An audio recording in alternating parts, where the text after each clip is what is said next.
Hi, welcome back guys. This is your friend, the What If guy, back with another fanfiction. This is the first part of What If Issei Returned for Revenge. Now before starting, please give this video a like and subscribe to the channel if you want more videos like this. Now let's get into the fanfic. Name, Issei, themed. Age, 19.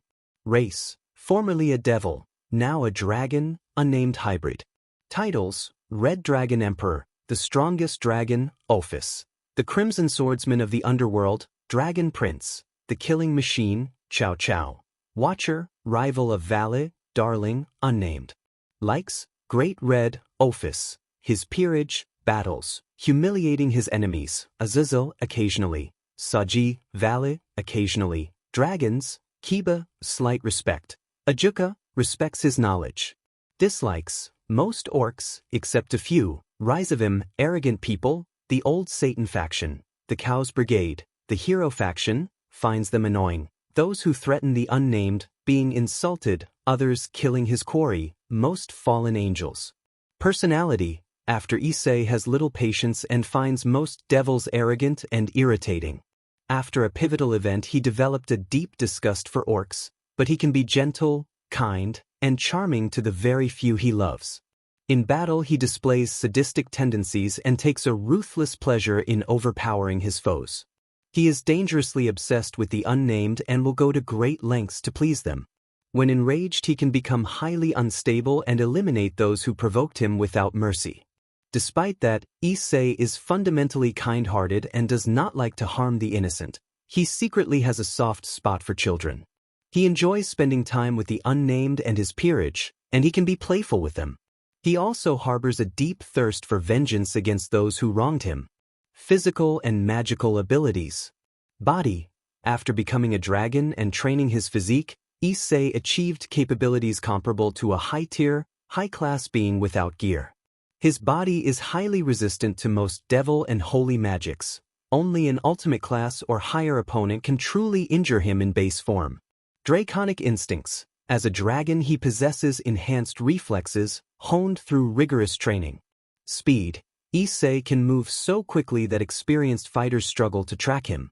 In his balance breaker his speed multiplies tenfold. His full speed is unknown. Master Swordsman Bowman. He has mastered swordsmanship to rival the most powerful swordsmen, and his aim is reputedly able to strike targets at extreme distances, though he rarely uses a bow. Boosted gear. One of the 13 Longinus, capable of amplifying the user's power until stamina is exhausted. Issei mastered all forms of boosted gear and developed his own variants. Stamina, near inexhaustible. Draconic scales. His scales are almost impenetrable. Mana, vast reserves. Magic. Issei has near mastery of many spells and has created some of his own, including unique traces and constructs related to unlimited blade techniques and concepts of destruction. Other abilities and skills. Madness enhancement. A passive skill awakened by his hatred for those who wronged him. When his emotions destabilize, this skill increases his physical strength at the risk of his sanity. Presence concealment. A rare assassin's skill learned through dedicated training with the unnamed. While he rarely uses it, it renders his presence nearly undetectable. Blazing flames of scorching inferno. Advanced destructive magic shaped by his draconic nature. Notes on combat style. Issei's combat style blends precision swordsmanship, overwhelming speed, and brutal efficiency. In fights he often revels in overpowering opponents, employing intense, anime-style confrontations where foes are decisively defeated or incapacitated without graphic detail. He enforces his will on enemies and eliminates threats to the unnamed or his peerage. Power scale. Low class. The weakest supernatural beings, mostly reincarnated souls or slaves, often two-winged and serving as maids, butlers, or soldiers. Mid-class. Slightly stronger than low class, capable of destroying small towns. Mostly reincarnated or a few purebloods. Commonly serve in peerages. High class. Powerful and respected, typically have their own peerage. Can destroy small cities at peak. Arrogant individuals often fall into this category. High-class subtiers. Low tier, newborn purebloods or those who never trained intensely. Examples: Rias, Aquino. Mid-tier, beings who rarely train and include many sacred gear users, except Longinus users. Examples: Sona, Kiba, Balance Breaker, Aquino, Holy Lightning. High tier, frequent trainers with partial mastery of specific magics. Examples: Issei, Base, Riser, Valley, Base, Saji, Balance Breaker. Ultimate class. Highly respected, powerful beings capable of destroying large cities and mountains. Often sought as assets by factions. Low-tier ultimate. Those trained in a specific magic but not yet at the next level. Examples: mid-class dragons, Arthur Pendragon, Excalibur Ruler, Lu Fei Pendragon. Mid-tier ultimate. Partial mastery of advanced magic types or unique lineages. Examples: Kuroka, Kokabeel, Rias, Crimson Ruin Aura, high-class dragons. High-tier ultimate. Partial mastery of traditional family magics, some Longinus users. Examples: Issei, Balance Breaker, Vale, Balance Breaker, Biko, Chow Chow with true Longinus, Cicavia Agrius. Satan class, God class. Extremely powerful beings often regarded as gods by lesser classes. Capable of destroying countries or small continents. Possess unique magical abilities or extraordinary physical capabilities. Low tier, very weak gods powerful through unique magic or extreme training. Examples: Saroarg, Base, Siu Chulain, Chow Chow, Balance Breaker, Yasaka, Hassan. Mid-tier, weak gods mastery of a magic subclass and an elemental affinity, with huge mana reserves or heightened physical ability. Experienced in battle. Examples: Fenrir, Shalba Beelzebub, Cruzuri Asmodeus, Catlia Leviathan, Hermes, Issei, unnamed. High tier, minor gods beings with divinity or unique advanced magical abilities, often royalty renowned across the supernatural. Examples: Loki, Thor, Azazel, Base, Gabriel, Zekrom Beal. End of profile. Power scale. Dragon King class. Beings capable of destroying a continent or a dimension at full power. These figures are well known throughout the supernatural and human realms and possess mastery over many abilities. Notable examples include Graphia, Yulong Azazel, Balance Breaker, Sun Wukong, Amaterasu, Poseidon, Chow Chow, Truth Idea, Issei, Juggernaut Drive, Yasaka, Nine Tails Form, Vale, Juggernaut Drive, Saroarg, Balance Breaker, Susuno, and Midgard Somer. Deity God class. Beings who have transcended mortal limits and attained true godhood. They can threaten multiple continents and dimensions, and are extremely difficult to defeat. Members of this class range from humble and playful to utterly malevolent. Examples include Fafnir, Odin, Zeus, Vitra, the god of the Bible, the original Satans, Serafal, Cerzia, Base, various forms of Issei, Vale, Saji, Saroarg, Ladin, Niohagar, Hades, Samel, Grendel, and Apophis. Heavenly class. A very small group feared and respected by all factions, even gods avoid provoking them. These beings can threaten earth, hell, and heaven and have mastered a single overarching concept. Low tier. Beings who have mastered a minor concept or partially mastered a concept. Examples include Rizavim Lucifer, Timrat, several forms of Issei and Vale, Cerzia, True Form, Azidahaka, and Ajuka. Mid-tier. Beings who have mastered a secondary concept. Examples include certain forms of Issei, Krumkruch, and Odin, Destroyer. High tier. Beings who have fully mastered a concept. Examples include Draig, Albion, various forms of Issei, and Shiva. True concept class. Beings who are literal manifestations of a true concept. Examples include Great Red, Ophis, certain forms of Issei, and Trihexa. Unrevealed class. Some entries remain undisclosed. Third-person point of view, after the Riser arc. In the city of Kuo at dusk, birds chirped and trees rustled. It was a seemingly ordinary, peaceful evening, but not for the young brown-haired protagonist. He lay on the grass, pain in his eyes, A serious wound in his chest weakening him and life slowly slipping away. Issei wondered if this was a sick dream, and if it was, he wanted to wake up. A few days earlier, Issei rode his bicycle at high speed, a grin fixed on his face. He thought that Rias would be proud of him for completing a contract, and he chuckled to himself as he pedaled toward the occult research clubroom. When he arrived, he announced that he had finished his first contract and that the client had given him a ring. Inside, the club members were in the middle of conversations while Rias sat reading a book with a frown that Issei failed to notice. He remained cheerful and unaware of the tense atmosphere. Rias stood up and placed her book down. She looked at Issei with a stern glare and told him she was glad he had rescued her from that troublesome noble. Issei replied that it was his duty to protect her and that he always would. Rias, however, expressed that his behavior in front of the noble devils had been unacceptable and that it had damaged her reputation as the Devil King's sister. To regain that reputation, she announced that Issei was banned from the occult research club until she called him back, and she warned that trespassing would be dealt with severely. She added that she would not kill him and that she might still find use for him because he had boosted gear. The ring in Issei's hand was suddenly crushed into pieces, and Kiba offered a sympathetic apology and the offer of help. Issei looked around for support and met Kaniko's stoic glare, Asia's relieved expression, Akino's controlled smile, and Rias's unreadable face. Shocked, he kept insisting that it had to be a prank and pleaded with the others to tell him it was a joke. Kiba, solemn, watched the trembling figure with pity and made no promises. Rias confirmed that the ban was real and that he was no longer permitted to enter the club. Issei turned, spoke with a flat voice that betrayed little emotion, and left the room, slamming the door behind him. The next day his parents had kicked him out of the house. At noon, Issei limped to the shade of a cherry tree, his body bruised and sore, and lay down panting. He wondered what he had done to deserve this. First the club ostracized him, and now the school and his family had turned on him. He cursed his luck and the turn his life had taken. Two members of the kendo club ran up to him, wooden shurnai in hand, and struck. Issei tried to ask who was attacking him, but his questions were met with blows. He managed a glimpse of his attackers as they shouted accusations of misconduct.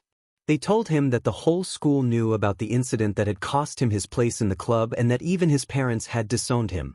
Issei protested and said he had done nothing, but the girls continued to glare and berate him.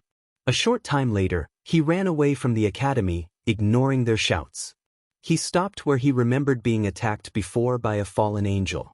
Alone, he vowed not to be fooled again and promised himself he would become stronger so no one could betray or trample him. He reflected on how he had trusted Rias as a leader and felt crushed by how things had turned out. Determined, he resolved to grow powerful and to protect himself from being used. A strange barrier rose nearby and a distant voice warned him to look up. A glowing spear struck him, and he collapsed, badly wounded, watching a fallen angel fly away. He wondered if he was still dreaming and wished he could wake up. Flashback ends. Issei lay on the ground, every breath a battle. He felt his body slipping away and the world growing cold. He had wanted a second chance at life, a family, a simple happiness with Rias, but betrayal and pain surrounded him now. He thought of the arm he had given to protect her and the emptiness of being used. He refused to accept dying here. He wanted to live. He murmured farewell to Drake, admitting he might have been the worst host but grateful that Drake had never betrayed him.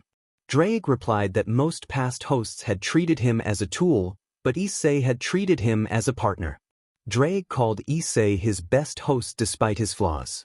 As Issei waited for the end, a blinding light filled his vision.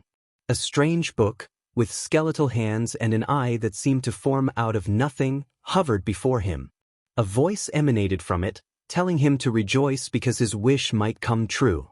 For a moment he laughed at the surreal sight, then his vision went black. When he opened his eyes again, moonlight washed over him. He was alive, and the fatal wound that had threatened him was closed, leaving only a scar. Panic and confusion surged until a voice in his head calmed him, explaining that he was not hallucinating. The voice identified itself as the book and admitted it had no name. It claimed to exist across the multiverse, present in every timeline, a primordial concept that had created the foundations of realities but lacked a soul to host its power. The book told Issei that it had merged with his soul, a union no other had sustained. The merging would alter him slightly but give them both purpose. Together they would become the supreme being, a watcher guided by the book's ancient power. The voice assured him that his personality would shift but not be erased. It urged him to go to the multiverse, where its earliest creations might help him master what he now carried. Power surged through Issei.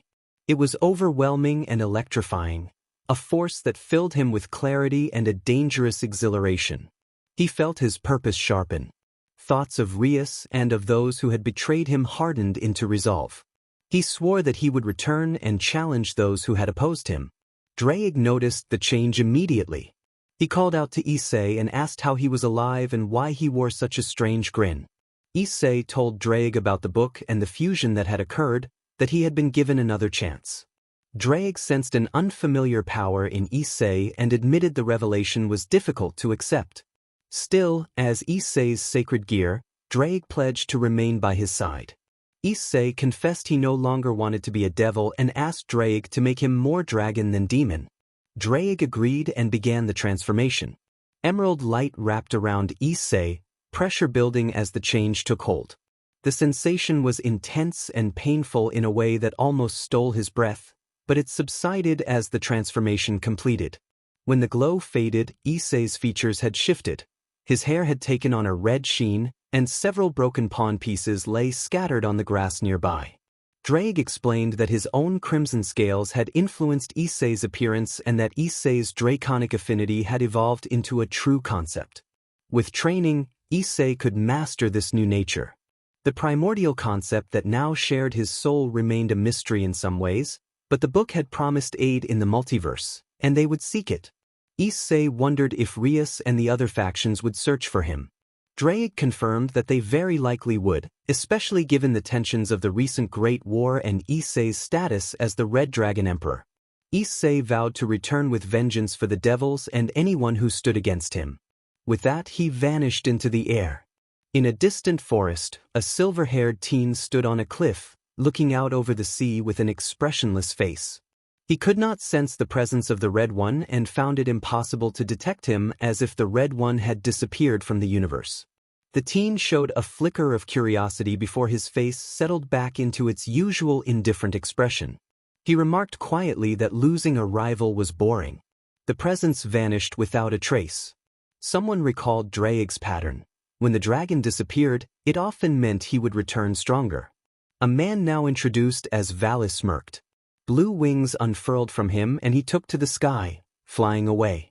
In Rias's office she was reading files related to the supernatural when she abruptly stood, tears appearing and startling those around her. Aquino asked what had happened.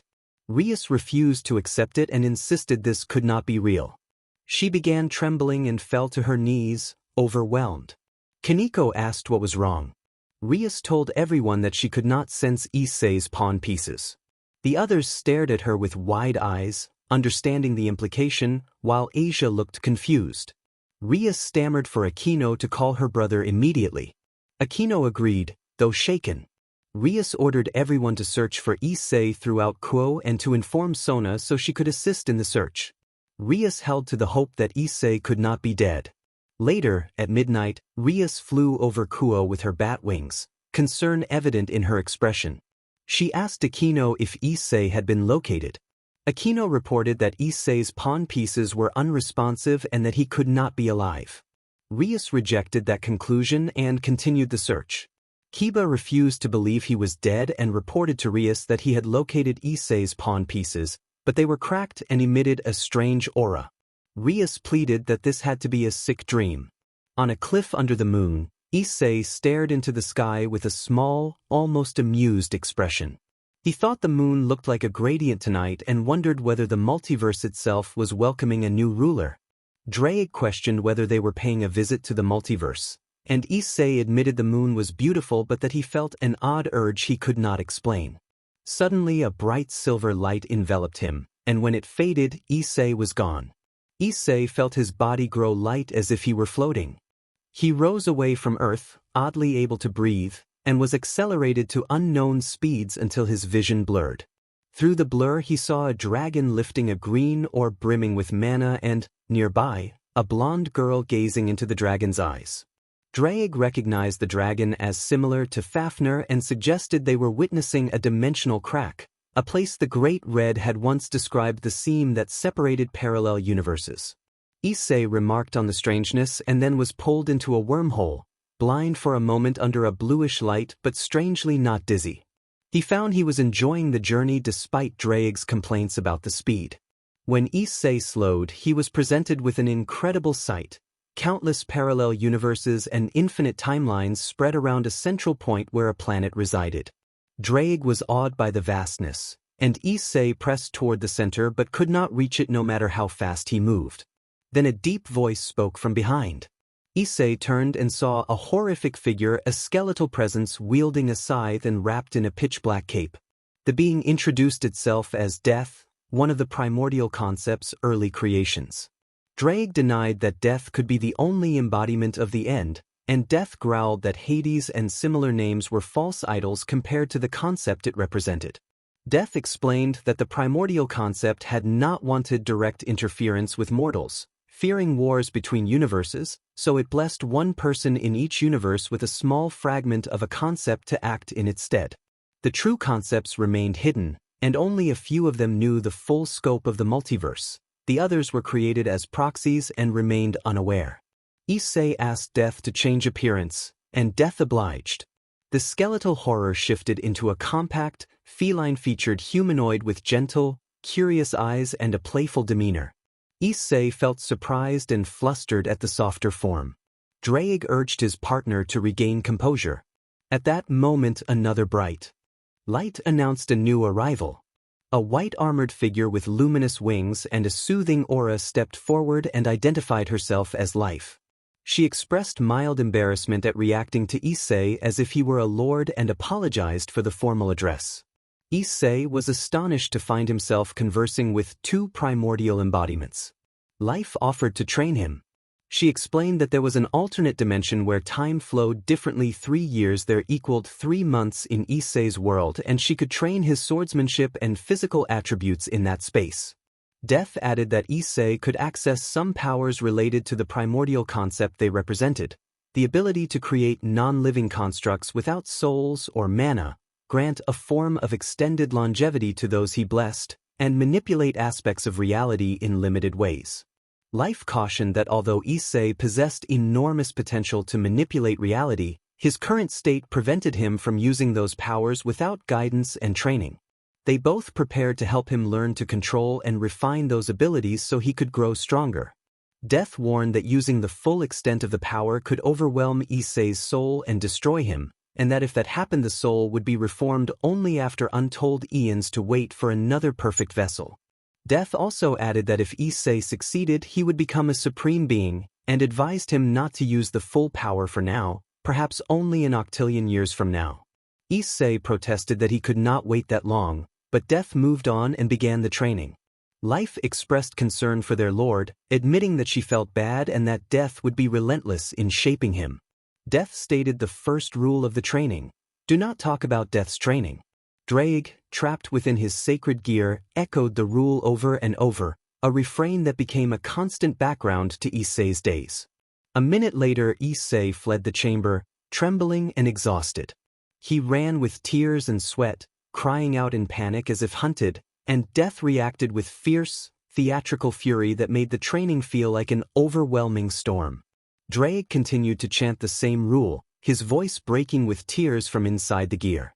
Rias suffered a breakdown, distraught over Issei's shattered pawn pieces and sobbing as she apologized for not being able to help. 1 year later, in the hyperbolic chamber, Issei reflected on the ordeal.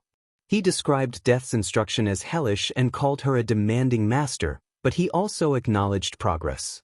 He had mastered elemental magic and noted that Life had become exceptionally skilled with a sword. In a year he had not been able to land more than a few strikes against her. Drake's refrain remained constant, and Issei felt sympathy for the dragon, who seemed burdened and distressed, having apparently done something terrible in the past. Another year in the chamber brought further improvements.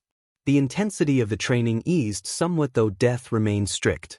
Issei mastered his sacred gear and the juggernaut drive after fierce effort. Life's sword instruction continued to be exacting but effective, and Issei learned to wield both a longsword and a katana. He also unlocked a second concept, destruction, and discovered that his destructive ability was extraordinarily powerful. In a terrible accident during practice, that power erased an entire universe, an event that left Issei shaken and remorseful but described in swift, unreal terms rather than in graphic detail. Drake still wept and mumbled the same words. His pain remained. Over time, Issei developed a sisterly bond with both death and life, their relationship tempered by hardship and care. By the third year in the hyperbolic chamber, Issei had mastered his secondary concept and continued to train under the watchful, demanding guidance of his mentors. The lessons were harsh but had forged significant growth. Issei reflected on his progress. He had mastered every type of sword, honed a dragon form with death's aid, and developed new configurations for his sacred gear. With the combined influence of death and life, he had even devised a technique that emulated the power of a primordial concept, though much weaker. The field he created could override local natural laws. Within it, his will shaped reality. He called it a reality marble, but it drained his mana severely and could be sustained for at most a day before leaving him exhausted. At last he had escaped hell. Drake, his partner, wept with joy. Soon after, death and life arrived in human guise. Death greeted him and offered a gift, a dagger forged from a black mist that coalesced into a cool, fearsome blade. Death explained that it was the Azoth sword, crafted from one of the strongest metals in the multiverse and imbued with her aura. It could fell low-tier heavenly beings and seriously wound mid-tier ones. Life then unveiled another creation. A bright golden light revealed a beautiful multicolored dagger. Life described it as Rulebreaker, a weapon capable of severing pacts with familiars and cutting ties to a being's life force in certain circumstances, though it could not affect abstract concepts. Issei was overwhelmed and thanked them both. Life and Death exchanged mischievous smiles. Life proposed that they address him as brother, and Death teased that they would take something precious from him if he refused. Issei allowed them to call him brother and announced that he would explore the DXD universe for a while, promising to return in a month by multiversal time and a year by DXD reckoning. 1 month later, Death observed a distant universe with amusement while Life rested. A bright light heralded Issei's return.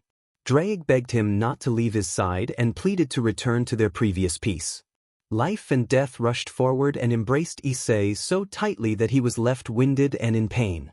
They loosened their hold when they realized he was struggling to breathe. Issei then revealed, somewhat awkwardly, that he had a girlfriend he wanted them to meet. He summoned her through a portal. A radiant young woman stepped out, blonde hair framing ocean blue eyes, wearing a red royal mantle and carrying herself with noble confidence. She introduced herself as Mordred Pendragon, heir to Camelot and a knight of reputation. Life and Death stared at Mordred in surprise. Death called her cute and embraced her with boisterous enthusiasm that nearly overwhelmed her, but Mordred managed to step back. Mordred addressed Death directly and remarked that Issei had described her as fierce and prideful. Death warned Issei that she would be hard on him, teasing about family d'espion. Issei blushed and protested, while Life offered a polite introduction as one of his sisters. Life then asked, in her blunt but innocent way, whether Issei and Mordred were serious as a couple. Mordred blushed and replied that they were not yet committed. Life next asked how they had met, and Mordred began to tell their story. 3 months earlier, after Issei had gone to the DXD universe, he had flown on emerald dragon wings toward a mountain near a yokai village in the Shinto realm. The locals had warned him of an evil spirit in the area. He landed in the forest and, sensing a hostile aura, confronted the spirit. The creature was gaunt and ragged, with a missing eye and a terrible presence. Issei moved to end the threat. With a decisive, overwhelming strike, he destroyed the spirit and it collapsed, its presence dispersing without drama. Before he could leave, a fully armored figure attacked him with incredible speed, assuming he was the culprit. The figure tried to strike him down, closing distance with practiced blows and attempting a lethal move. Issei dodged and parried. The armored combatant pressed the attack until they were locked in a brief, tense standoff. When the armor fell away, the warrior revealed herself to be a woman who blushed at the sight of him. She apologized abruptly and introduced herself as Mordred Pendragon. Issei admitted that he had heard stories of her and was surprised to find her alive and female. Mordred warned him not to call her a girl in a derisive way. Issei, trying to ease the tension, complimented her appearance and clumsily called her cute, which flustered her even more. He denied being a pervert and prepared to leave, but Mordred asked how he had defeated the spirit. Issei explained that he had dispatched it with a bare-handed strike. Mordred was shocked by his raw power. When Issei asked where she lived, she grew somber. Mordred confessed that she had no home and that she was a traveler between realms. She murmured that she had once had a home but had destroyed it, and Issei, hearing the sorrow in her voice, offered to travel with her. The offer bridged their loneliness and set the foundation for their growing bond. Mordred blushed, then composed herself and turned her face away from Issei. Mordred asked if she had a choice. Issei replied that he was an expert swordsman and suggested they could help each other train. Hearing this, Mordred's blush deepened, and she smiled as she asked Issei to promise to spare time with her. Issei agreed and asked where her other clothes were. Mordred explained they were in her pocket dimension and smirked as Issei looked at her with astonishment. Mordred asked if they would travel together. Issei confirmed that they would, and he flashed a handsome smile. Mordred followed him, wondering why his smile struck her as so endearing. The memory ended, and Mordred explained to Death and Life that this was how they had met. Death and Life chuckled as Issei smiled at the pleasant recollection. Death then asked Issei what he intended to do next. Issei's face darkened and his eyes flared with resolve as he said that he and Mordred were going to Kuo. Death and Life exchanged a glance, and Death asked if he was sure, since Kuo was the place he hated most. Mordred looked at Issei worriedly and asked if he would be all right. Issei reassured them that he would be fine, promising to visit often and asking Death to destroy the EXE universe, since the mortals there had discovered the DXD universe and might attack. Death accepted, and Life said farewell. Mordred and Issei exchanged their own farewell before departing. Above the sky in a palace, angels guarded a castle that radiated a calm aura, though their expressions were filled with sadness and anger. A bright light appeared, and 4 angels with a divine presence but troubled expressions entered. Angel 1 asked if there were any survivors. Angel 2 answered that there was only one. Angel 3 wondered how he could have attacked them. Angel 2 corrected the term, calling it a massacre. The third angel nodded in fury. Angel 1 asked for the sole survivor's last words. Angel 2 relayed that the survivor had described their attacker as a monster wearing human skin, with a grin so unnerving it felt demonic, and that the survivor had felt he no longer wanted to live after seeing such an unholy sight. The third angel commented that the hunter of the Red Plains had lived up to his name. Angel 4 added that the creature had destroyed the first heaven and killed many brethren, and he found the lack of remorse unsettling. Angel 1 replied that he was saddened, but noted that the attacker had targeted exorcists and angels they suspected were nearing collapse, acting more like an assassin than a mindless killer. In Kuo, dusk settled over busy streets. Deep in a dark alley, a blue portal opened and Issei and Mordred stepped through. Issei observed that it was dusk and had expected noon. Mordred admired the town, noting the large restaurants and amusement parks, and suggested they might go on a date. She slyly offered that if Issei made the date enjoyable she might give him a small gift. Issei agreed to the date, and they bumped fists in friendly agreement. As they walked, a gruff-looking man accidentally bumped into Mordred and insulted her. Mordred became angry, but froze when she noticed Issei's expression change to something colder. Issei warned the man to be careful. The man barked a crude question at him. Suddenly the man clutched his face and collapsed to the ground. Issei feigned shock while nearby passers-by backed away in fear. Mordred looked at Issei, emotionless, and asked why he had killed the man, insisting the man had been innocent. Issei answered that the man had not been innocent. He had tried to touch Mordred and used an insulting term. Issei claimed that only he would decide who could touch Mordred and spoke in a possessive, unsettling tone about protecting her. His laughter faded when Mordred gestured for him to stop. Issei smiled and reassured her that he was always like this. He then produced a case of cash and a key, telling Mordred to go ahead to the new apartment he had brought and that he had something to do.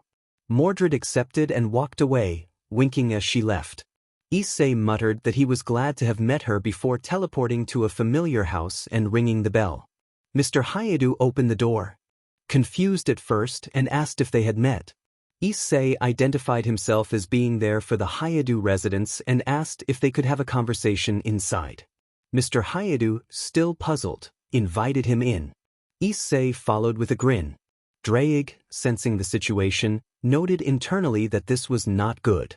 Later, in a luxurious apartment, Mordred and Issei sat on the couch watching television.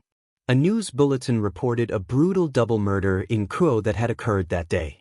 The officers had found Mr. and Mrs. Hayato dead in their home after a violent attack. Investigators reported severe injuries and signs of torture, but no further graphic details were released. Issei closed his eyes briefly and suppressed a smile, replacing it with a solemn expression. Mordred asked cautiously if he had killed them. Issei denied responsibility but admitted indifference. Mordred watched him closely for any sign of nervousness, finding none, and said she believed him. Issei smiled reassuringly and looked up at the ceiling with a blank expression, thinking that if only she truly knew.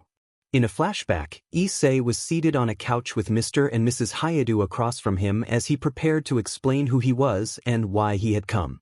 A man introduced himself as a friend of Issei Hayato and asked to speak with Ms. Hayato. Ms. Hayato answered that there was no one named Issei there. Then Issei chuckled and used magic to change his appearance back to his old self, which earned shocked looks from the couple. Issei told them he believed they knew him now.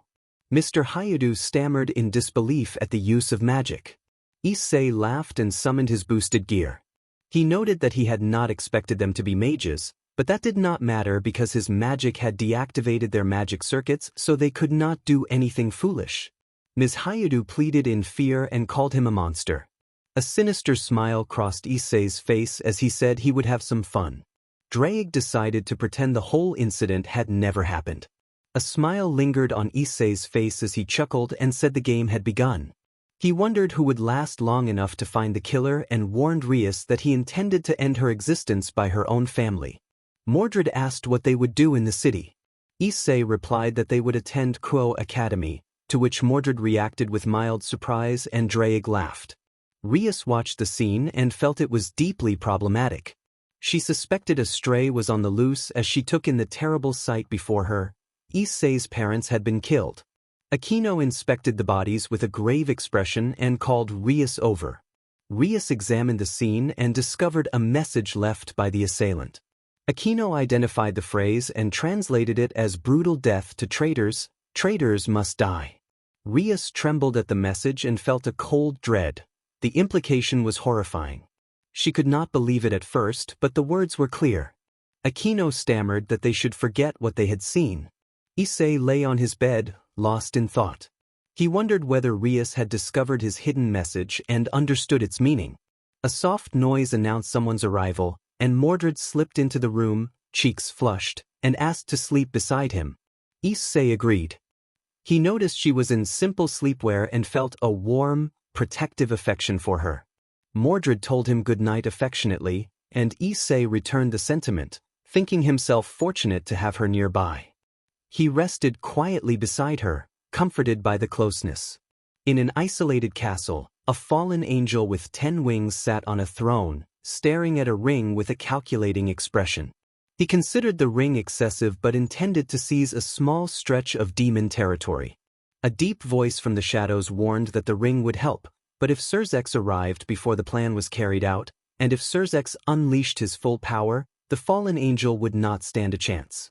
The fallen angel replied that he had the pendant of Gaia and could flee with it if necessary. The shadowed figure insisted that their aid remain secret, and the fallen angel agreed, addressing the god of death. From the gloom emerged a towering figure in royal robes, radiating a chilling presence. The god of death told the fallen angel to entertain him well. On a distant plane of striking beauty, a dark, amused voice observed the scene. The voice reflected that the host was a fractured person, but what mattered was the purity of the host's soul, and the voice wondered how events would unfold. Later, in an elegantly designed medieval mansion, Sona Citri and Tsubaki sat together, discussing recent events. Sona observed that the murder of the Hayaduos was a peculiar case and struggled to make sense of the motives behind it. A short pause followed as they gathered their thoughts and prepared to pursue answers. Sona and Tsubaki stood over the case files, examining the crime scenes with focused eyes. Sona argued that the killer could not be a stray, because a stray never leaves its victim's body. Tsubaki asked whether she meant that a normal human could have committed the murders. Sona replied that it was possible, but no ordinary person would leave a message in Latin on their victims. Even if it were a serial killer, the words on the bodies suggested something else. When Tsubaki asked what she meant, Sona explained that the inscriptions translated to brutal death to all traitors must die, and urged Tsubaki to think carefully, calling it a crucial clue. Tsubaki suggested that the killer might know their victims had abandoned a son and was trying to justify the murders. Sona frowned as she looked Tsubaki in the eye, agreeing that it was a major possibility but adding that she suspected something else. When Tsubaki asked whether Issei himself could be alive and responsible, Sona dismissed the idea as highly unlikely. Issei's pawn piece had been found broken, and Lord Beelzebub had declared that there was no way he could be alive. Still, Sona believed the killings would not stop, and she recommended increasing patrols across the city and quietly tracking anyone with residual magical energy to determine whether they posed a threat. Tsubaki stared, shocked, then composed herself and promised to tell the others to increase patrols. Sona cautioned Tsubaki not to inform Rias or her peerage. Knowing Rias, she would pursue the killer in the hope it was Issei. Sona instructed Tsubaki to inform only their peerage. Tsubaki acknowledged the order and teleported away. Sona lingered over the documents on her desk and allowed a strangely amused, grateful smile as if thanking an unknown adversary who had finally given her a puzzle to solve. She thought about intelligence and strategy, letting the thought of a chess match with an unseen killer linger in her mind. The next morning, Issei ran across the street in his uniform with Mordred following close behind. Issei complained that he was going to be late, and Mordred insisted they would make it. They arrived on campus to find Sona standing with a stony Tsubaki. Sona assumed they were the new students and told them to follow her. She would take them to their class and warn them to avoid tardiness. Issei saluted with a forced smile, and Mordred chuckled as Sona led them to classroom 3C. Sona introduced herself as Sona Shidori, student council president, and offered help if they needed it. After Sona and Tsubaki left, Mordred whispered to Issei that they were dealing with devils. Issei acknowledged the comment and they entered the classroom, where a middle-aged teacher and many students regarded Mordred curiously. Rias and Aquino were present in the same class. The teacher announced 2 transfer students and invited them to introduce themselves. Issei introduced himself as Issei Kodomine from Tokyo and clarified that he was not related to Issei Hayu, the missing student. His surname stirred whispers around the room, and Rias and Aquino exchanged looks of disbelief and disappointment. The teacher directed Issei to sit near Rias, and he took the seat she indicated. Mordred introduced herself as an orphan and asked to be taken care of. The boys in the class loudly praised her, but only Mordred noticed the dangerous glint in Issei's eyes. The teacher seated Mordred near Aquino, and she offered a smile that concealed a sharper edge beneath it. At the end of the school day, Issei and Mordred left campus together. Mordred was in a sour mood and complained about the school, insisting that she was not a teenager but 700 years old.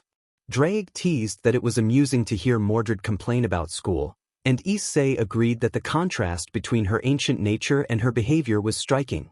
Issei teased Mordred about looking cute when she pouted. Mordred responded with irritation and the exchange ended in familiar banter. Drake reminded Issei that they had an important task to attend to, and Mordred urged him to return promptly because they intended to confront Kokobile. Issei agreed and said farewell to Mordred, who then teleported away. When Issei concealed his presence, his appearance shifted into a thin silver armor with a red cape and a bandage across his face, his eyes hidden to protect his identity. He melted into the shadows and set off to hunt the vampire he sought. Later that night, near the Orc building, Issei stepped from shadow with his golden eyes burning with purpose. He entered the building and encountered a hidden door protected by Rias's magic field. Calling her bounded field mediocre, he slipped past it with practiced ease. Inside, he found a coffin and reacted with disbelief at the vampire's chosen refuge. A blonde youth emerged from the coffin, trembling and unsure. Issei recognized him as Gasper Vlad. Without hesitation, Issei confronted Gasper. In a swift, decisive exchange typical of an anime duel, Issei subdued the vampire and ended the immediate threat, leaving no lingering gore, only the quiet aftermath of a battle that had been resolved. Drake questioned Issei, surprised at his willingness to harm the innocent, and asked why he had acted so differently. Issei explained that he had spared Gasper a prolonged suffering and believed finishing the matter would send a message to Rias's peerage.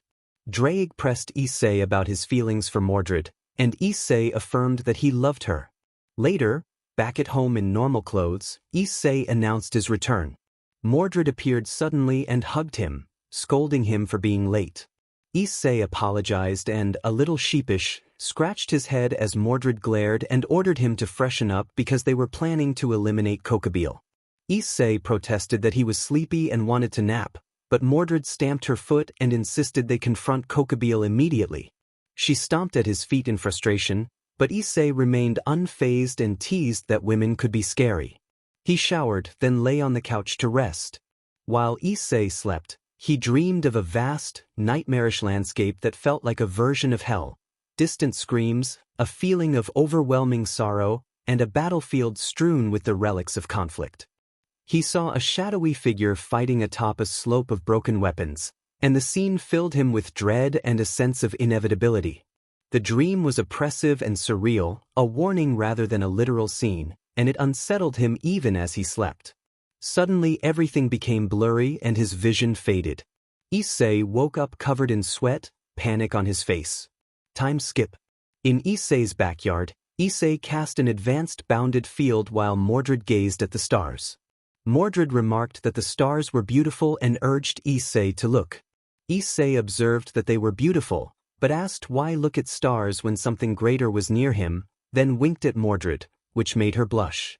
Mordred confessed that she felt like a failed knight and a failed king, that she believed she should not have existed and that even her father had abandoned her. She let out a bitter chuckle and wiped a lone tear from her eye. Issei replied that he saw her as a knight who would do anything for the innocent, a kind-hearted soul who had saved him from darkness and made him smile many times. He thanked Mordred for everything. Mordred then quietly admitted that she cared for him. Issei's heart skipped a beat and he resolved to protect her. They shared a brief, tender moment, but before it could deepen they were interrupted by Drake, who urged them to finish their conversation after they dealt with Kokabeel. Startled, both of them pulled away with heavy blushing. Issei swore playfully that he would get his revenge on Drake someday. Drake asked what had been happening, and Mordred called it a confidence booster. Issei declared that he was fired up. Drake sighed as the two chuckled. Drake warned that the White One was nearby. Mordred and Issei stiffened at the news. Drake noted that detection was unlikely, as their aura was concealed. Issei laughed with a fierce grin and joked that if his rival was weak he would break him like a twig. Drake expressed confidence in Issei's will. Time skip. Academy. The school looked ordinary from the outside, but a huge barrier rose around it, created by Sona and her peerage. Inside, Rias and her peerage, alongside a blue-haired girl, were engaged in battle against a Cerberus-like foe and a priest wielding multiple swords. A fallen angel named Kokabeel hovered nearby with a cruel grin. Kokabeel taunted the defenders as pathetic and then created a huge spear of light that struck a building, creating a crater. A voice invoked divine justice and challenged Kokabeel. The blue-haired girl tried to strike Kokabeel with her long sword, but Kokabeel landed a heavy blow that sent her flying past several trees. Kokabeel mocked the attackers and declared that Michael had died in the Great War alongside the Devil Kings, claiming that the fallen angels had been destined to win until Azazel declared peace. The revelation stunned both devils and exorcists alike. Asia fainted. Rias found the claim impossible, but Kokabeel insisted it was true and credited Michael with keeping heaven and the sacred gear system running. Suddenly the barrier above Kokabeel ruptured and a red light descended from the sky. The light faded to reveal Issei in his balance breaker, surrounded by a fierce aura, drawing shocked looks from everyone, especially Rias and her peerage. Kokabeel acknowledged the arrival of the red dragon as a serious development but reminded himself that he could still use his ring and pendant if things went awry. Everyone watched Issei with shock as he stood in his balance breaker, a smirk crossing his face as he took in Rias's expression. Rias reacted with a mixture of hope and confusion. Issei declared that he was not the Issei Hayadu of the past hosts but the new Red Dragon Emperor, the most powerful one. Kokabeel growled and challenged him. Rias unleashed a dark red beam at Issei, accusing him of killing Issei for his sacred gear and demanding justice. Issei became furious at Rias's accusation and firmly denied the claim, stating that the past host had been weak and had been betrayed and killed by others. He warned that anyone who stood in his way would be stopped. His voice took on a more draconic tone, which unnerved those present, though Kokabeel remained defiant and urged Issei to come at him. A gust of wind swelled and then subsided to reveal Mordred standing in full armor with her sword Clarent. She challenged a priest named Freed to show his strength. Freed grinned, then laughed and moved to attack with Excalibur. He closed the distance and launched a rapid assault aimed to overwhelm Mordred, but she met the strikes with skillful defense, parrying and countering with a kick that forced him to stumble. Mordred accused Freed of being a fake. Freed used Excalibur Nightmare to create multiple illusions that tried to strike Mordred from different directions, but Mordred, able to sense his true presence, saw through the trickery. She countered, turning Freed's momentum against him and disarming him decisively. Freed collapsed, defeated, and the threat he posed ended abruptly. Those who witnessed the confrontation, including Kiba and the blue-haired girl, were stunned by Mordred's prowess.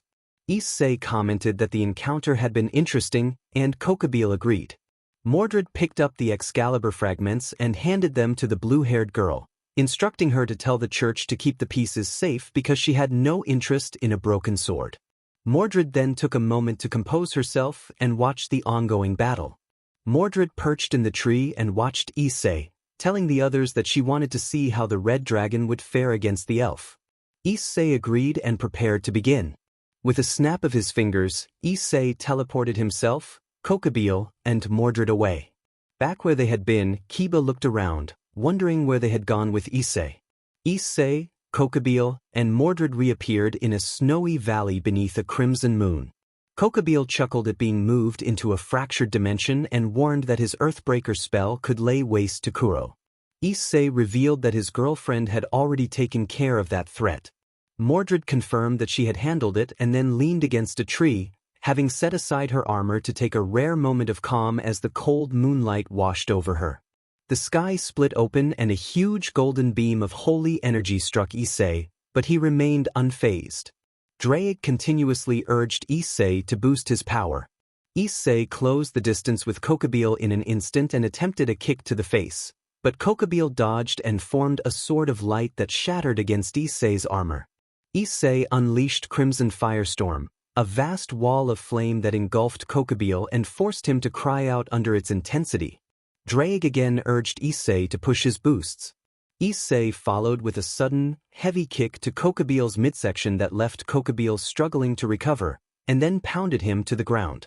Kokabeel refused to yield and summoned a chain scythe.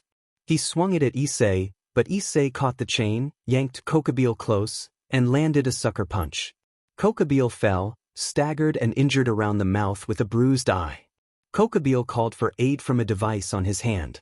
A surge of mana flowed into him as a ring on his finger cracked, startling Issei and Mordred. Kokabeel then struck Issei in the abdomen with a sudden blow that disrupted Issei's balance breaker and threw him off balance. Issei turned and froze at Kokabeel's new form, silver armor and a torn red cape that radiated both demonic and holy energy. Kokabile acknowledged Issei as a worthy opponent and announced that he would push past his limits, activating Satan Angel Drive. An enormous aura surged from Kokabile, shaking the very space around them. Kokabile proposed an honorable fight to the death and manifested a radiant sword of purification, invoking its divine might as the holy blade Hautaclear. Issei recognized the forgotten holy sword and wondered how Kokabile had obtained it. Kokabile said it had been with him since the Great War and vowed to kill Issei and begin a new war for his own gratification. Issei accepted the challenge. In a blur of speed, Kokabile materialized behind Issei and slashed repeatedly with Hautaclear, cracking Issei's armor and sending him tumbling into a boulder that shattered on impact. Issei asked Drake to repair the armor, and the cracks sealed in a crimson light. Before Issei could recover, another crushing blow struck his chest and shattered the repaired armor, forcing him to stumble and forcing the realization that he could not win with his balance breaker alone. Drake continued to urge boosts. Issei launched Domination Drake, a sudden torrent of flame that surged at Kokabile, but Kokabile managed to shield himself with his arms and sword. Issei considered using Juggernaut Drive but held back, aware it would attract dangerous attention. The flames died down to reveal only minor scorch marks on Kokabile's armor. Kokabile commented wryly that the attack had made him feel warm. Issei rushed forward again, but Kokabile reappeared and slammed him into the ground, leaving Issei coughing and reeling.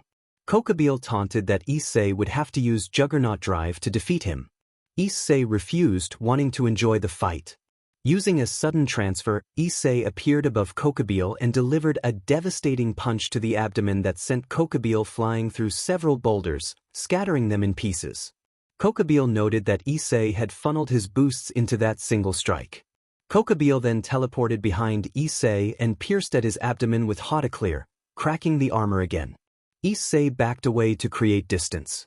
Drake urged Issei to stop relying on the balance breaker and to use other forms or his concept, warning that the balance breaker alone could not win this battle. Issei hesitated because using alternate forms or his concept would reveal his presence to many powerful beings, but ultimately he deactivated his balance breaker, allowing Kokabile to see him as he truly was. Kokabile taunted that this was all Issei had to offer, addressing him as the Welsh dragon. The air chilled, the trees rustled, and the moon's crimson light fell over Issei. A giant burst of mana erupted from him, flinging Kokabile hundreds of meters away. Mana gathered around Issei's shoulders as he whispered one of the universe's most dangerous words, "Trace." Mana concentrated into Issei's hands and formed a yellow spear that hummed with demonic energy. Kokabile stammered at the sight of the spear, fearful that it was filled with pure demonic power. He responded by firing a volley of light spears laced with holy energy, but Issei skillfully blocked and deflected every one. Kokabile watched in awe at Issei's mastery with the spear, and Mordred observed from a distance with pride. Kokabile charged to decapitate Issei, but Issei parried and struck back with the blunt end of the spear, hitting Kokabile in the abdomen and breaking his stance.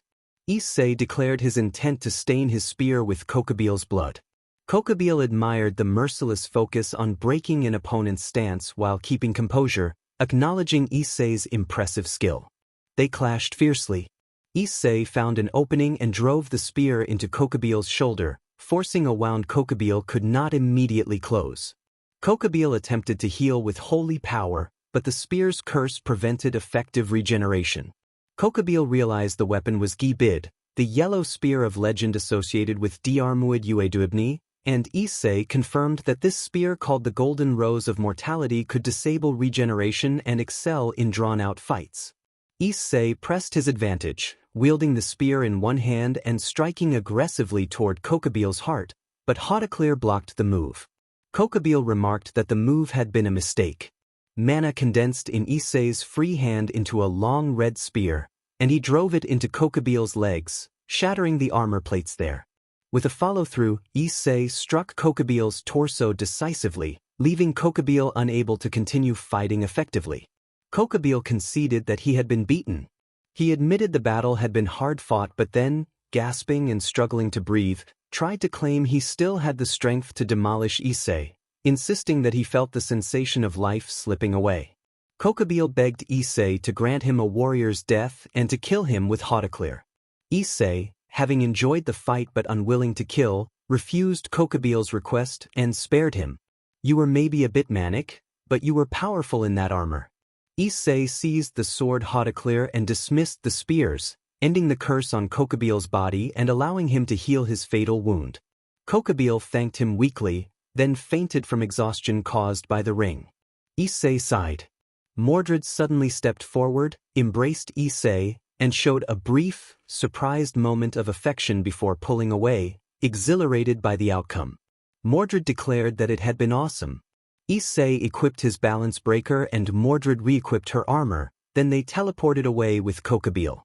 In Kuo, Rias and her peerage watched with shock, confusion, rage, and exhaustion. Sona and her team maintained the barrier, unaware of everything that had happened inside. Rias noted angrily that it had been an hour since the man who took Kokabeel had fled, and she vowed to make him regret hurting Issei. Asia answered nervously. Kaneko muttered that she didn't care and that the pervert's death had been a good thing, though she admitted she liked the new Red Dragon Emperor. Rias clicked her tongue in irritation at Kaneko's words about Issei.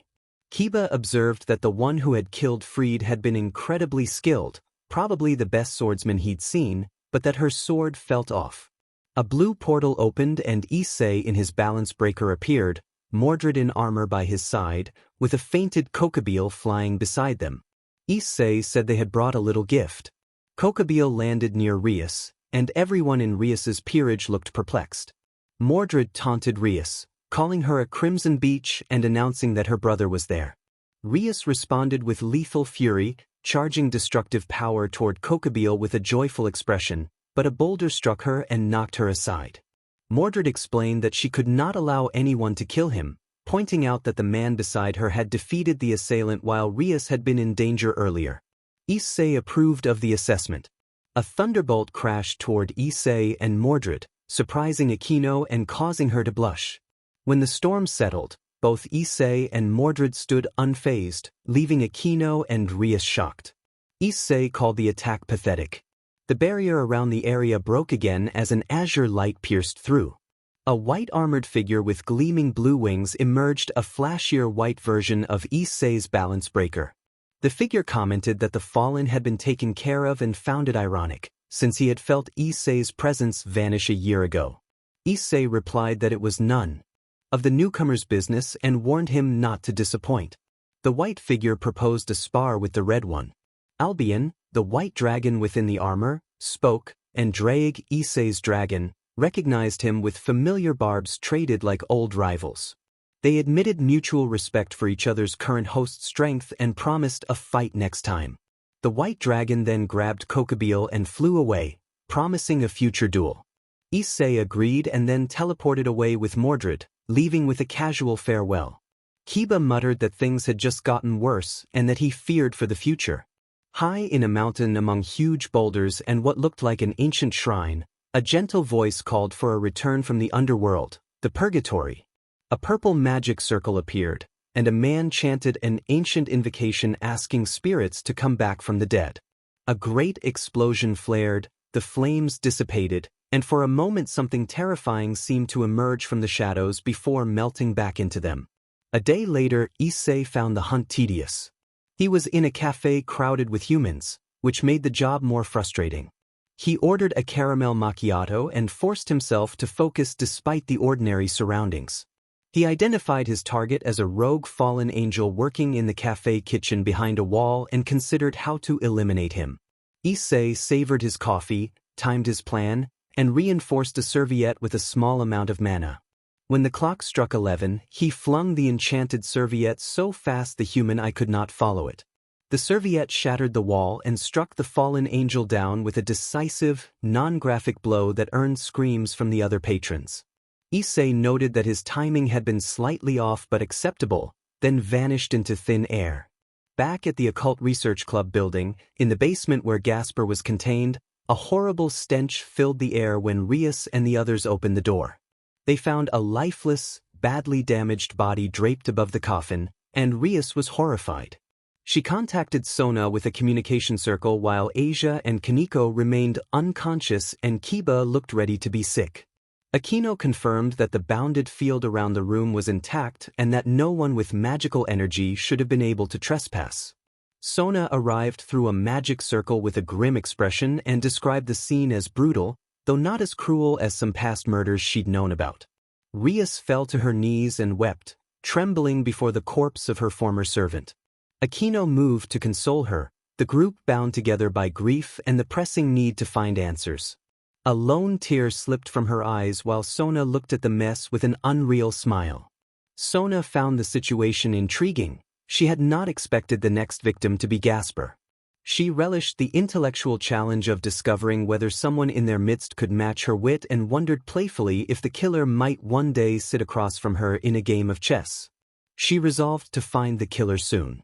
Rias trembled and asked Sona what they should do. Sona suggested informing Rias's brother, noting that he had been a valuable asset to the devils because of his sacred gear. Akino pointed with a terrified expression. Rias turned to look and stumbled to the floor when she recognized that it was the same killer who had struck before. Sona leaned in, surprised, then forced a small, composed smirk when she noticed ancient letters inscribed on the body. Sona read the inscription and translated it as "Lord have mercy." Akino asked what it meant, and Sona said she would find out, planning to investigate it with Issei. Later, Issei walked down a street with Mordred at his side, holding his hand. Mordred excitedly recalled that the fight with Kokobile had been amazing. Issei listened to Mordred's rambling about their recent fight and admitted he had not expected her to be so much of a battle maniac. Mordred teased him in return, pointing out the crazy smile he had worn during their spar. Issei tried to pass it off as excitement. Mordred, amused, accused him of enjoying hurting her. Issei turned away, his blush betrayed by his stiff posture. Mordred then grabbed his hand and dragged him across the street, drawing curious and sympathetic looks as they passed. Issei pleaded that Mordred should go shopping alone. He had something to take care of. Mordred, with an expression that made Issei uneasy, asked whether that something involved killing fallen angels at a nearby cafe. Issei stammered as Mordred revealed she had followed him to the cafe. He felt unnerved by her stalking but also oddly thrilled at the thought of reciprocating later. He agreed to accompany her to the mall. Later, in front of a huge shopping center, Issei collapsed under the weight of a dozen shopping bags. Mordred hummed and helped him carry them. Issei complained that despite being high class without magic, he still could not manage all the packages. Mordred announced their return home. Issei protested until Mordred shook her head. He opened a portal and they teleported away.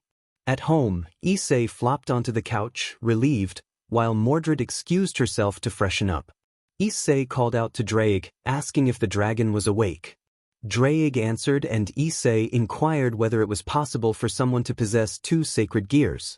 Draig explained it depended on innate power and biological resistance, theoretically possible, but rare, and most limitations applied to beings with human blood. Issei mentioned he still had a forbidden Baylor view extracted from Gasper. Draig warned that fusing it with his eyes would cost him his mystic eyes.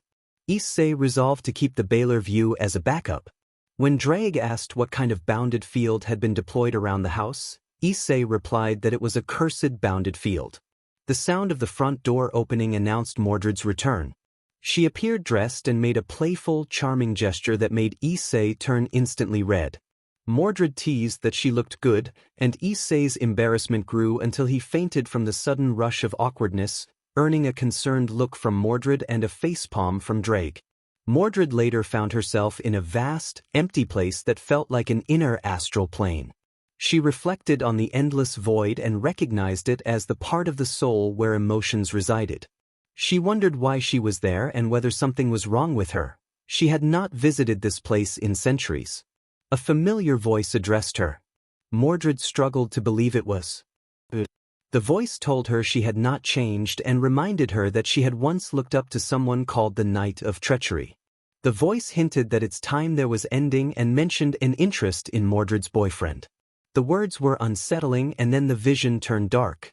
A distorted, familiar face flashed before her, and an inhuman screech forced her to her knees. The memory left her shaken. She woke in bed, clutching Issei, and took a few moments to steady herself. The dream had been the worst she had ever had. The next morning was bright. Issei and Mordred shared breakfast and light conversation. Issei playfully asked whether anyone else had ever seen a mystic eye user besides him. Mordred admitted she had not. Issei boasted with arrogant charm about being the greatest and the best boyfriend she could ask for. Mordred pouted at the teasing, and Issei laughed it off as a joke. Drake complained about being disturbed by their early chatter but could not voice it plainly. Mordred then mentioned she could sense many fallen angels nearby and wondered why they were in what should be devil territory. Issei explained that the area belonged to the Shinto faction by political agreement and that Suzuya's Lucifer had used his influence to assign control of the region to the Shinto pantheon on behalf of Kuro. Under devil law, only a mature high-class devil or a pair of capable high-class devils could legitimately claim territory. Mordred criticized those who used family authority for selfish ends.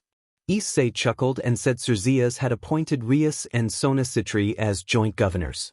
He speculated that the recent influx of fallen angels was due to poor scouting and weak management by some in Rias's ranks, though he conceded Sona managed more competently.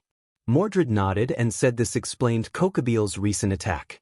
Drake interrupted, sensing someone entering their bounded field. Issei cursed and realized he had accidentally deployed a cursed bounded field. He rushed outside and found a human figure lying motionless near their property. It looked like a mage with a briefcase. Mordred glared while Issei approached the unmoving mage. Drake suggested Issei check the briefcase. It might contain information. Issei opened it and found a file sealed with magic. He dispelled the seal and was shocked by what he saw. The documents indicated that his parents, the Hayato family, had been magi and that the file contained records and information about their background. Their research focused on flash air. The Hayato's were also a mid-ranked magus family. The clock tower, suspicious of the deaths, dispatched a magus to collect their works. Mordred asked what flash air was and apologized that she was not skilled in human magecraft. Issei explained that flash air was a form of displacement magecraft that substituted one thing for another and, derived from alchemy, the system had a fundamental rule that the replacement always suffered from degradation. Thought of as basic and low-level, the Hayato family alone still used this art. It allowed them to displace the souls and consciousness of others into stuffed animals and objects, replacing them with pseudo-personalities like those used in their dolls. Mordred looked at Issei with slight curiosity while Drake scowled from his sacred gear. Mordred wondered what they would do with the corpse. Drake pointed out that the Carillon Observatory in the clock tower could detect magecraft across 80% of the world. Issei explained that the observatory's range extended to Kyoto and that Ko lay on a subvariant ley line connected to Kyoto's, so their bounded field should not be visible to the observatory. He added that the clock tower would likely avoid sending more mages into devil territory. Mordred expressed relief at the news. Issei decided to burn the corpse. The boosted gear materialized in his hand and a bright yellow flame consumed the body until only ash remained. Issei then resolved to replace the cursed bounded field with an ideal bounded field. Mordred asked him to do so, not wanting any more innocent deaths at their doorstep. Issei assured her it would be done at once. In another room, Rias sobbed quietly while her peerage watched with solemn expressions. A crimson-haired man in his 30s, bearing an aura of nobility and authority and resembling Rias, observed the scene with a frown. He promised to find whoever was responsible for the deaths of her bishop and the Hayato family. He reported that Gasper had been exorcised by an especially powerful method. Rias reacted with shock. The man explained that the markings on Gasper's body read, "Lord have mercy," a phrase used in one of the most dangerous exorcisms against creatures of darkness. He warned that the invocation itself could be devastating and suggested that the culprit might be an exorcist from the church, a heretic working for darker forces, or someone planting a false clue. Rias vowed to find the one responsible. Later, the scene shifted to a battle-scarred plain. A sickening odor hung over the field where fallen soldiers lay. Above them hovered a figure with a long sword, reciting a solemn, chilling declaration that death would bring rest to the fallen. A dying soldier reached out, and the figure ended his suffering with a single strike. The figure then murmured a determination to find the Hassan of this era, believing a skilled assassin might be roaming the plains, and turned toward the sea of red beyond.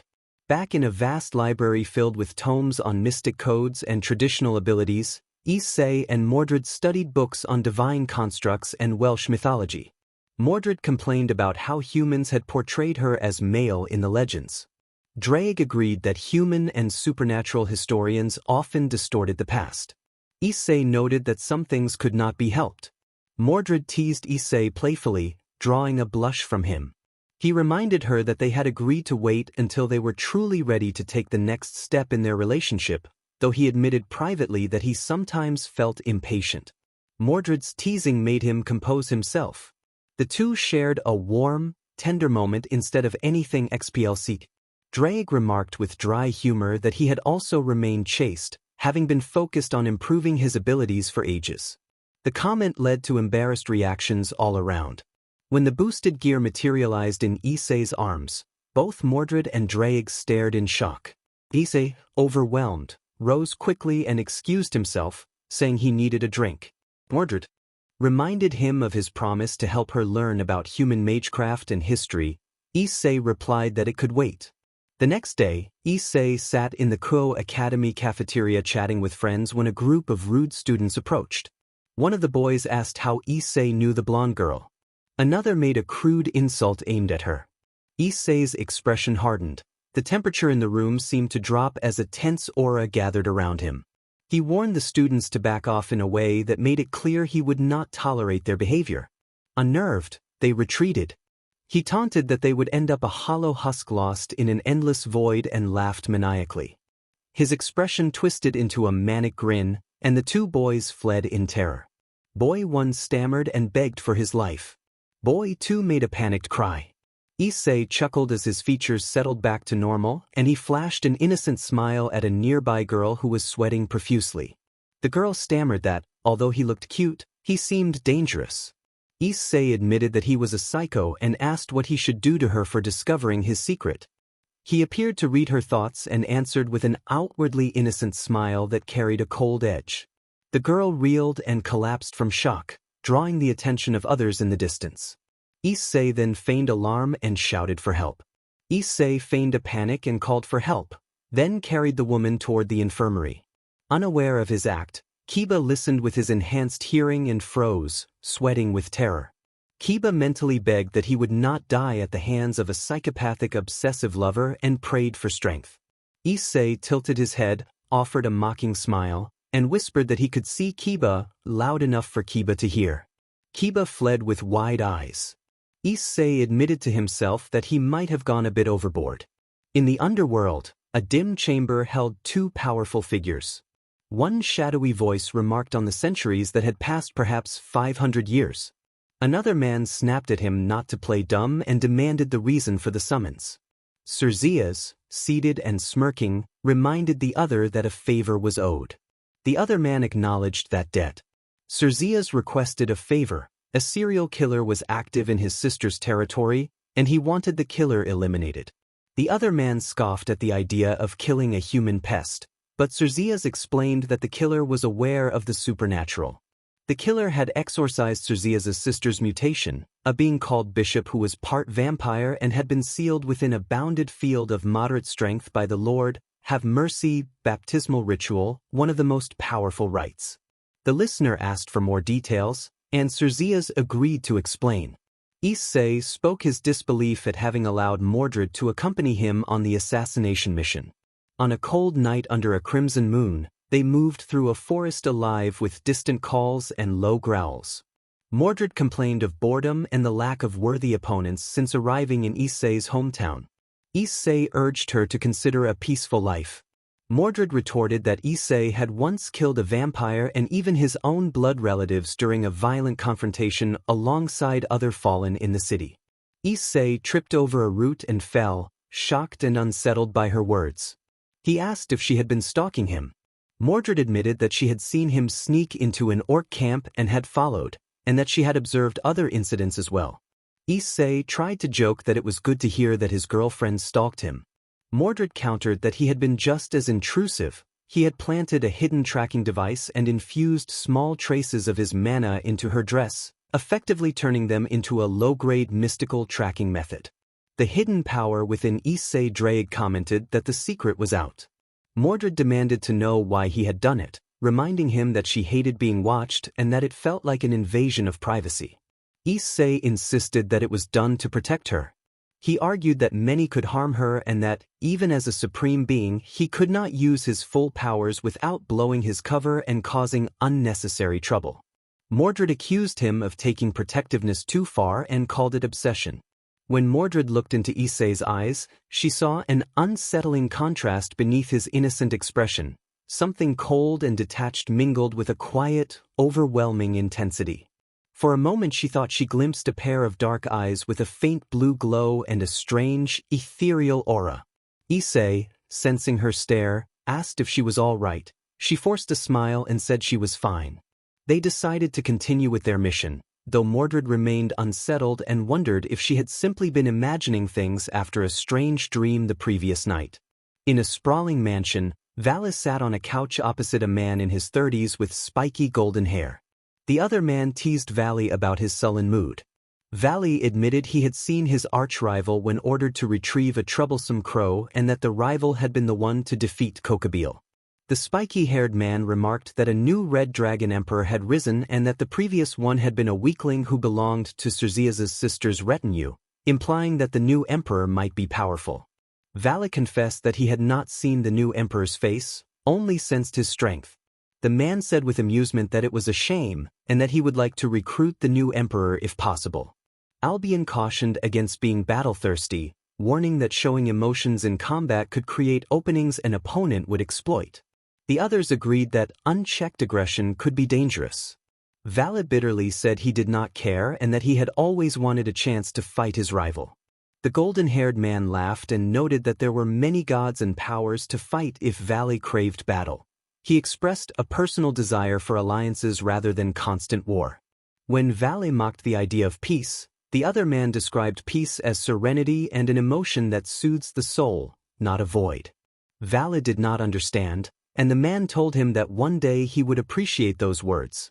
Azazel, present in the conversation, observed that the new Red Dragon Emperor might be a valuable asset against emerging threats or a potential future enemy and wondered how much disruption the new emperor could cause. Back with Issei, the forest showed clear signs of a recent battle, and Issei moved through it in his assassin attire. He noted that most targets were eliminated and that one remained. Mordred emerged from the shadows in her classic armor, her gear stained from the fight. Issei explained that the targets had been a group of notorious supernatural bandits who had been causing trouble for the spirit factions. Those they had fought were members of a bandit group targeting local communities. Mordred reflected that in her earlier years as a Knight of the Round Table she had dealt with bandits and assassins who threatened the innocent, and the mission continued. Mordred frowned slightly inside her armor and tried to sense any other presence nearby, but when she found nothing she gave up. Mordred noted that it seemed the last target had escaped. Issei answered that they would find him soon. Issei then fixed his gaze on a tree with wide eyes and shouted a warning.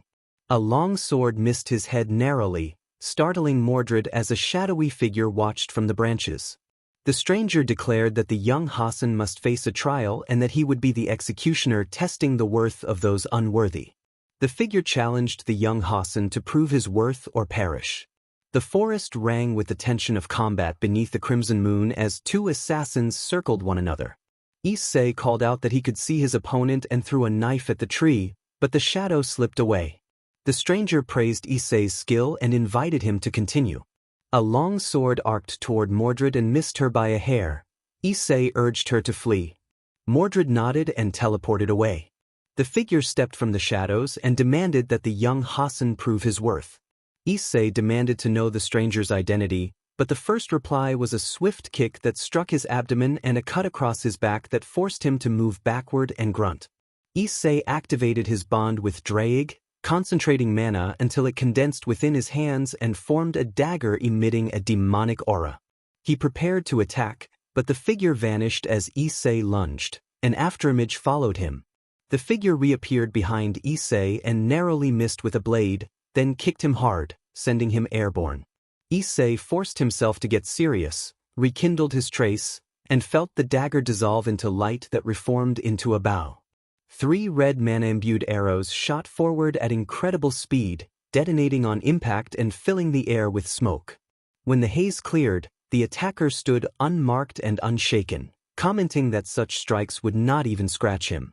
Issei identified the opponent as King Hassan the Grand Assassin, the first Hassan, the old man of the mountains, a figure believed dead.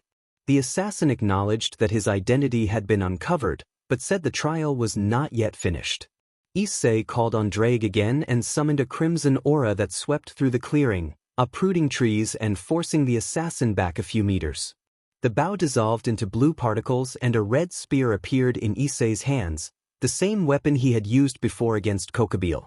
He moved behind the first Hassan and drove the spear into the assassin's leg, crippling it, but the attacker struck back with his long sword and hit Issei in the gut, making him stumble and clutch at the wound.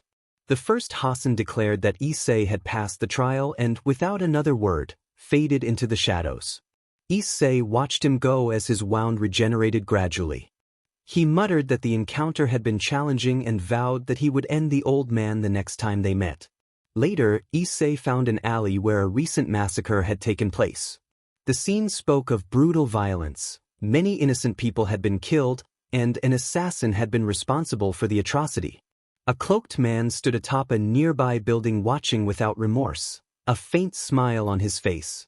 He spoke to himself about the killer below and decided it was time to make contact with a man named Ryunosuke.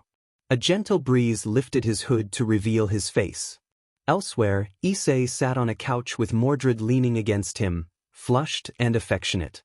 Mordred expressed love and asked Issei to stay close. She pleaded softly for comfort and promised to be well behaved.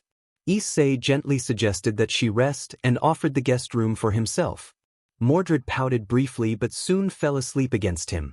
Issei blushed at her forwardness and felt awkward, unused to such open displays of affection.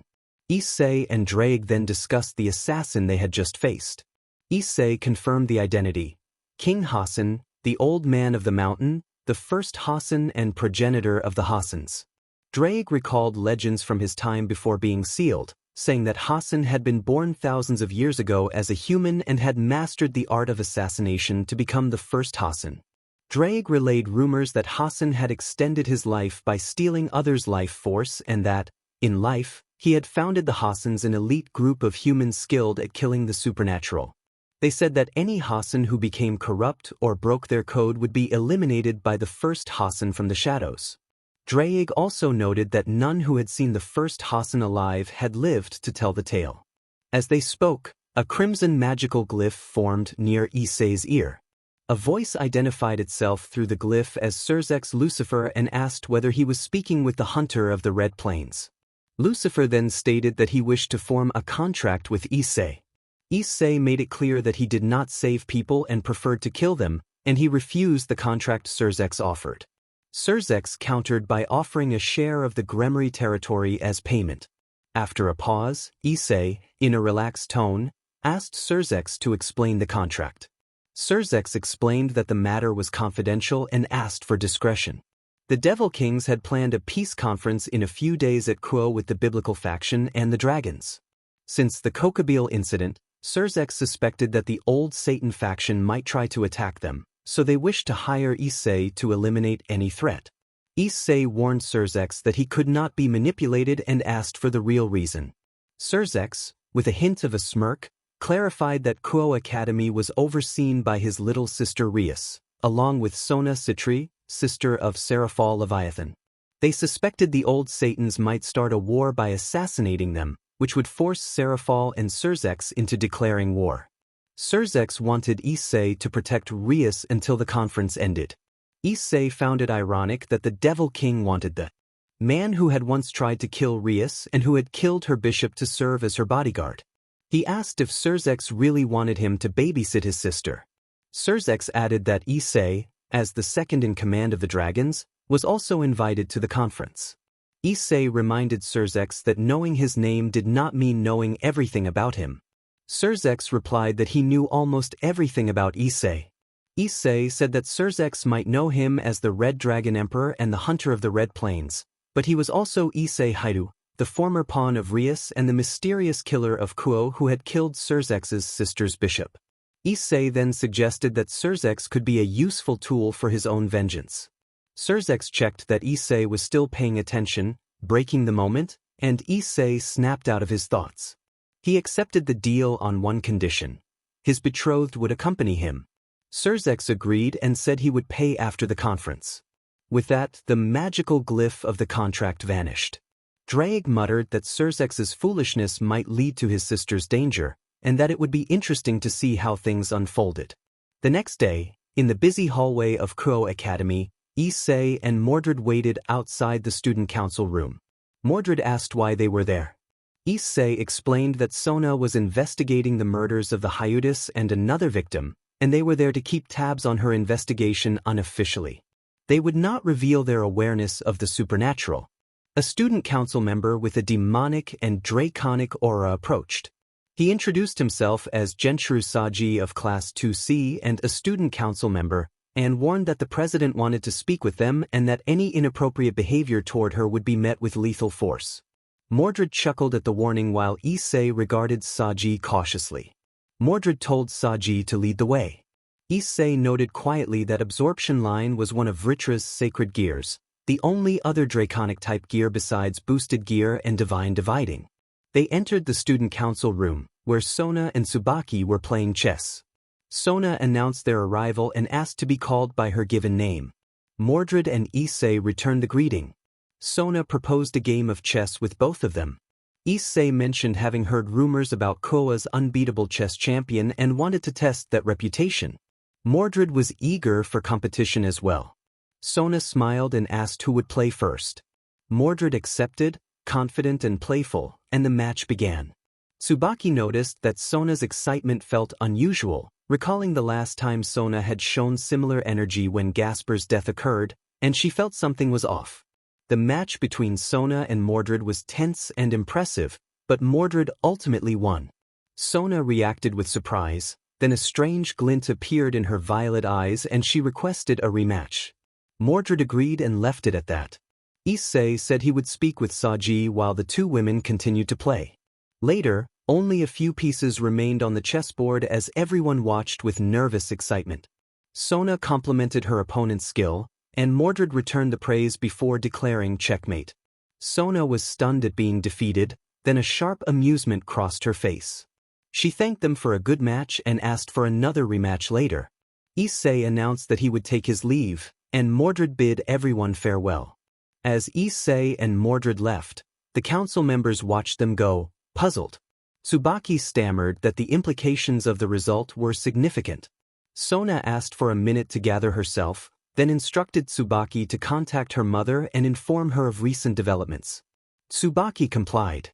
Sona reflected that losing to two opponents, one of them male, was both thrilling and unsettling. She resolved that it was time to learn more about the man she might be linked to. She had wanted to test the person who might be the killer, but she decided not to pursue that now. Sona told Tsubaki not to inform her sister and instead asked her to send a familiar to monitor Issei at all times. Tsubaki hesitated, calling it stalking, but Sona clarified that it was simply a way to get to know him better. The day continued with the same uneasy calm. Finally, after 18 years, Issei walked toward Kuo Academy with Mordred at his side. Mordred warned that they were going to be late for school. Issei teased that she was the one who had burned their food while cooking. Mordred playfully punched his shoulder and seemed to be in a good mood. Issei noticed a pair of red eyes watching them and guessed it must be a familiar belonging to Sona. Mordred asked if he could feel it. Issei confirmed and suggested it was likely Sona's familiar. Mordred advised staying calm to avoid suspicion and recommended not taking any assassination missions for a week. Issei admitted she had a point, though a week felt like a long time to refrain from taking on dangerous assignments. As they talked, Sona approached, waving. Sona acknowledged their meeting with a polite greeting. Mordred expressed surprise and offered to play a few chess matches. Sona gave a short, unsettling chuckle that set Issei on edge. She seemed different than when Issei had known her before. Where Sona had once been stoic, today there was a troubling glint in her eyes. The bell rang for homeroom, and Issei said it was time to go, enjoying the company. As Issei left for class with Mordred, Sona watched him and allowed a determined, possessive smile to cross her face. Then she returned to class, her stoic demeanor settling back over her expression. Later that day, Issei sat in his room reading about mystic eyes while Mordred worked in the kitchen. Issei wished he had the mystic eyes of petrification for handling multiple targets. Instead, he had another powerful but less versatile pair of mystic eyes. An indigo glyph formed above his ears, and he addressed Mr. Kodamine. A dark chuckle answered him. Tannen greeted Issei and asked after the dragon apple farms. Issei replied that the yield had doubled thanks to research and joked about wanting a mountain of apples. The conversation turned to a peace conference between the biblical faction and others. Issei confirmed that Surzex had invited him as the dragon faction's representative and that he had been hired to protect Surzex's sister. Tannen remarked about Surzex's protectiveness and asked where Issei was located. Issei told Tannen that he respected him but did not take orders and would reveal his location on his own terms. Tannen sighed and pressed Issei, who insisted he acted according to his own plan. Tannen accepted this and suggested sending Bova to the peace conference for backup. Issei bristled at the implication that he could not protect himself and refused the offer, saying it would hurt his pride. Issei agreed to attend the peace conference and said he would bring his companion with him. Tannen laughed and asked who the companion was. Issei named Mordred Pendragon, the Knight of Treachery. Tannen reacted with disbelief, exclaiming that Mordred had been thought dead and demanding confirmation of her identity and gender. Issei explained that Mordred had gained partial immortality after a duel with King Arthur and confirmed she was female. Tannen, still surprised, offered to send Bova for protection. Issei repeated his refusal and added that he planned to take Mordred out after the peace conference, framing it as a simple outing. Tannen agreed and passed along greetings from Bova. They ended the call, and the glyph above Issei faded. Issei returned to his book as Mordred called from the kitchen that she had burned their food. Issei sighed and accepted that he would have to cook, and Draig agreed that he should. Some time later, Issei and Mordred sat at the dining table with steaming bowls of ramen. Issei asked if she liked his cooking. Mordred eyed the ramen with obvious delight and said it was fine. She took a bite and reacted with visible enjoyment, finishing the first bowl quickly. She asked for seconds, and Issei obliged. Mordred praised the food, savoring each bowl. As the meal continued, Mordred surrounded herself with empty bowls while Issei looked a little overwhelmed. Mordred requested another bowl, and Issei reminded her that it was already the fifth.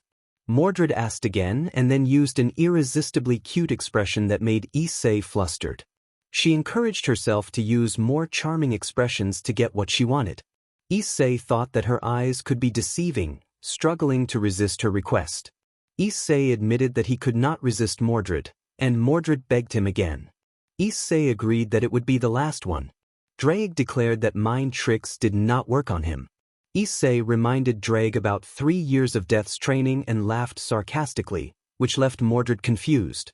Draig then shouted that the first rule of Death's training was not to talk about Death's training. Mordred asked if Draig was all right. Issei suggested that he had probably reawakened some buried trauma. Mordred said he felt bad for Draig. Issei reassured them that Draig would be fine and considered taking him to a supernatural counselor, though Mordred doubted any counselor would remain sane after examining him. Issei decided to give it a try. Draig again repeated the first rule of Death's training.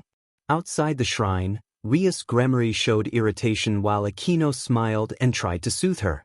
Rias wondered aloud why their guest was taking so long, and Aquino warned Rias not to fret. A golden light and a surge of divine aura announced the arrival of Lord Michael, who stepped forward in royal attire with a calm, divine presence and a halo. Aquino greeted him respectfully, and Rias, speaking with the pride of Koa's governor, asked the reason for his visit.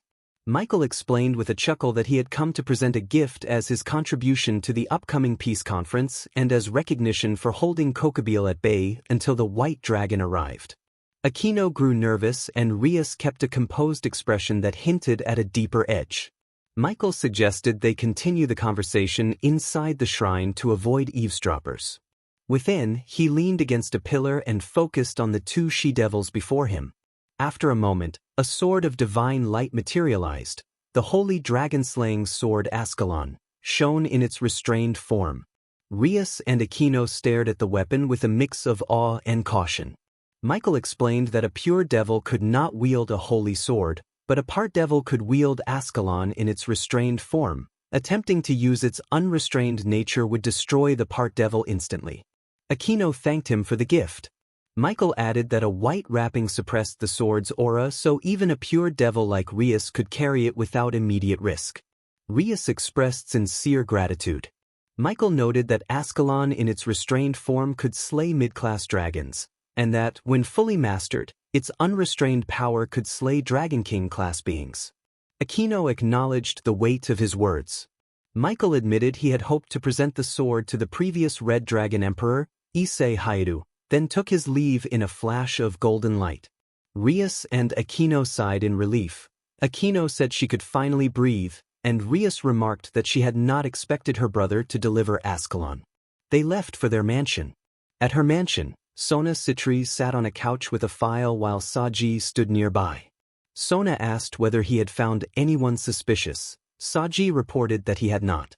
Sona then ordered him not to take contracts with humans for a week and instructed him to repeatedly scout the area around his house and the abandoned church. Saji saluted in jest and promised to handle it before teleporting away. Tsubaki entered in casual clothes and asked Sona about clues regarding the killer. Sona said she was working on it. Tsubaki mentioned that Momo had completed her contract with Client 43. Sona reacted with a cold, focused look that unsettled Tsubaki. They discussed patrols. Tomo was covering the western part of the city, while Sona believed Issei, Kodomine, and Mordred were in the eastern part, where Tsubasa was currently scouting. Sona confirmed that everyone was in contact, and then dismissed Tsubaki for the night. After Tsubaki left, Sona called softly, and a small manticore with black and blue scales appeared on her shoulder and then transformed into a young woman with ocean blue hair. The young woman reported that Issei was asleep with Mordred at his side. Sona reflected that polygamy was not uncommon among devils and considered having them both become devils with her mother's help. She instructed the young woman to watch them closely and learn Issei's likes and dislikes. The young woman bowed and departed. Sona smiled quietly and promised herself that soon she would be with him and that no one would be able to take him away. Far beyond the known plains, in an abyss wrapped in endless darkness, a monstrous screech echoed and spread. Despair even among the bravest. The sound came from something tormented and twisted beyond mortal understanding, cursed to a cycle of aimless rampage and isolation. It had been sealed at the edge of the universe by a mortal at the cost of that mortal's soul. Two red eyes glared out with such ferocity that the void itself seemed to tremble. The presence was simple and yet impossibly complex, not bound to ordinary reality, and it radiated a chaotic force that made the universe flinch not from fear of annihilation but from the havoc it had once left in its wake. Behind, a reminder of its existence loomed over the underworld capital Lucifad. In the peaceful city, citizens ranging from slaves to common devils tended to their own business while a vast number of soldiers guarded the streets and the fortress at its heart. That fortress housed one of the current devil kings, Cerzea's Lucifer, known as the Crimson Devil and the First Super Devil.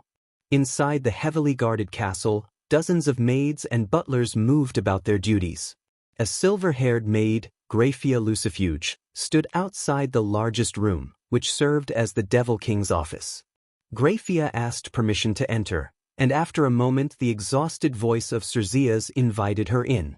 When Graphia opened the door, she was greeted by a sight she would not forget. A futuristic, spacious office centered on an 85-inch wall-mounted television broadcasting a devil journalist discussing underworld affairs. Cerzea's sat at a desk, handling paperwork, giving the room the atmosphere of a typical office. Graphia remarked that the newly built office was astonishing. Cerzias credited Ajuka for the futuristic design and noted that the elder devils had been irritated, claiming the design compromised tradition and made the great Lucifer's office resemble a cult. He attempted a laugh, earning a small, stoic smile from Graphia. Cerzias then asked Graphia if the reports for the next day's peace conference were ready. Graphia confirmed that they were and added that the other devil kings had prepared their own reports. She also reported news from one of the clans. They had found a suitable match for their heiress and sought Cerzias's permission. Cerzias inquired which clan had made the request. Graphia explained that the Citri clan had informed her that Lady Sona had been defeated in chess by a human at Kuo Academy and that the clan wished to arrange a marriage with him. Cerzias reacted with shock and stumbled from his chair.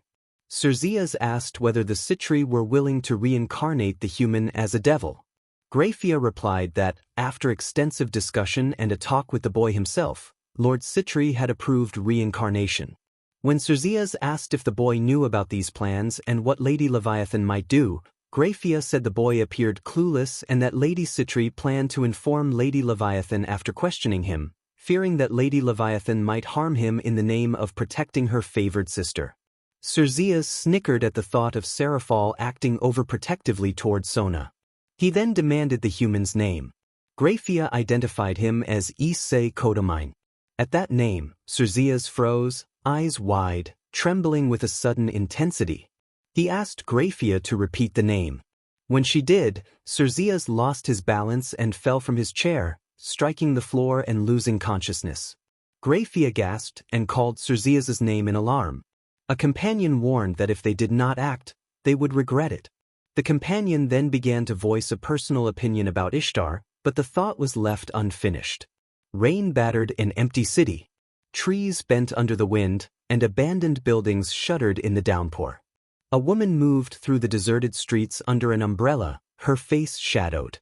She muttered that they must be the change they wished to see in the world. At her words the rain softened and the ground split open to reveal a descending staircase. She walked down into the earth. After several minutes she reached a massive door flanked by two mages. The mages demanded her identity. The woman identified herself as Leviathan, and the two mages immediately fell to their knees in deference. One of the mages asked for forgiveness as he opened the door. Beyond the doorway lay a vast subterranean base, teeming with mages and devils. The gathered workers noticed Leviathan and bowed as she stepped forward, a small, satisfied smile touching her lips. A devil approached and informed Leviathan that Lord Tosaka wished to meet her, and offered to accompany her. Leviathan declined the offer and ordered the troops to be ready in a couple of hours. The devil ran off to carry out the command. Leviathan continued to an inner chamber lined with mystic codes and arcane artifacts. When she opened the door she found a man in his late 30s in an elegant suit, holding a staff, his deep blue eyes assessing her with a faint smile. The man introduced himself as Tokiomi and welcomed her back. Leviathan said that she had traveled well and asked about the plan for their project. Tokiomi replied that their truce was likely to end after the planned infiltration at the peace conference and reminded her that he expected his promise to be fulfilled that day. Leviathan narrowed her eyes and explained that she did not currently possess the Lesser Grail. It remained under her superior's jurisdiction, but she assured him it would be his once their pact had been honored. Tokiomi expressed approval and presented his finest mages, rogue spellcasters and heretics hunted by the clock tower and the church. When Leviathan questioned why a prestigious magus from a well-known family would ally with them, Tokiomi stated that he would fulfill his wish at any cost. He planned to use the Lesser Grail to summon the Greater Grail, begin the ritual to reshape the heavens, and reach the Akasha, the root. He declined to provide further details. Meanwhile, Issei sat in class, listening but lost in thought, replaying what Death had said when they had been alone in the multiverse. In the memory from a year earlier, Issei lay on a grassy field beneath a cracked sky that marked the place as a subdimension. He thought that the training was intense and useful, but could not stop worrying about what he had become involved in. A sudden punch struck near him, sending a shockwave that dented the ground, but Issei remained unshaken. Death and Life appeared beside him in human form. Life asked how he was and whether he needed assistance. Death observed that Issei had improved and that his mother would be proud. Life scolded Death for his flirtatious tone, smacking him lightly to make the point. Death and Life then reminded Issei why they were there. Death said they intended to show him something extraordinary but first would render Drake unconscious so he would not learn of it. The three left the field and were hurled across the multiverse toward its center at incredible speed. After an intense 30-minute journey, they slowed into a void that pressed on them like an invisible weight. Issei stumbled, but Death assured him that the pressure would not kill them. It was only the first security barrier. A blinding light filled the space, then faded to reveal an indescribable sight. Life described the sight as the finest creation of the primordial concept. The root, the eye. Death explained that the root served as the anchor of the multiverse and the backup database of all creation. Only a primordial concept or its prophesied vessel could access the interior, even they could not fully penetrate it. Life added that the root contained knowledge that even they did not possess, that it was ethereal and indestructible, and that it could be used to observe any part of the multiverse. Issei reacted with amazement at the idea that only he could reach it. Death corrected him, explaining that beings with souls could not access the root's interior, though theoretically a human might reach the swirl of the root. The chance of surviving such a sight was vanishingly small, and there was the added danger of something Death called the red shadow. The memory cut off, and Issei returned his attention to the classroom. A scary red silhouette with beast-like eyes filled the space. Death explained that it was the red shadow, the last failsafe if a mortal reached the swirl of the root. Death added that it would not kill indiscriminately, it recognized the vessel. Its purpose was to destroy any mortal who had touched the swirl. Life clarified that touching the swirl of the root granted mortals an unbelievable power called true magics. There were 5 of them, but the red shadow killed anyone who touched the swirl almost immediately. Life continued that only one person, by sheer luck, had managed to evade the red shadow. Life identified that person as Kischer Zelrich Schweinorg, from a distant universe in the Naciverse cluster. Zelrich had obtained the second magic, the kaleidoscope, whose domain was the operation of parallel worlds. This allowed him to travel between multiple universes and draw mana from parallel worlds. Through specific means he had achieved partial immortality. Life described him as the kind of person nobody would wish to meet. A massive trickster who interfered with other universes for his own amusement. Issei reacted with disbelief and a forced laugh, thinking such a person sounded impossibly extreme. Death groaned in response while Life scratched the back of her head. Issei nervously felt sweat bead on his forehead. Death said Issei had no idea how far Zelrich had gone. According to Death, Zelrich had disrupted nearly 10,000 timelines, and he had destroyed about 100 parallel universes either by accident or through improper manipulation by introducing external factors that made original timelines unstable. Death even claimed that Zelrich had once erased an entire timeline simply by saving a person from death. Issei said he never wanted to meet such a person. Life explained that in many parallel universes human mages had partial knowledge of the swirl of the root, and many had tried to open pathways to the Akasha. A few had succeeded in part, but all of those who reached the pathway were killed except Zelrich. Life added that once a successful pathway was used, it tended to close, preventing further use, and that attempts to use artifacts like the Greater Grail to force a path to the Akasha had consistently failed. Issei admitted that it was a lot to process, but said he at least understood the basics. Later, back in his own world, Issei noticed Mordred dozing in class. Mordred felt a suffocating nothingness around her, like the dream she had had where she had seen the woman she most despised. Mordred believed it could not be real. She assumed she was hallucinating, cursed, or under a spell. A whisper told her that someone could finally have a small conversation with her. Mordred was sure the voice belonged to the woman she hated. She seethed with hatred and told herself she wanted that woman gone. The voice told her not to be so defiant and that it meant no harm. Mordred snapped back at the intruder, calling her an imposter and telling her to go away. The air turned cold and a chill ran down Mordred's spine. An old, ominous sensation returned to her, something she had not felt in a long time. The voice accused her of not being worthy. Mordred reflected inwardly that she had always tried and failed. She could not understand why the woman she admired would not acknowledge her. She had wanted to be that woman's shadow and to make her proud. Mordred had wanted to inherit the Pendragon legacy and become the future king of Camelot. She had dreamed of ruling with righteousness, ensuring her people's happiness and prosperity. All she had ever wanted was a good life as a ruler who nurtured a flourishing kingdom. Then she rejected the thought with a sharp, anguished exclamation. Mordred fought for breath between regret and stubborn pride. She had never asked for power. She had wanted only to prove her worth and inherit the golden sword of victory. When her claim was denied, she had lashed out. She remembered the confrontation with her mother, the remorse that followed, and the tears that fell as she stood over what she had done. The memory of the horror in her mother's eyes would not leave her, and the weight of the consequences pressed on her like a stone. Time passed. In class, Issei noticed Mordred and called her name. She woke with tears on her cheeks, staring ahead with a stony expression. Issei observed that she had been crying and asked if she had had a nightmare. Mordred touched her face and confirmed she had been shedding tears, though she could not recall the dream. Issei, pretending to listen to the teacher, considered that whatever she had seen might have been so terrifying that her mind had pushed it away.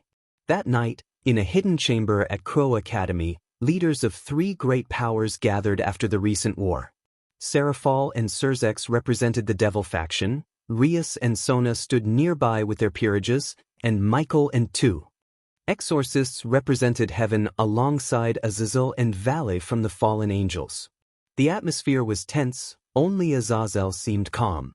Surzex announced that the dragon representative should already be present. A bright, multicolored magic circle appeared on the floor, and Issei and Mordred materialized in battle attire. Rias and her peerage were shocked, and Sona stared at Issei in stunned disbelief. Issei introduced himself as Issei Kodomine, honorary second-in-command of the dragon faction. Mordred stood beside him and declared herself Mordred Pendragon, the true heir of Camelot and Issei's companion. The room reacted with surprise. Vale grinned, and Azazel gave a wry smile. Azazel remarked that Issei must be fortunate to have such a companion. Surzex invited both of them to take a seat. Once everyone had settled, Azazel suggested beginning the meeting. Surzex asked for a report on the incident with Kokabeel. Rias and Sona presented their prepared findings. Surzex expressed relief that the event had not escalated into open war, noting that the devils could ill afford further losses among their purebloods. Michael voiced concern about Kokabeel's objectives, indicating that he had sought conflict. Azazel agreed that Kokabeel had been trouble. He had managed to evade vigilance and had stolen Excalibur fragments. Azazel said he had tried to stop him and that he had called on the White Dragon to intervene, but the Red Dragon had acted instead. Issei revealed that he was the new Red Dragon Emperor and summoned the boosted gear, prompting astonishment across the room. Michael questioned how a non-human could inherit a sacred gear, but Issei explained that a flaw in the system, combined with the chaos of recent events, had made it possible. Azazel asked if he could study Issei's sacred gear and invited him to visit Grigori. Some in the room shifted uneasily at the suggestion, while Serafal teased Issei in a light, mischievous way. Grayfia gently urged Serafal to moderate her behavior. Mordred, impatient with formalities, urged everyone to declare peace already. Discussion turned to demands and proposals. Surzex warned that the devils had conditions. Issei replied that the dragons did as well. Michael, sobered by the losses suffered by both gods and devil kings, said that there was no appetite for another war when extinction threatened many races. Azazel emphasized that the devils wished to focus on reviving their species and continuing sacred gear research. Serafal agreed that recovery was a primary concern. The dragons requested peace, some territory in the underworld as compensation for their military support, and access to dragon apples that grew especially well there. Surzex found those demands reasonable. Michael offered the exorcists sacred gear tracking system and medical facilities in exchange for information about the evil peace system and its functions. Surzex agreed. Azazel proposed sharing sacred gear research and artificial gear development in return for a reincarnation system and territory in the underworld. noting that the devils could also provide Longinus users. Surzex countered with a request for dragon armies to help deal with stray devils. In return, devils would offer territory and information on the reincarnation system and the evil pieces. The dragons agreed to the alliance. Michael and the exorcists also consented. With assent from all parties, the peace treaty was sealed. The dragons would offer military support, and the factions would share technology, research, and territory to ensure the survival of their peoples. Azazel then asked for the opinions of the White One and the Red One. Valle answered simply that he wanted to face strong opponents and test himself in battle. The assembly accepted that sentiment without immediate objection, and the leaders continued to work through the details of their fragile alliance as the night deepened. Azazel laughed and dismissed the need for war, saying there was no need for a conflict when they could spar instead. Issei quietly expressed his desire for peace. Azazel declared the alliance formed.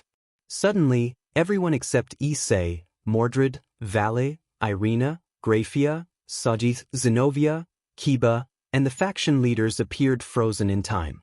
Kiba frowned and wondered aloud what had happened.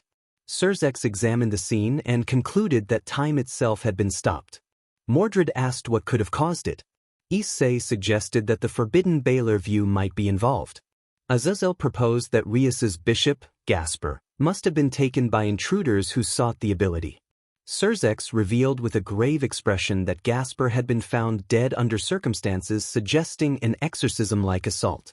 Azazel's casual manner vanished, replaced by a rare seriousness. Valle speculated that Vritra's power had saved someone, while the holy swords had protected some of the swordsmen.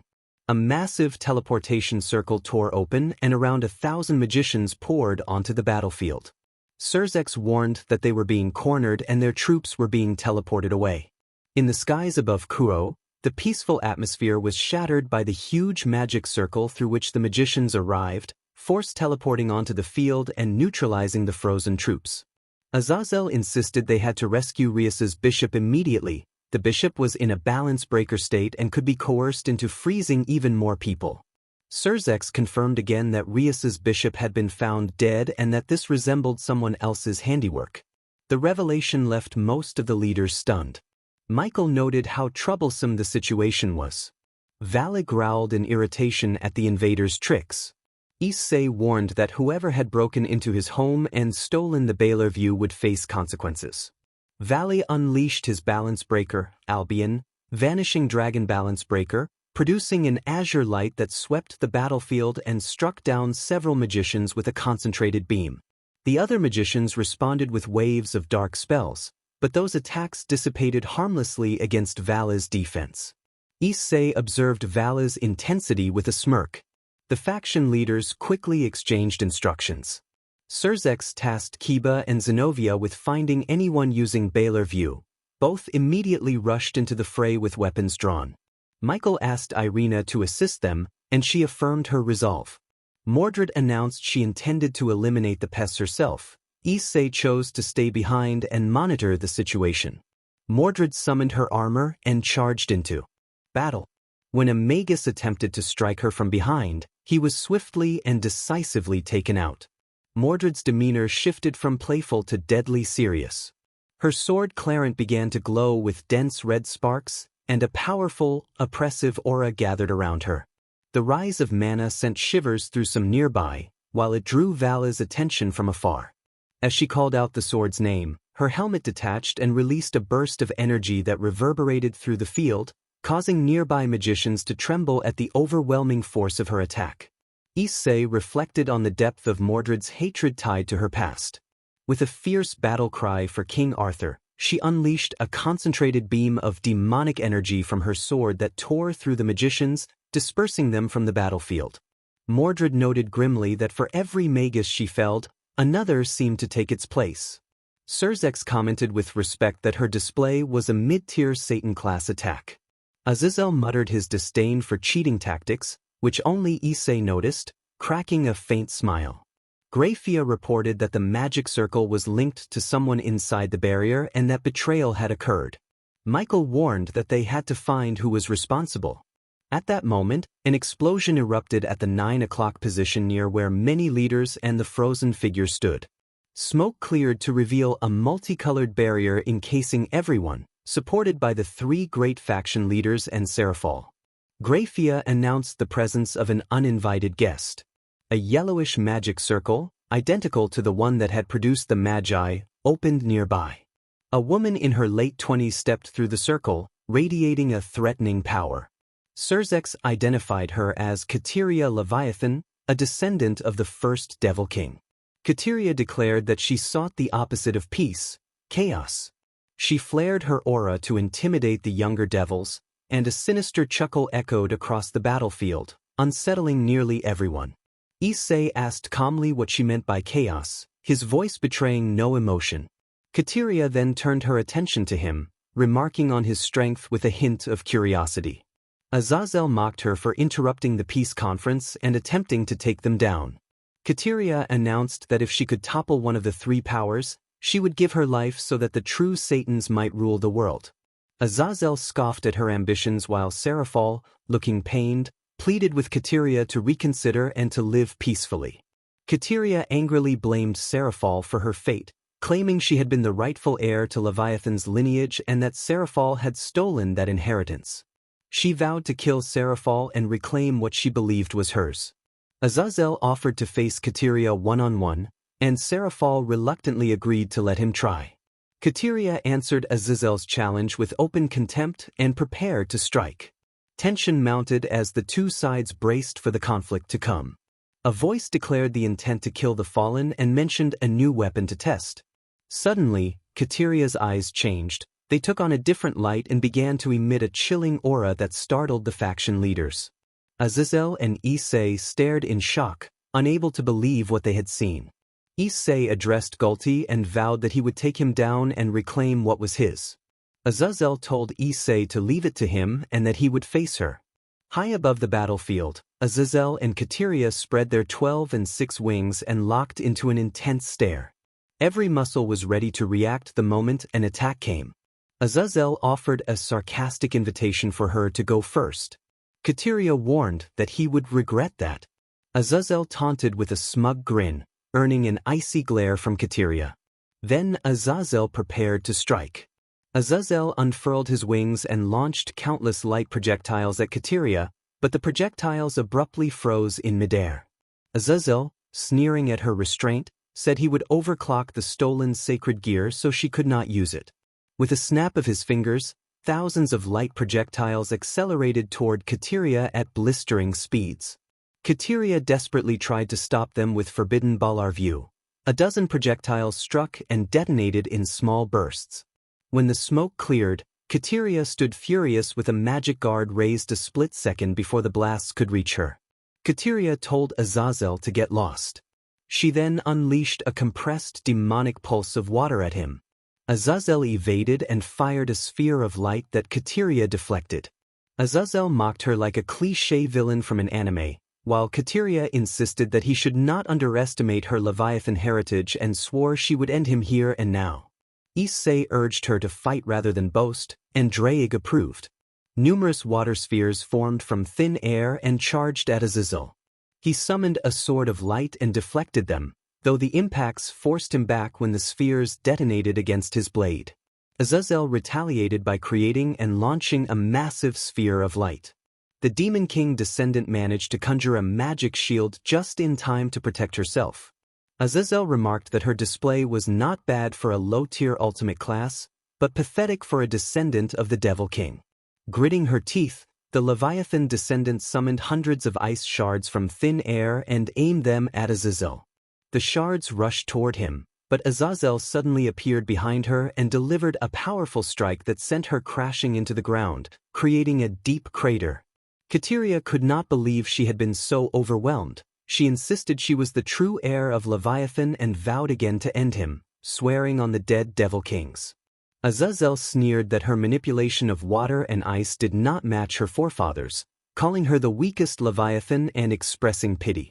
The Leviathan descendant scowled, and an ocean blue aura began to surround her. Azazel chuckled. Kateria declared she would make him take back those words. Water rose to surround her, forming a growing 20-meter torrent that swelled with power. Azazel dismissed it as a mid-tier ultimate-class display. Kateria then invoked what she called the greatest spell of the Leviathans and announced she would drown him in despair, naming the technique Sea Serpent of the End. Suddenly the oceanic blue aura vanished, confusing everyone. Issei, Azazel, and Surzex burst into laughter at the surprising turn. Issei mocked her inability to access Leviathan's true power and called her a disgrace. Kateria marked the insult with a cold glare directed at Issei, who only shrugged. Azazel laughed loudly at the spectacle. From afar, Mordred was cutting through many magi while keeping an eye on the aerial duel. Mordred chastised the combatant as an insolent whelp, calling the arrogance foolish when it was not theirs to hold. Unable to contain her fury any longer, Kateria let out a high-pitched scream. Her eyes burned a bright purple. Azazel raised his eyebrows slightly, watching her next move. Unknown to the others, Issei gritted his teeth, furious at Kateria for stealing Baylor View from his house. Kateria activated her balance breaker.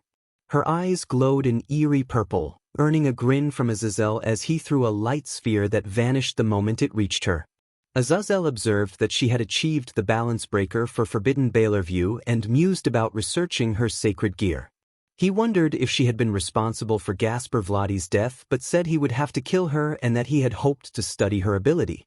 The balance breaker for Baylor View, he explained, allowed control over time and darkness in its surroundings and was a powerful ability. Kateria denied killing Gaspar and insisted she had received the ability as a gift from someone. Then she unleashed her power. A dark aura surrounded her and the accumulated darkness transformed her into a 5-meter-tall monster with a dragon head, which made Issei grin wildly. Azazel admitted he had not expected such a transformation and acknowledged that she was in a high-tier ultimate class, though still a child compared to him. The monster roared and released a torrent of dark flames. Azazel countered by conjuring a holy barrier that held against the onslaught. Kateria slammed her newly formed tail at Azazel, catching him off guard, and he retaliated by hurling a huge orb of concentrated holy energy that collided with her. Azazel then summoned a blue, divine flame and channeled it into a stream of holy fire that surged toward Kateria, resulting in a massive explosion. When the smoke cleared, Kateria lay unconscious in a large crater, severely weakened. Azazel confirmed she was alive and suggested they could interrogate her. He landed with a shrug while Surzex forces teleported Kateria away with a faint flash of light.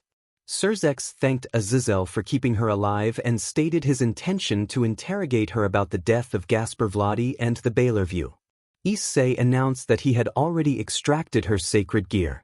Drake warned that Kateria would not die but had likely lost a significant portion of her life force, and Issei affirmed he was aware. Michael noted that one of the old Satan faction leaders had finally been caught. Seraphal stepped forward with a playful confidence, volunteering to handle the situation and the interrogation. The temporal freeze then dissipated. Sona, Rias, and their peerage looked at the now heavily damaged Kuo Academy with wide eyes. Sona demanded to know what was happening. Seraphal told Sona not to worry and assured her that her sister would take care of things. Mordred asked if Seraphal was cosplaying as the magical girl Milky Spiral 7, which drew surprised looks from many. Seraphal stepped very close to Mordred, a noticeable glint in her eyes and a wide smile on her face, and asked if Mordred had watched the Miracle Leviathan show. Mordred confirmed that she had, and Surzex thought Mordred was in for trouble. In a sudden, exuberant move, Seraphal tackled Mordred into a friendly embrace, and they tumbled to the floor. Seraphal's affectionate behavior left everyone stunned for a moment. A short, awkward exchange followed. Mordred blushed deeply as Seraphal affectionately nuzzled her hair, and the others reacted with a mix of amusement and embarrassment. Drake joked that the strongest Red Dragon Emperor had attracted many admirers. Graphia suggested that Seraphal's energy had overwhelmed them all, while Azazel smirked with envy. Saji lamented the unfairness of the situation to himself, complaining that the new student had first become engaged to the president and now seemed to have her sister's favor. He wept quietly, cursing his misfortune and Issei's uncanny ability to attract attention.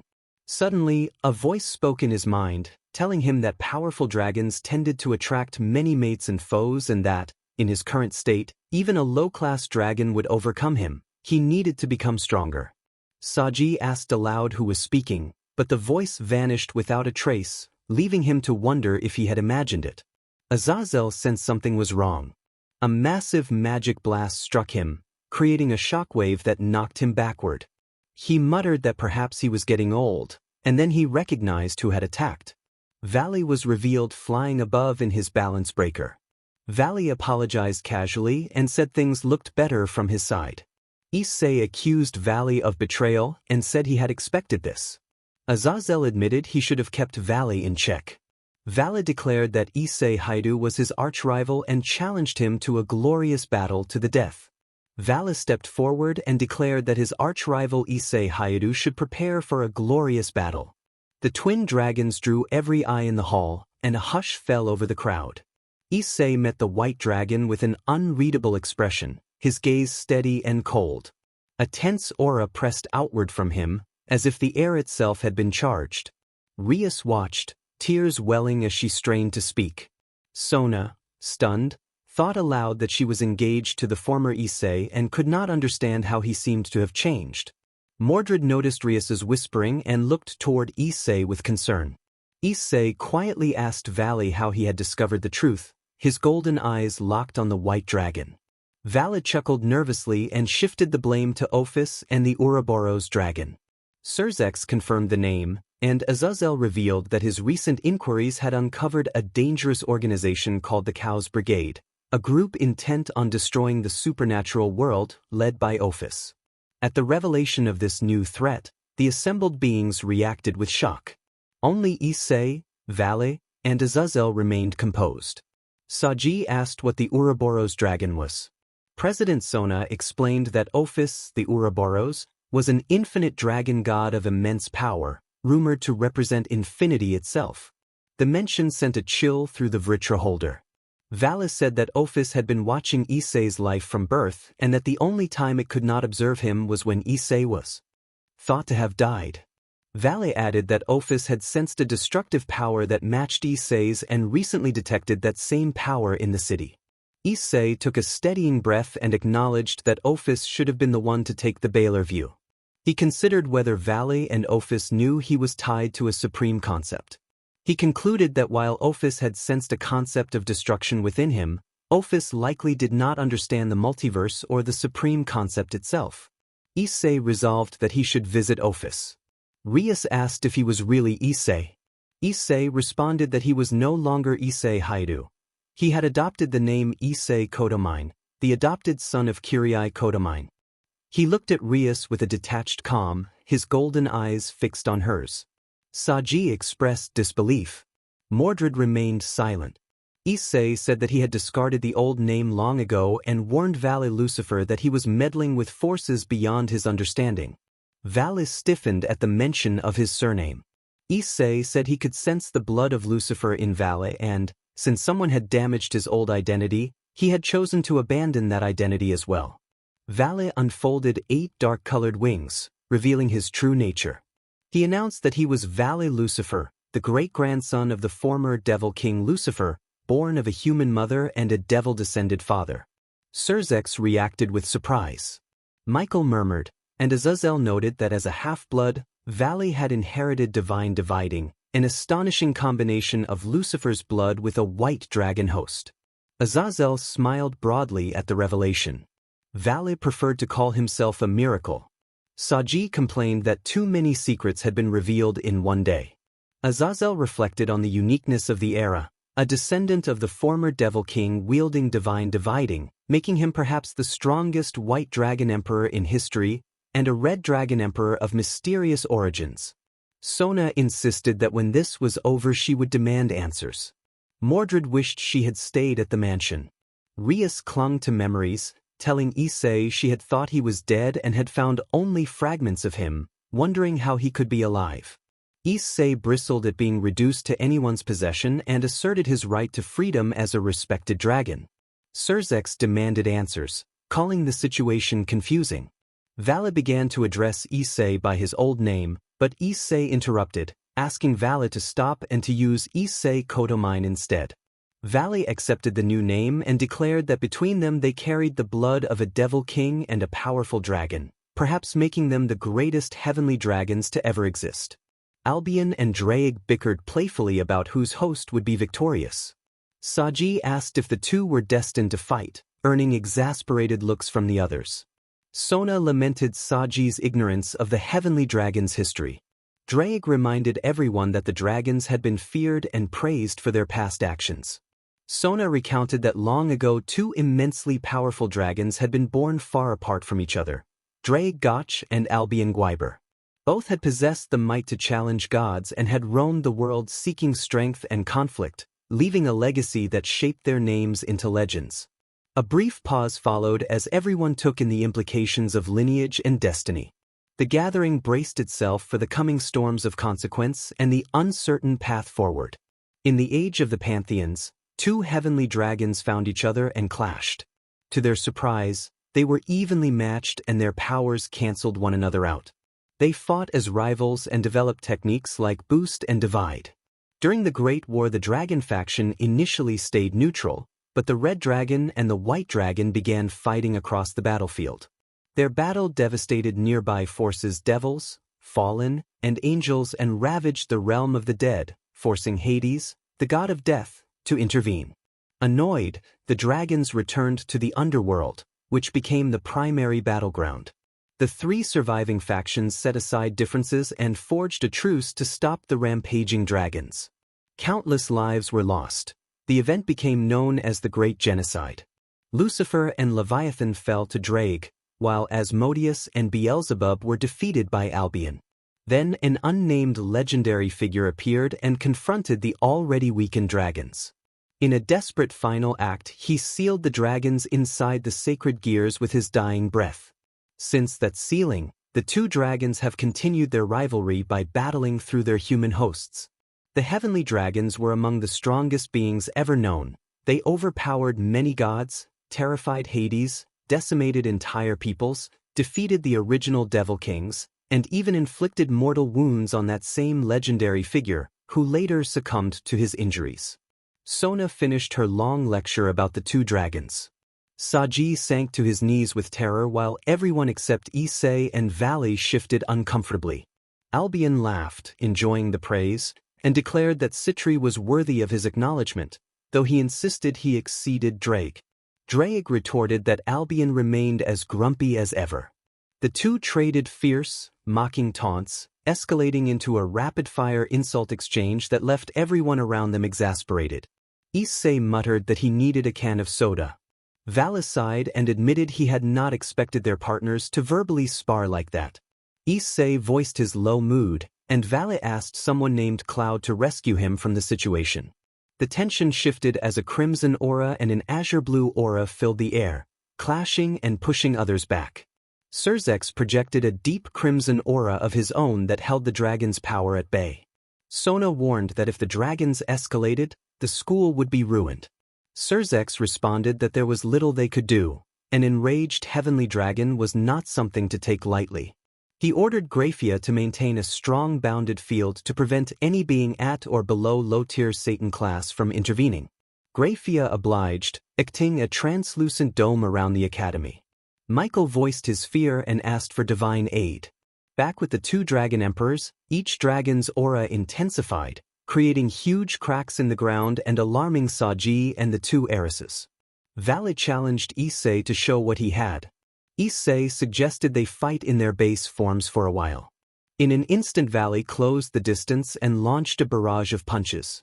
Issei matched him blow for blow, and neither could gain the upper hand for half a minute. Vale observed that Issei favored close combat, noting Issei's lack of mana reserves compared to his own. Albion and Drake both intervened with their respective techniques, divide and boost, testing limits and pushing the duel onward. Vale dashed forward again, but Issei sidestepped, caught his fist, and countered with a strike to the gut. Vale pulled back and fired a large projectile saturated with a darker demonic energy. Issei dodged, but Valley unleashed his wings and took to the air. Issei vowed to make Valley pay for revealing his identity, concentrating his own power. Drake boosted his host while Issei fired twin dragon shots, 2 concentrated red mana orbs that Valley countered with Albion's dividing technique, causing the orbs to vanish. When Issei was nowhere to be seen, Valley turned and was met with a sudden kick that sent him crashing, leaving him reeling and the impact injuring his nose. Albion warned that the gear's dividing function was nearing its limit and suggested using Balance Breaker. Azazel noted that Valley could expel excess aura to increase his limits, but that doing so would only postpone the inevitable cap. Valley grinned and demanded more power. Issei admitted Valley was not bad at all. Issei slipped behind Valley with a swift move and landed a sucker punch. Valley answered with a hook that pushed Issei back several meters.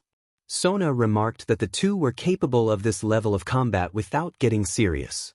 Suddenly a sandstorm of demonic energy engulfed the area, concealing Issei. Albion continued to divide and drag to boost, and the two dragons pushed the duel's parameters. Issei considered releasing his seals to end the fight, acknowledging that doing so could be fatal to Valley, but he held back. He saw potential in his rival and chose not to risk everything. While Issei wrestled with his decision internally, Valley tried to land another punch, but Issei's draconic instincts allowed him to evade and counter with a roundhouse kick that sent Valley flying. Valley declared it was time to escalate. A bright light washed the area, and when it faded, Valley stood revealed in Balance Breaker form. Albion called it the Vanishing Dragon Balance Breaker. Valley charged at unbelievable speed, catching Issei off guard with a wheel kick and a sucker punch that slammed Issei into the ground and whipped up another sandstorm. Valley admitted he had perhaps overestimated his rival. Saji watched in breathless concern, while Surzex said that this was only a prelude to the true fight. The Crimson Satan narrowed his eyes and regarded the sandstorm with a calculating expression. Saji watched, breathless, as the prelude continued. He thought it was over. Michael wondered whether the red dragon would be victorious. Surzex of the Cows Brigade observed that the red one had to win, since the white one was aligned with other forces. Surzex admitted that Issei was childish and hated losing, and he confessed that he felt the same. That was how he recognized the boy. Surzex added that even he had not realized Issei Hayadu and Issei Kodomine were the same person, a miracle that should never have existed. The sandstorm settled, revealing Issei in battle attire torn and singed, with a bruise where Valley had struck him. Valley's shock was evident, and Sona and Mordred both sighed in relief without meaning to. Issei activated Balance Breaker. Draig, the Welsh dragon, responded by amplifying Issei's power. A huge crimson aura formed into the silhouette of a red dragon, forcing the others to erect a protective barrier against the monstrous presence. Draig pushed Issei's abilities, and Issei unleashed a crimson firestorm. Albion attempted to reflect the attack, and the reflected blaze struck Valley, but Valley countered with a roundhouse kick that cracked his helmet before it repaired itself. Issei asked Draig to boost his nervous system in order to heighten his reflexes, a dangerous request the dragon reluctantly fulfilled. At incredible speed, Valley fired an Azure Wave impact straight at Issei. Thanks to his enhanced reflexes, Issei raised a force barrier at the last instant. The beam detonated against it, creating a massive explosion. When the smoke cleared, Issei stood in the center of a 6-meter crater, clothing shredded and his skin singed, exhausted but still standing. Valley closed the distance and tried to unleash a demonic spell at point-blank range. Issei called on Draig to rapidly increase his defenses. The collision produced a powerful blast that threw Valley back on recoil, but Issei emerged largely unscathed, earning a respectful frown from his rival. Valley admitted he had underestimated Issei and acknowledged that Issei was not weak. Issei drew forth Hautaclear. A swirl of holy aura gathered around him. Michael watched the sword with stunned curiosity, recognizing it as the forgotten holy sword of purification. Draig continued to boost Issei's power while Albion divided and countered as best he could. In an instant, Issei vanished and reappeared behind Valley, delivering a horizontal slash that shattered Valley's balance breaker and sent him tumbling. Valley hit the ground showing signs of injury but remained conscious and defiant, calling Issei a worthy rival. A bright light faded to reveal Valley once more in his balance breaker armor. Saji thought the fight might be over. Tsubaki remarked that dragons fought until only one remained, and a mysterious voice added that dragons were prideful creatures who would battle to the death for that pride, leaving Saji confused. Both dragons readied their strongest moves. Valley prepared his supremacy strike while Issei launched a domination jab. Azure and crimson auras enveloped them as they charged each other at unimaginable speed, clashing in a desperate struggle for dominance. Rias moved to intervene, worried for her pawn, but Surzex warned her that their aura could burn anyone who tried to step between them. Reluctantly, Rias stayed back, biting her lip, while Sona and Mordred regarded Surzex with irritated concern. Issei decided it was time to end the battle. Drake boosted him repeatedly and transferred a green aura into the holy sword, causing its golden light to swell. Issei appeared beside Valle and struck with a flurry of slashes that broke Valle's balance breaker and sent him crashing to the ground, injured but alive. Issei declared the battle over and commended Valle on his valiant fight. Valle asked why Issei had not used his full power. Issei explained that he had promised Drake he would defeat the White Dragon with Drake's strength rather than his own. As Issei turned to leave, Valle struggled upright and flashed a battle-hungry grin. Albion warned that Valle's next action could destroy the town and kill innocents, but Valle stated he did not care. Issei walked away toward Mordred, who noted that at last it was over and that it was already noon. Sona expressed relief that her fiancé had come out alive and victorious. Valle began to awaken something within him. A dense azure aura swelled, and Issei met Valle's gaze with evident fear in his golden eyes. All the faction leaders watched with somber expressions, recalling old memories. Even Azazel and Seraphal looked on with worry. Valle revealed a hidden trump card, a chant that unsettled Issei for the first time. The conflict had been hard-fought, Issei had won, but he had kept his full power sealed. The Chaos Brigade's existence had been exposed, and the peace conference's tensions remained unresolved as the scene closed with Issei and Valle poised on opposite ends of a fragile calm. A low, inhuman whisper rose at the edge of hearing, distorted and unreadable, then a dark, corrupted voice proclaimed that it would awaken. Valle declared that he would awaken, and a heavy, dense azure aura erupted from him. Issei turned and met Valle's gaze, and the faction leaders watched with somber expressions as old memories surfaced even for Azazel and Seraphal, who looked on with concern. Issei warned Valle not to proceed. Albion pleaded with Valle, asking if he intended to repeat the mistakes of his former hosts. Azure blue orbs flared from Valle's balance breaker armor, sending a deep, ominous pressure across the field. The two heiresses and their peerages gasped and staggered under the force. Sadi trembled and fell, which drew Issei's worried attention to Saji and Sona's retinue. Issei asked Surzex to raise the Academy's barrier to deity class so innocents could be protected. Surzex agreed and strengthened the shield, which took on a faint red tint as he poured power into it. Michael and Azazel combined their energies to create a protective barrier around themselves and the other devils. Valle proclaimed himself the heavenly dragon who had reclaimed the principles of supremacy. His vanishing dragon balance breaker armor radiated a monstrous aura in response. Drake called out to his partner in alarm. Issei considered the danger. If Valle activated the drive, Issei would be destroyed unless he released some of his seals.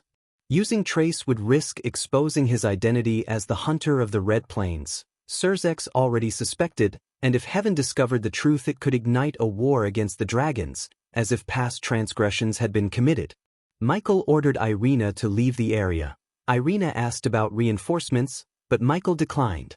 Surzex told Rias and Sona that he would teleport them and their peerages away because the scene was not appropriate for young ones. He immediately relocated the younger devils and Irina to an unspecified, safe location.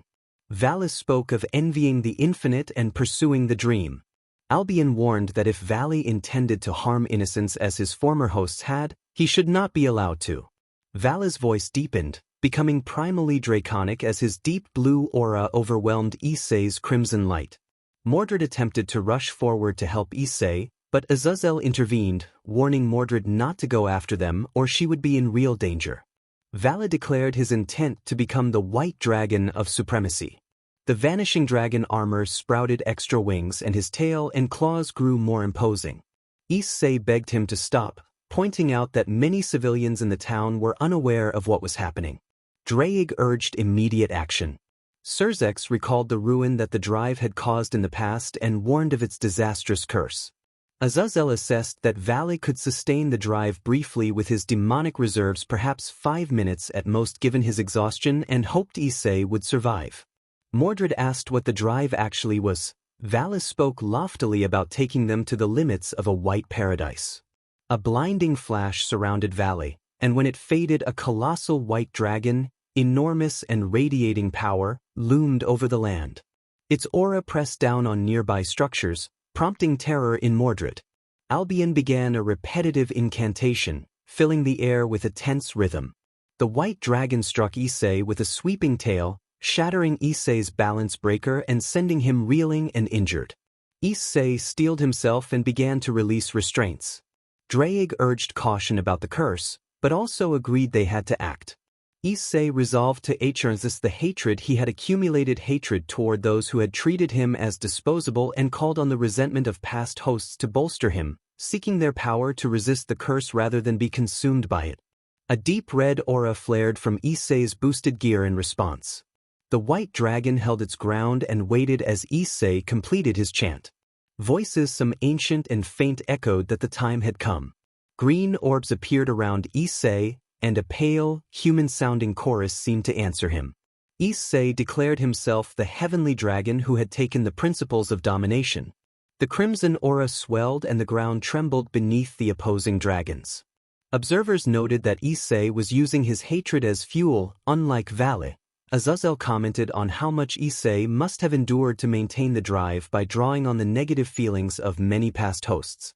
Draig recognized the past hosts responding to Issei's call and remarked, half in relief and half in disbelief, that the old ones were finally contributing. A chorus of voices, men, women, and children, echoed through the scene and sent chills through everyone present. Issei declared his intention to become the Red Dragon of Domination.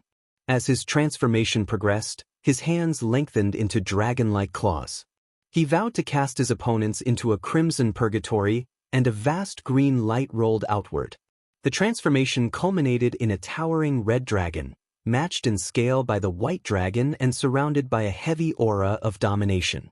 The conflicting auras ripped through the academy, demolishing large portions of the grounds and drawing the immediate attention of the white dragon as the two colossal beings faced each other across the ruined courtyard. Issei, the red dragon, charged at Vala, the white dragon, breaking the sound barrier as he closed the distance. Draig continuously urged Issei to boost his power, while Albion repeatedly reinforced his defensive commands. The white dragon evaded the rush and countered with a swift strike to the red dragon's neck. The red dragon answered with a concentrated red beam from his mouth that sent the white dragon tumbling.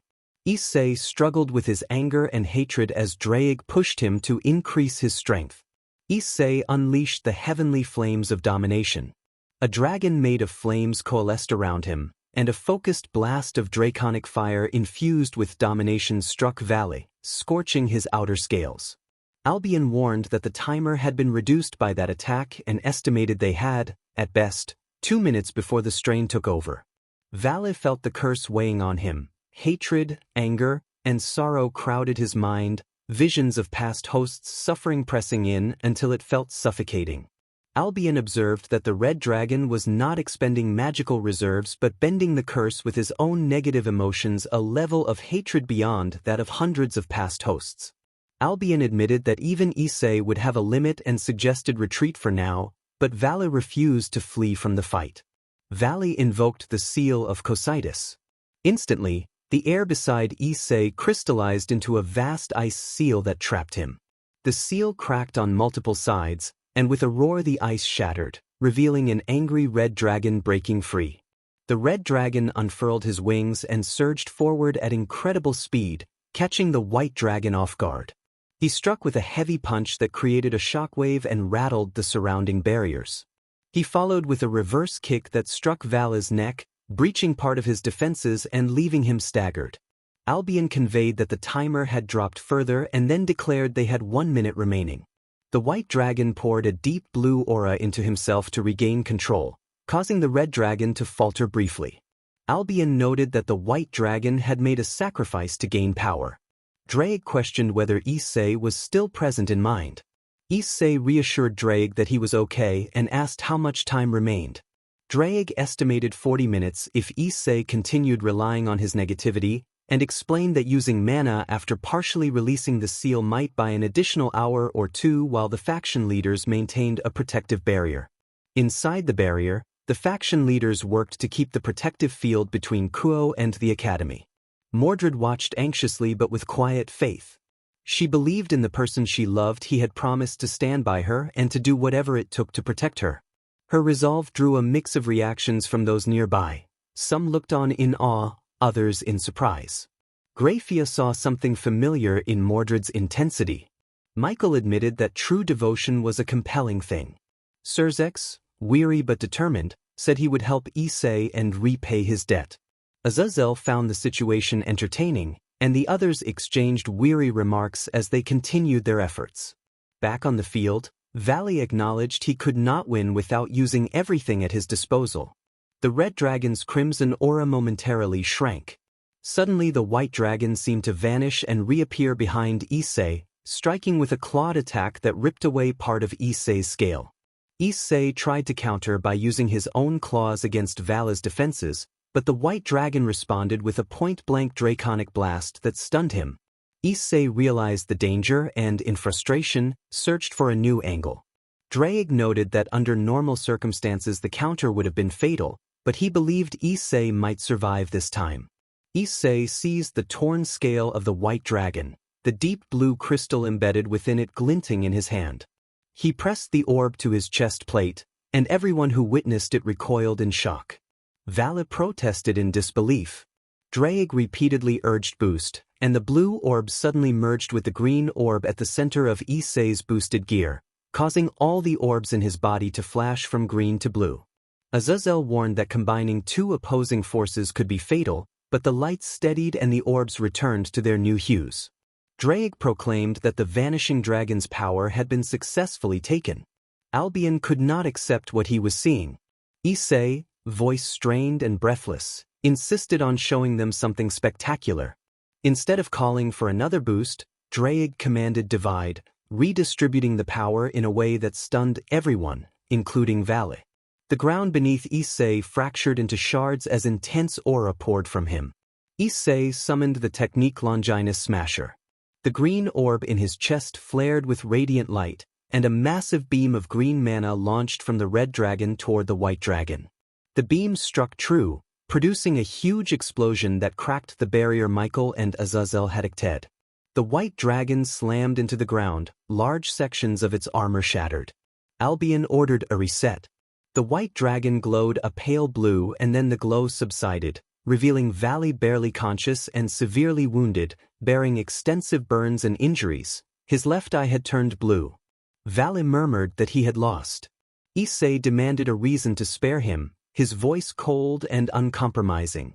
The red dragon vanished, and Issei stood before them in his battle outfit, arms crossed, his face twisted with disgust. Vale, struggling to stay upright, insisted that dragons fought like this. Surzex dispelled the barrier around Kuo. The once beautiful Kuo Academy was reduced to a landscape of craters and rubble.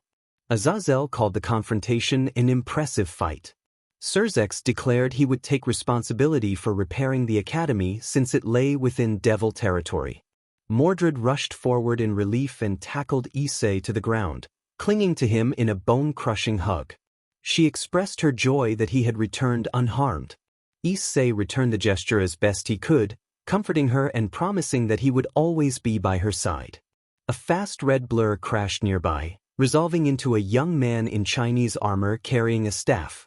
Azazel identified him as Biko and teased that his father would be angry about his choices. Biko laughed that he lived as he pleased. Issei demanded to know who he was. Biko said he had come to save Valley. Azazel noted that the newcomer was a descendant of Sun Wukong and of the first Devil King, and Biko clarified he was not interested in anything beyond his own path. With a swing of his staff he opened a portal beneath them and escaped. Valley warned that next time he would be victorious, and both Valley and Biko vanished through a magic circle. Surzex demanded an explanation from Issei. Issei explained that he had once been known as Issei Haidu but had long since discarded that identity. When Surzex asked how he had become a dragon, Issei said that Draig had transformed him. Asked why he had come to Kuo, Issei said the purpose was classified. When Surzex inquired whether Issei was responsible for the recent killings in Kuo, Issei denied it. Surzex searched Issei's eyes for deceit but found none. Surzex asked whether any of this changed their friendship.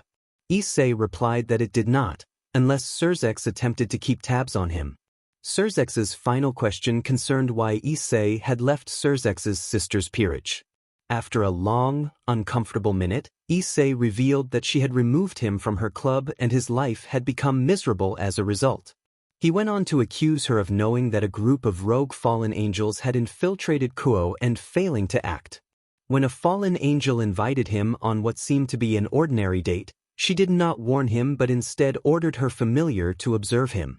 On that day, her familiar handed him a summoning circle belonging to House Gremory. When the fallen killed him, she forcefully revived him as a devil because he possessed a sacred gear and she needed powerful peerage members. The crowd listened in stunned silence, and Surzex, more affected than the others, stared at Issei in shocked disbelief. The room hung heavy with disbelief. Many could not accept that his dear little sister had done this. Serafal reacted angrily, calling Rias a meanie and vowing to confront her. Azazel reported that he had informed the Duke of Gremory about the rogues. Graphia said that the moment he had been revealed as Rias's pawn she had sensed something terribly wrong, but she had never expected this. She feared Surzex would take it hard and hoped he would not act rashly. Surzex stammered that he could not believe Rias had done this, his voice low and rough as hair shadowed his eyes. Graphia apologized to Lord Kodomine and suggested bringing the matter to the Council of Devils for proper questioning.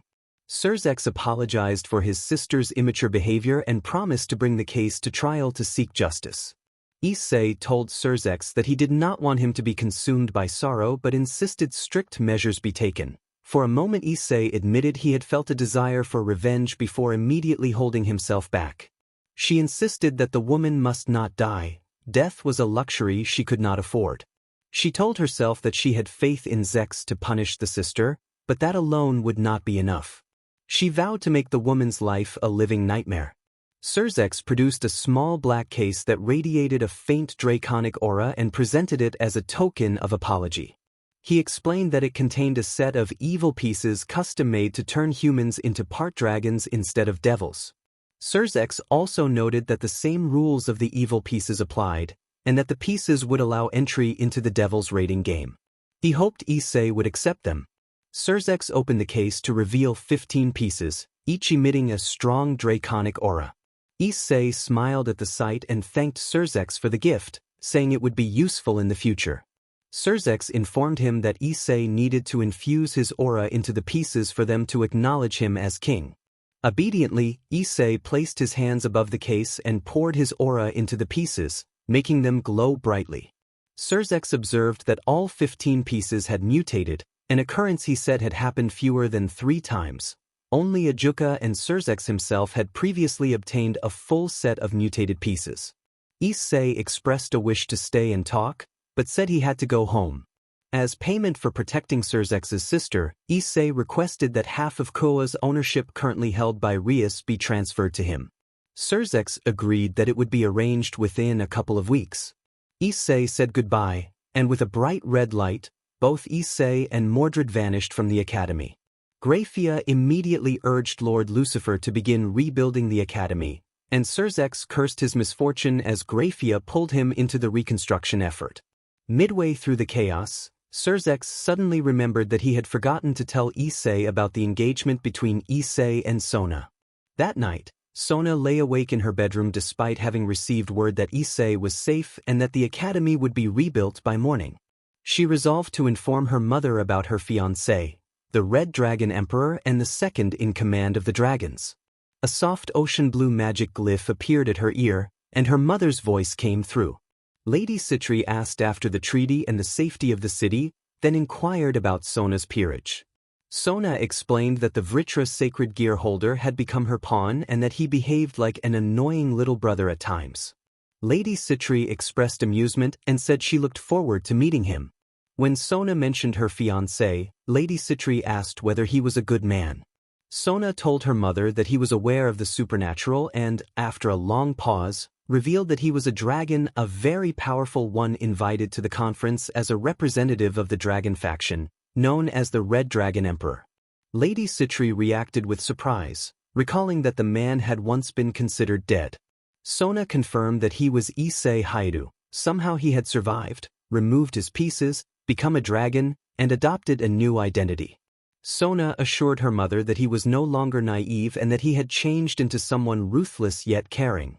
She confessed that she was in love with him, that she had fallen for him the moment he defeated her in chess, and pleaded with her mother not to oppose the engagement. Lady Citri said she could not refuse outright and asked Sona to inform Issei of the engagement.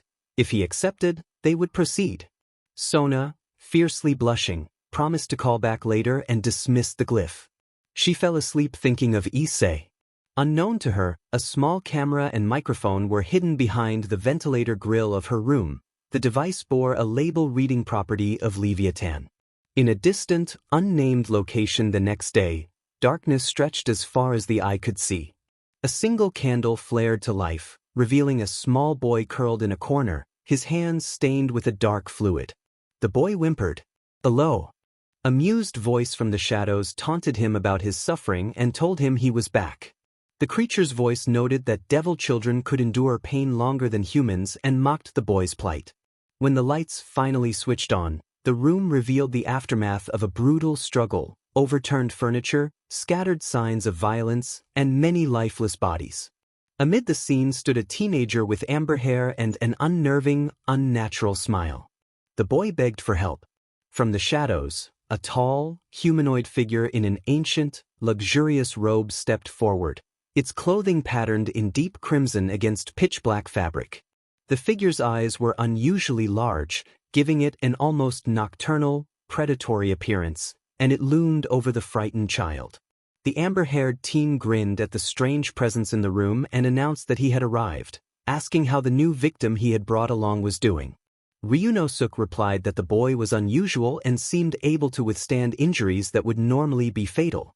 The teen, now introduced as Ryunosuke, exclaimed with glee, which made the creature chuckle. Ryunosuke noted that the boy's despair was fresh and then told the child not to be afraid, claiming he would not hurt him and that he could leave if he wished. The creature healed the boy and opened the door with a smile that only increased the boy's unease. The boy stepped into the hallway with hope in his eyes, the main door seeming only a few steps away. As the boy tried to leave the house, he murmured something like an old chant. Suddenly, multiple tentacle-like appendages snatched him, dragging him back toward the strange duo. The attackers overwhelmed him in a sudden, brutal assault that left him fatally wounded. The boy's scream faded as he died. Ryunosuke reacted with a cold pleasure, and the creature reflected that some forms of terror were livelier than others, explaining that the cruelest moments came from offering hope only to crush it instantly, just as had happened to him long ago. A green magic circle opened, and a hooded man stepped through, his identity concealed.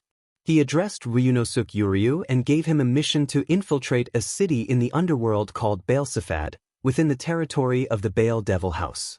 Ryunosuke was to assume the guise of a common devil citizen, gather any available intelligence, and keep a low profile. He was warned against committing mass slaughter, perhaps only a few necessary killings, and was strictly forbidden from entering Bale's private grounds. The mission was said to be directly appointed by Beelzebub. The hooded man added that if Ryunosuke wished, Bluebeard could accompany him, but Bluebeard must not leave Ryunosuke's home. The hooded man emphasized that they had saved Ryunosuke by reincarnating him as a devil alongside Issei. Ryunosuke accepted the mission and pledged to carry it out for the brigade. The amber-haired teen offered his assistance as well. The hooded man dismissed them, urging them to be of use, and then the scene shifted. Back at Issei's apartment, Issei collapsed onto the couch, checking his watch and feeling impatient. He and his companions were in London that day both for a date and for official matters. Drake, speaking within Issei's mind, said that he had wanted to ask him something for a long time. Drake wanted to know what goal Issei pursued, since everyone needed a dream to drive them forward. Issei admitted that he wanted to make Rias's life difficult while spending eternity with her. Drake pressed further, asking what came after that. Issei hesitated and then confessed that as a child he had dreamed of being a hero, but he no longer knew what that meant for him. He acknowledged a restless urge that had lulled toward destruction since becoming a dragon. Drake offered his perspective that Issei was neither purely good nor purely evil, but an embodiment of balance, neither the light that only protects nor the darkness that only consumes. Issei wrestled with the idea, admitting that sometimes he helped people and sometimes he harmed them, and that he felt like an abomination. He confessed to enjoying tormenting others in moments of weakness. Drake softened his tone and called Issei a broken soul, tainted by deaths and anger, and reminded him of the moment he became a vessel for something terrible. The mention of the sealed parts of his soul caused Issei's hands to tremble and a few tears to escape. Drake said he had seen what had been done to Issei. He clarified that the family Issei had believed were his parents were not truly parental, they had been a magus family wanted for illegal activities. Issei explained that his memories had been altered, that he had been adopted and then discovered the adoption concealed experiments because of his strong magical circuits. They had tortured him for months, and in a desperate, failed attempt to escape he had killed them. In fear, they altered his memories and tried to erase his knowledge of the supernatural. The pain and suffering had changed him. Drake warned that Issei's instincts as a dragon made him more emotional and feared Issei might become an evil dragon. Issei rejected that fate by remembering that one person had saved him. For her sake he would live and protect her, even if it meant killing anyone who threatened her. Drake acknowledged Issei's tragic past but reminded him that his present life was filled with happiness, with a mate to help him, and Drake pledged wholehearted support. Resolved, Issei decided he would take vengeance and then become justice itself, and he looked at the newly conjured boosted gear with renewed determination. Mordred announced she was ready, then burst into the room in a blur of red energy, landing on top of Issei and sending him sprawling off the couch. Mordred was giddy and playful, wearing her usual outfit and glasses, which made Issei flush deeply and lose his composure. He fainted from the embarrassment. Mordred pinched his cheek until he regained consciousness and teased him not to die on her. Issei insisted he hated her, and Mordred countered that he loved her. She gave him a brief, affectionate kiss and then pulled away with a grin. Issei reflected that he should have expected her to grow bolder now that she had been made his queen. A day after the peace conference, everything at Issei's apartment felt normal. Kuo Academy was being rebuilt. Mordred mentioned that the Crimson Clown and the silver-haired troublemaker had reported the Academy's destruction as a gasoline explosion. In the kitchen, Issei cooked while Mordred helped with mundane tasks. Issei lamented that he must have held back on his last attack, and Mordred reassured him that it was not his fault, blaming the silver-haired adversary for ruining his plan by revealing his intentions. Old Issei stopped chopping vegetables and stared at the cutting board in anger. Mordred hugged him from behind. Mordred reminded him that he had said he would not kill her but would make her suffer 1,000 times. Issei explained that he had originally considered killing all her peerage members, but he could not do that now. If they were dead, Zex would grow suspicious. He could not abruptly stop killing either, as that would increase suspicion. The best thing he could do, he said, was to kill a rogue exorcist and make it look like the exorcist had been the killer and had tried to kill him. Mordred then asked to join his peerage. Issei was taken aback when she asked to be his servant. Mordred reaffirmed that she wanted to join his peerage. Issei asked if she was sure. Mordred said she was Mordred and looked at him with burning passion and determination, which astonished him. Issei listed the perks and drawbacks of being part dragon. Enhanced reflexes, larger mana reserves, magical resistance, and increased physical strength, balanced by vulnerability to dragon-slaying weapons and greater emotional sensitivity. He concluded that the change would be a good boost to her potential and would allow her to use Clarent Blood Arthur in succession without exhausting herself. Mordred said she wanted to be his knight or queen. Issei dropped his kitchen knife, summoned a case, and took out the queen pieces. He asked if she was ready. Mordred affirmed she was. Issei declared, in the name of Issei Kodamine, that he ordered Mordred Pendragon to be reborn as his queen and beloved and to serve as his sword and shield. A bright green light engulfed the room, and after a few seconds it faded to reveal Mordred transformed, mana circulating around her. Mordred said she felt incredible but was distracted by various noises. Issei reassured her that the sounds were a side effect of becoming a half-dragon and that she would grow used to them. As his queen, Mordred said she would call him master, and Issei stared at the newly reincarnated half-dragon with a deadpan look while she smiled slyly. He wondered, to himself, how she had learned that private detail about him. In the present, Issei looked at the ceiling with a blank stare, remembering the events surrounding Mordred's reincarnation. Mordred called him back to the moment and reminded him they had to be in London. Issei acknowledged that he remembered. A bluish portal opened, and the couple entered it holding hands. In the underworld, on the outskirts of the city of Lucifad, several devils gathered in a majestic council chamber that served as a courtroom after the Civil War. Devils from various royal clans and several elder devils were present. The four great Satans and the great King Zekrom Baal were seated on the upper deck overlooking the trial. Surzex welcomed the distinguished royal devils and declared the trial open. Zekrom Baal announced that Rias Gremory, heiress of the Gremory clan, had been charged with breaking the Reincarnation Act, violating territory protocols, endangering the devil community, improper rule of her territory, and high treason. As Zekrom Baal finished, 2 guards brought Rias into the chamber, chained. Surzex listed the charges against Rias and asked if she had anything to say. Rias, crestfallen, admitted that she had known a group of fallen angels had infiltrated her half of Kuo. She confessed she had been counting on Issei to be killed so she could reincarnate him. She claimed she had not directly acted to cause those events.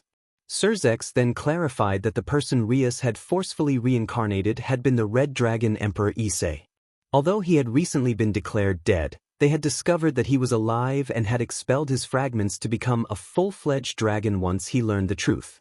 That status made him the second in command of the dragon faction and had put the devil community at risk. Surzex emphasized that Rias's actions had not only risked a great war among devils but had also risked a war with the dragons. He credited Issei with preventing that outcome, saying that Issei had not let his personal grudge against Rias affect the devils as a whole and that peace had been achieved because of him. When Surzex finished, panic and chaos swept the council. Clan heads and elder devils demanded severe punishment. Lord Gamagen declared that her actions had nearly caused the extinction of the devils and called for execution. Lord Agars demanded that she be executed publicly, and Lord Belial called her a disgrace who must be eliminated. The uproar intensified, but Zekrom Baal intervened. Zekrom Baal stated that, as Great King, he considered Rias to be an immature devil who had not fully understood the consequences of her actions and suggested reducing her punishment. Lord Citri agreed that it would be unjust for an immature devil heiress to face execution. Lord Phoenix said execution was not appropriate but that the crime could not go unpunished. The Phoenix clan pledged neutrality for the trial. Ajuka announced that a vote would decide Rias's punishment. After the votes were collected, the results were announced. 13 clans had voted for execution, 4 clans had pledged neutrality, and 15 clans had voted for minor punishment. The Maus had also voted for minor punishments. As a result, Rias would not be executed. Zekrom Baal proposed that Rias be stripped of her position as heiress and lose her peerage.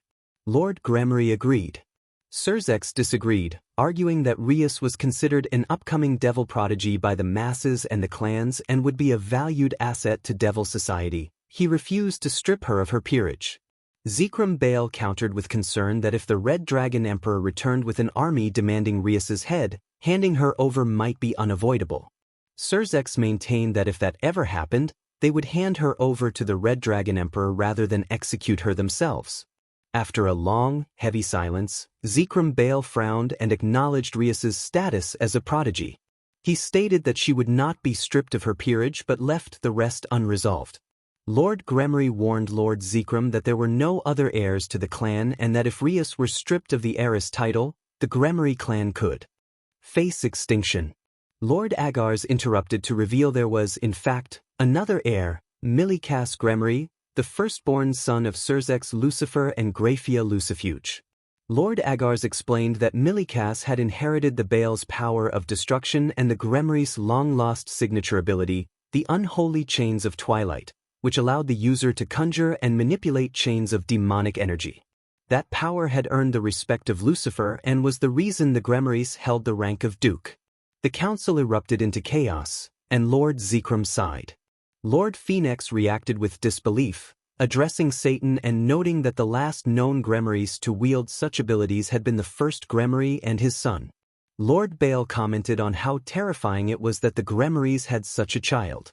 Lord Gremory protested that Milikas was only 6 years old.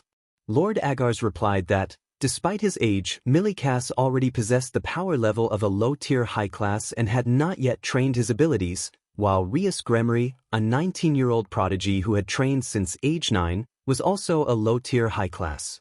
With a mocking laugh, Lord Agar's looked at Lord Gremory, who then sighed and agreed to remove his daughter from the title of heiress and to recognize Milikas Gremory as the new heir. Lord Surzex declared the council adjourned.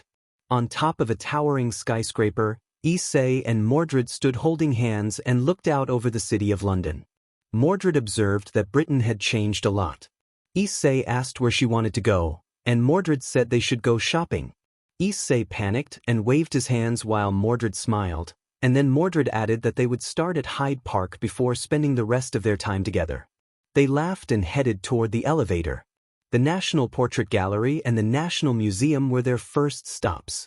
Issei suggested they go see how humans had depicted the life of Mordred, then visit the Millennium Wheel. A short time later, Mordred stood before a portrait with no emotion showing in her eyes. Issei laughed softly beside her. Mordred found the image of her mother absurd, painted as a gruff-looking man on a horse, wielding a heavy sword. She grit her teeth in frustration and tried to look away, but an intense aura of anger radiated from her, making several nearby visitors step back and sweat. Issei gently nudged her and reminded her that humans often misinterpreted things and that she should tone down her intensity. Mordred forced herself to calm, and the gallery relaxed. With a flick of his hand, Issei opened a portal. The couple stepped through and emerged onto a busy street full of life beside a river, where a huge Ferris wheel dominated the skyline. Mordred exclaimed that it was awesome, and Issei observed that it must be the Millennium Wheel. Mordred seized his hand and pulled him toward it with a mischievous glint in her eyes. As the sun began to set, the two of them climbed atop one of the iron support rods high above the wheel and enjoyed the view in an unorthodox, thrilling way. Mordred said it was beautiful. Issei teased that the view paled in comparison to his beloved queen, grinning toothily. Mordred blushed deeply. Issei chuckled at her reaction. She thanked him for the day with a warm, innocent smile and then leaned in to express her gratitude with a gentle, tender moment. Draig, observing, reflected that young love reminded him of his own past and was surprised they were taking things slow. The next morning, birds sang and a cool breeze moved through the trees as Mordred and Issei prepared in a forest clearing. With a shared nod, they used magic to change into their battle attire. Issei instructed her to head northeast and scout for any bounded fields, warning her not to infiltrate them but to report their location so he could check them. He wished her safety and then vanished in an instant. Mordred set off to find the rumored base of one of the old Satan factions, changing into her usual armor and charging into the forest. Issei moved through the trees at high speed, scouting. He detected a layered bounded field ahead and prepared to breach it. He analyzed the 3-layered barrier, decided it could be broken, and placed a fingertip near it. A green light formed and cut a path through the field. Issei stepped through and found a large castle guarded by devils and mages. At the gate, the guards demanded identification. Issei introduced himself as Kodomine Issei, the Red Dragon Emperor.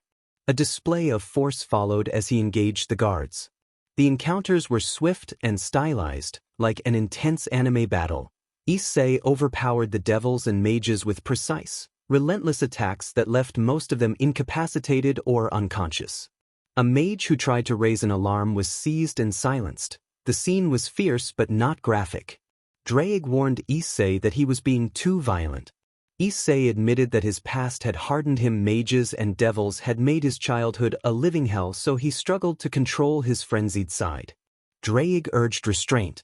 Issei then cloaked his presence and moved deeper into the fortress. He struck quickly and efficiently.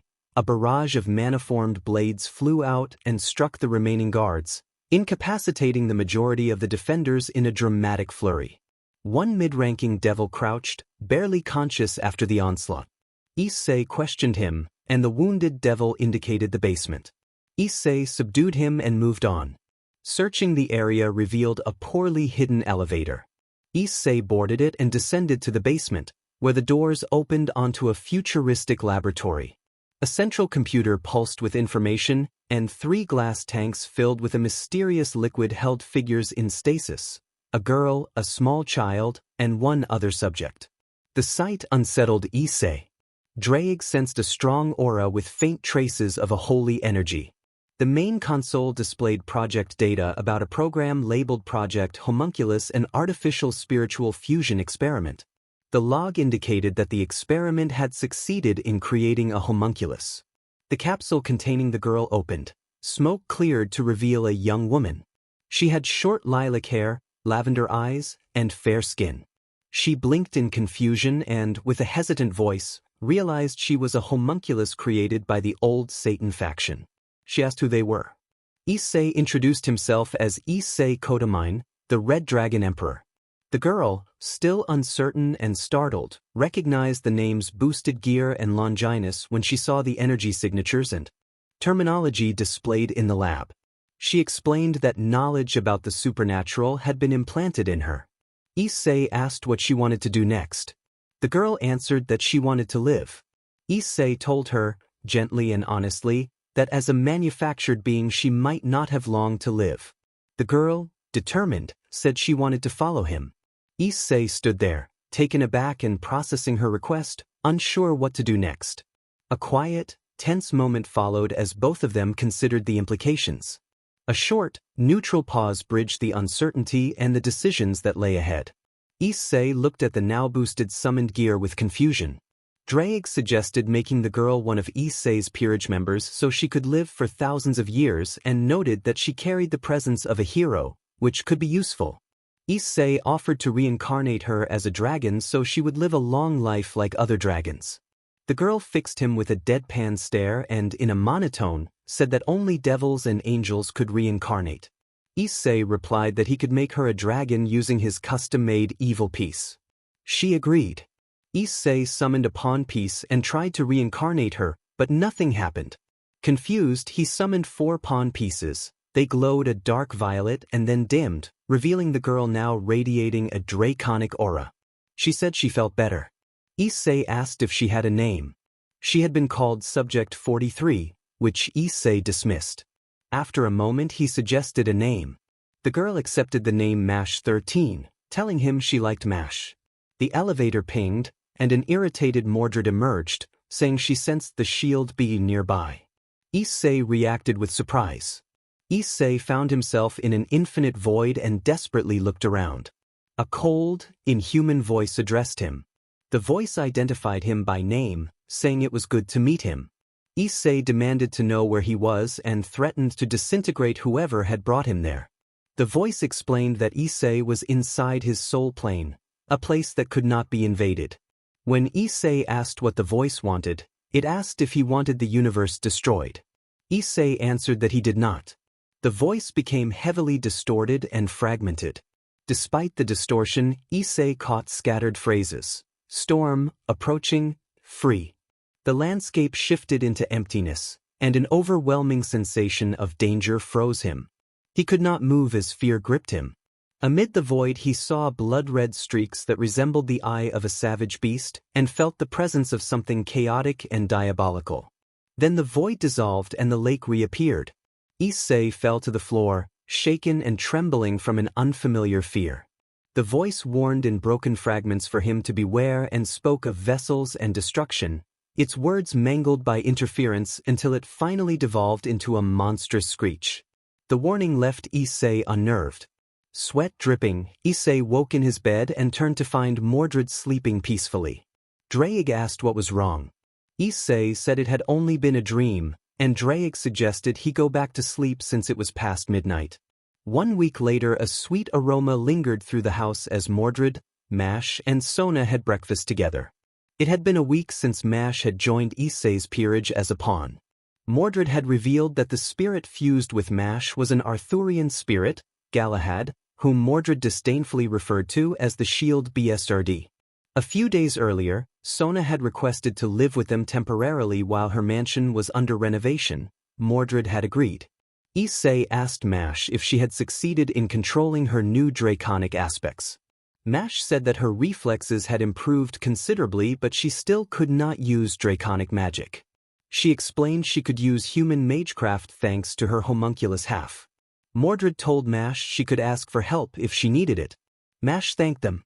Issei noted that Mash already ranked high in power and had potential to grow even stronger, though she was still far from reaching her true potential. She could manifest Galahad's shield but had a long way to go. Issei asked Sona if she could create a club for his peerage. Sona agreed to arrange it and asked what the club's name would be.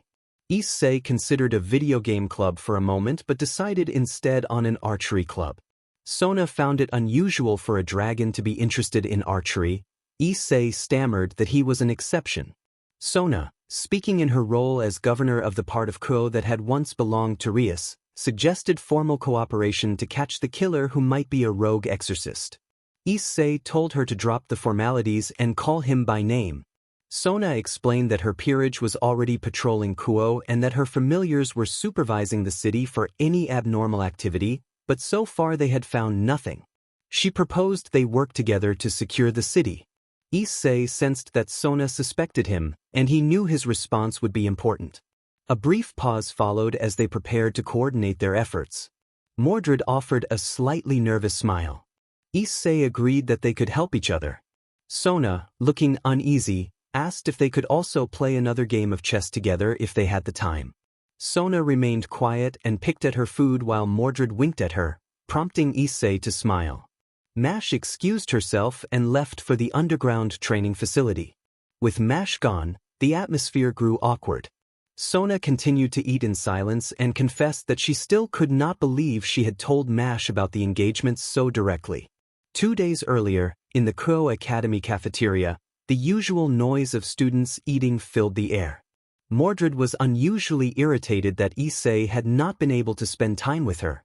The student council president, Sona, approached and asked Mordred to come to the council room for a private conversation. Mordred agreed but warned that she was not in the best mood. In the student council office, a tidy room filled with papers and materials, Sona and Mordred sat across from each other.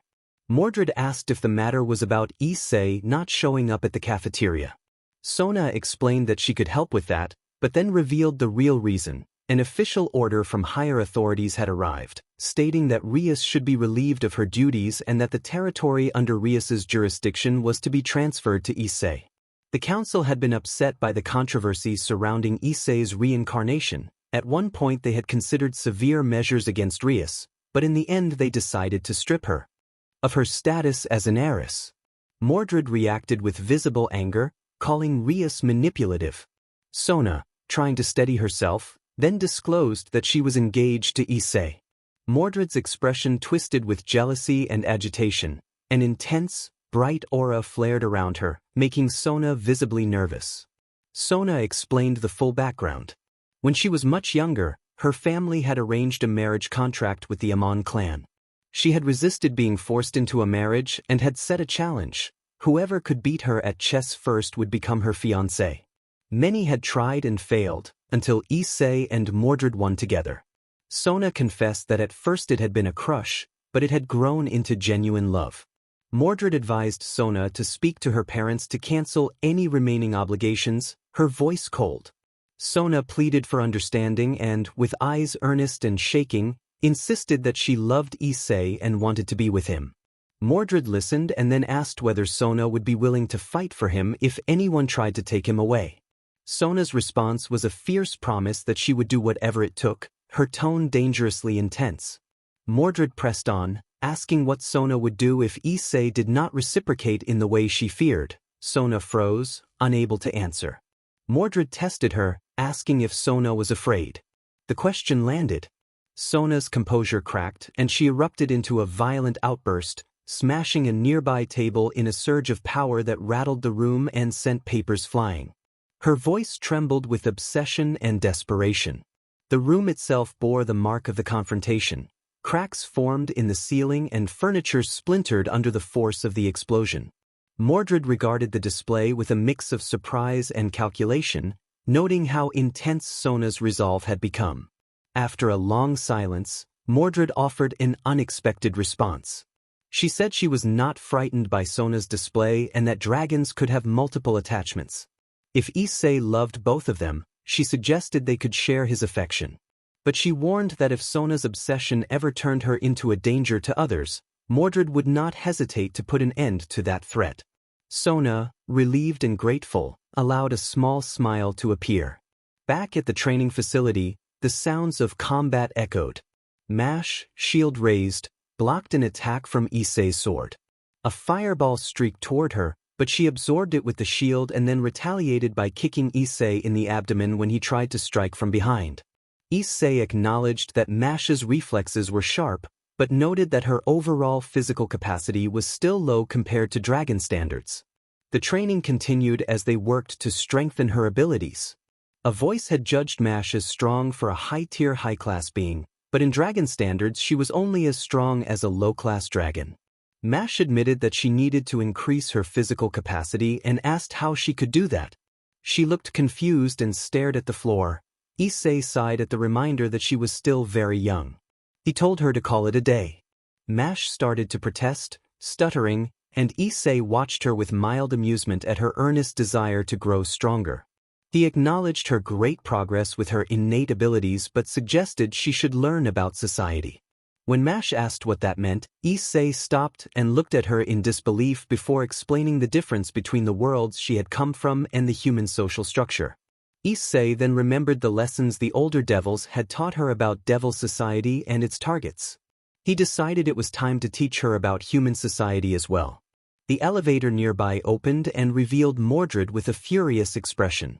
Mordred announced that the Gremry group had dared to come to see Issei. Issei asked what had happened. Mordred explained that Sona had threatened to revoke permission for someone to stay in Kuo, so that person had left. Issei observed that this outcome was bound to happen sooner or later since Valley had carelessly revealed his past identity. Mordred said the person had been furious when asked to leave and that Aquino had tried to attack her but had only tried. Mordred then playfully punched Issei on the shoulder, who remained unfazed. When Issei asked what she had done in retaliation, Mordred said she had delivered a light retaliation. She added that Aquino had reacted in an unexpected way afterward. Issei remarked that Aquino had complex tendencies and left it at that. Sona had intervened, sensing the commotion, and decided to threaten Rias into leaving. Issei offered a spar at the Occult Research Club. A heavy, depressing atmosphere filled the clubroom where all the members of Rias's peerage had gathered. Asia told Rias that Aquino's wounds were healed. Rias thanked her but started to break down, tears streaming as she sat in her chair. Kiba and Asia moved toward the corners of the room, and Kaneko frowned at a crimson magic glyph while Zenobia stared at the despondent scene. Kaneko reported that the familiar sent to spy on Issei's mansion was dead. It appeared a cursed bounded field had been acted that killed Aquino's familiar. Rias's sobs grew louder. Zenobia questioned the wisdom of spying on Kodomine, warning that if Rias's brother found out there would be severe consequences. Gritting her teeth, Rias flared her aura, silencing Zenobia. Rias declared that Issei was hers and that gave her reason to watch his actions, believing he was being manipulated by another woman. In a fit of fury, Rias summoned a burst of destructive power and obliterated a nearby chair. Kiba cautioned Rias that the past week had been hard and suggested they should let Issei be by himself. Rias insisted he was hers and that she cared deeply for him. Kiba countered harshly that the Issei they had known was gone and that the man before them, Issei Kodomine, was not the same person. He accused their actions of having changed him into something else and urged Rias to accept that truth. With a cold glare, Kiba left through a teleportation circle, leaving Rias furious and wounded in pride. Rias lamented the loss of her territory and position as heiress, which had been stripped from her by her brother in favor of someone younger. She vowed to free Issei from what she believed were others' influences.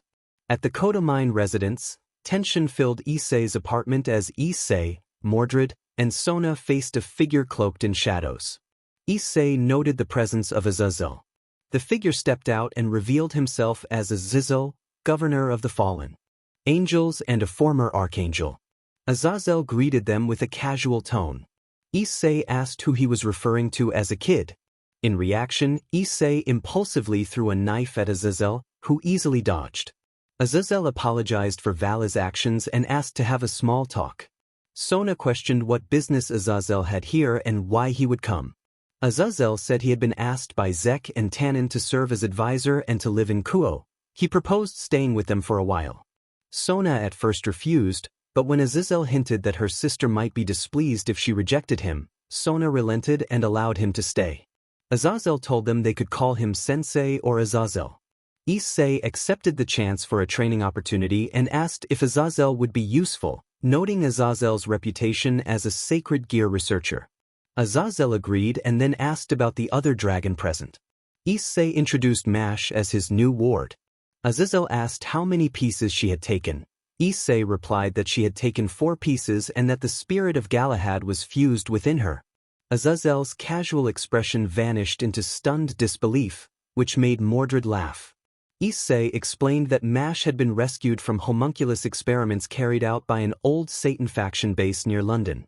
He had destroyed the lab and brought her away. Azazel described plans for a training camp in the underworld lasting 30 days until the end of the semester vacation and said it would be better to inform each peerage that they would be leaving on the Gremory private train in a couple of hours. Sona thanked him for the assistance and left to attend to other matters via a Citri teleportation circle. Issei told Azazel he could not miss an opportunity like this and would be ready in an hour. Mordred, eager for a chance to fight powerful opponents, agreed to join with an enthusiastic grin. Azazel and Issei exchanged amused looks as Sona departed. Issei then asked whether the Gremory would accompany them to the training session, his golden eyes burning with restrained intensity as he questioned the governor of the fallen angels. The matter hung in the air, and preparations for the upcoming training camp began to take shape. Azazel signed and announced that she would accompany them to the Gremory mansion, but that during the training montage they would train separately in seclusion. Issei felt relieved and waved goodbye. Azazel wished them a good day, handed Issei a scroll, and vanished in a flash of light, leaving the Kodomine residence. Issei reflected that the training montage would help Mash and Mordred grow stronger. With the Cows Brigade sowing unrest, a new conflict felt inevitable. Drake agreed that they needed to learn the reason Ophis had formed a brigade of terrorists. Issei also resolved to investigate the meaning of his strange dream. Issei sat on the couch, opened the scroll Azazel had given him, and read that the Norse pantheon had decided to form an alliance with the Christian factions and the Dragon faction. Representatives from the Norse pantheon would arrive at the Young Devils party to formalize the alliance in a month. Drake explained that the Norse pantheon was formidable. Its chief deity, Odin, the Allfather, was a deity-class entity of tremendous power. Hearing this, Issei stared at the ceiling, calculating. If the Allfather was a deity-class being, Issei thought, he could only hope to stand a chance in his true draconic form. Even Juggernaut Drive might not be enough. He wondered whether the Allfather could sense his concept of destruction. Drake confirmed that Juggernaut Drive would likely be insufficient but reassured Issei that the Allfather was not an arrogant, battle-hungry fool. Drake reminded Issei that they needed to pack and that Issei still had not informed the young hatchling about the trip to the underworld. When Issei asked whether Drake had ever been to Gremory territory, the boosted gear manifested on Issei's right arm and its green orb glowed. Drake recounted, from memory, that during the Great War some 3,500 years ago he had laid waste to a quarter of the Gremory territory as a warning when they tried to subdue him, and that the Marba territory had been routed until it no longer existed after he fought there. He spoke of those events like a veteran recalling turbulent times, avoiding graphic detail and framing them as large-scale, destructive clashes typical of ancient, anime-style battles. Issei laughed at the idea that the Gremories would provoke him now, and admitted he would not have raised an entire clan for interference. Drake conceded the point but then admitted, with visible embarrassment, that he had once reduced the city of Billiard in the Belial territory to ruins over a reckless bet with an old friend. Issei stared at the boosted gear. Drake grumbled and explained that dragons held their pride and did not go back on promises. When Issei asked who the old friend had been, a cold, uncomfortable aura entered the room and Drake refused to answer. Issei, unsettled, let the subject drop. Mordred burst in, calling for Issei to hurry and get changed and mentioning that she had informed Mash about the trip. Issei flinched at the sudden shout and scrambled to prepare. At the Gremory train station, Issei, Sona, and their peerage waited for the train. Sona explained that she would be visiting the Citri mansion at her parents' request. Mordred joked about the Citri clan's desserts and asked whether Sona could bring some back. Sona offered to bake them herself, smiling warmly. The student council members laughed softly at the light moment. Issei noticed Saji looking a bit isolated as the other girls chatted with Mash. He walked over and reassured Saji with a friendly pat on the shoulder, reminding him they had been friends for months and telling him to relax.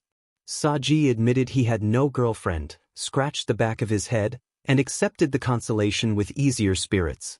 Issei teased him that a couple of girls might be interested, but kept their identities to himself. Saji wondered aloud why luck seemed to elude him.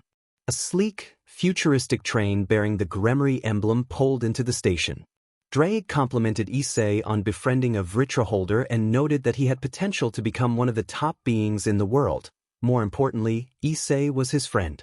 Mordred barked for Issei to hurry as the train doors opened. On board, Issei spotted Azazel, who had assigned separate cabins for each peerage and hoped they would enjoy the arrangements. Saji stumbled over his words upon realizing Azazel's rank, and the others chuckled. Sona and her peerage departed for their compartment. A brown-haired girl approached Mash and invited her to stay in their cabin. Mordred watched with amusement, and Issei looked on with a warm smile. Mash hesitated, then thanked him and accepted the invitation. Azazel offered help if they needed anything. When Issei asked where Gremory was, Azazel replied that she seemed to be running late. Issei and Mordred entered their cabin together and froze in surprise at its premium furnishings, including a large television far superior to the standard cabins. Mordred's mischievous grin suggested playful intentions, and Issei felt his instincts warn him to be cautious. They settled into the cabin as the train departed for the underworld. Mordred approached Issei with a playful smile and offered to provide some entertainment. She moved closer in an attempt to lift his spirits, and Issei flushed as he stammered her name. Mordred's teasing smile shifted to one of innocent mischief as she asked why he was staring and insisted he would not do anything bad to an innocent maiden. Issei's blush deepened while Mordred silently enjoyed the reaction. She told him she could help him escape his boredom and declared it her duty as his queen to do so. They shared a brief, charged moment that stopped before it could go any further. The cabin door opened, revealing Sona and her peerage, all blushing at the scene. Saji, embarrassed, hurried away. Issei and Mordred separated instantly, faces burning with shame. Mordred muttered that she should have locked the door, and Issei replied that she should have. Mordred playfully struck him in the gut. He groaned. Sona apologized and admitted she had arrived at the wrong time. She explained that they would be heading to the Citri territory in an hour and that she had come to say her farewells. She grew nervous and bit her lip. Mordred gave a small, knowing smile while Issei looked puzzled. Mordred said she would check on Mash and left the cabin with a small smile. Issei then asked Sona why she had come. Sona confessed that she had been waiting a long time to say something important. She revealed that she and Issei were engaged. Issei stared in disbelief. Inside Issei's mind, Drake reacted loudly, astonished that his partner had somehow ended up with a harem and unable at first to get a response. The dragon scolded Issei for being mind-broken by the situation, incredulous that someone so strong could be unsettled by a single girl. Issei remained speechless. Sona explained that her parents had declared the first male to outsmart her in a game of chess would become her fiancé, and Issei had been the first to do so. She added that she had already informed Mordred and that Mordred had no objections. Issei struggled to process the news. Sona then confessed that she loved him with all her heart. Sona left a note that recalled the first time she had seen him, how an unexpected bliss had grown into an attraction. She admitted that losing a game of chess had made her realize she had fallen in love and asked him to consider her feelings, saying she would wait for an answer. She smiled and then took her leave, leaving Issei dumbstruck. Issei reeled in private, stunned that someone like Sona had confessed to him. He felt a scramble of conflicting thoughts. Astonishment at the situation, the absurd image of the kind of protagonist who ends up with many admirers, and the memory of his devotion to his queen. His dragon instincts quieted for a moment, and he hesitated, wondering how to answer without betraying the promise he had made. He did not notice his queen approaching as he lost himself in thought. Mordred stated that she supposed Sona had confessed, and Issei acknowledged that she had. He answered vaguely, trying not to show his turmoil, which earned a small frown from the knight. Mordred told him that she was not opposed to him having other companions after all. Dragons were said to have many mates, but she issued a clear warning that if he ever tried to replace her, she would not tolerate it. Her smile turned sharp and a dangerous edge crept into her demeanor. Issei felt a few drops of cold sweat at the intensity, but he steadied himself and vowed that he would never leave her side, reminding her of his promise to remain with her forever. Mordred was pleased and asked about Sona. Issei confessed that he did not know what to do. He sighed in frustration and made an embarrassed face, which brought a small smirk and a faint blush from Mordred. She offered to help, and after a brief, quiet moment between them, Issei reaffirmed his devotion and calm returned to the room. In the Gremory living area, Rias watched a broadcast about underworld affairs. Aquino informed her that the familiar spying on Issei's cabin had sent a live feed. The group gathered around a newly formed Gremory magic glyph to view the clip. Kaneko expressed curiosity, Asia said she would pay attention despite her nerves, and Zenobia criticized the intrusion as stalking. Rias dismissed the complaint, calling it interest rather than stalking, and asked to play the clip. The glyph displayed a private, affectionate moment between Issei and Mordred. Most of the onlookers flushed with embarrassment at the sight, while Rias alone did not show the same reaction. Zenobia found the scene mortifying and Aquino made the glyph disappear, prompting a light sign of relief from Kiba. A sudden shift settled over the room as a chilling, determined presence seemed to emanate from Rias. She averted her gaze from the others, and her normally composed expression slipped into one that was quietly fierce. She made it clear, with a cold, unwavering tone, that ignoring her would not make her stop following or give up, and that she would not back down from seeing things through. Somewhere in the Shinto realm, on an unnamed hilltop, Valis stared at the sunrise with a small smile as he remembered old events.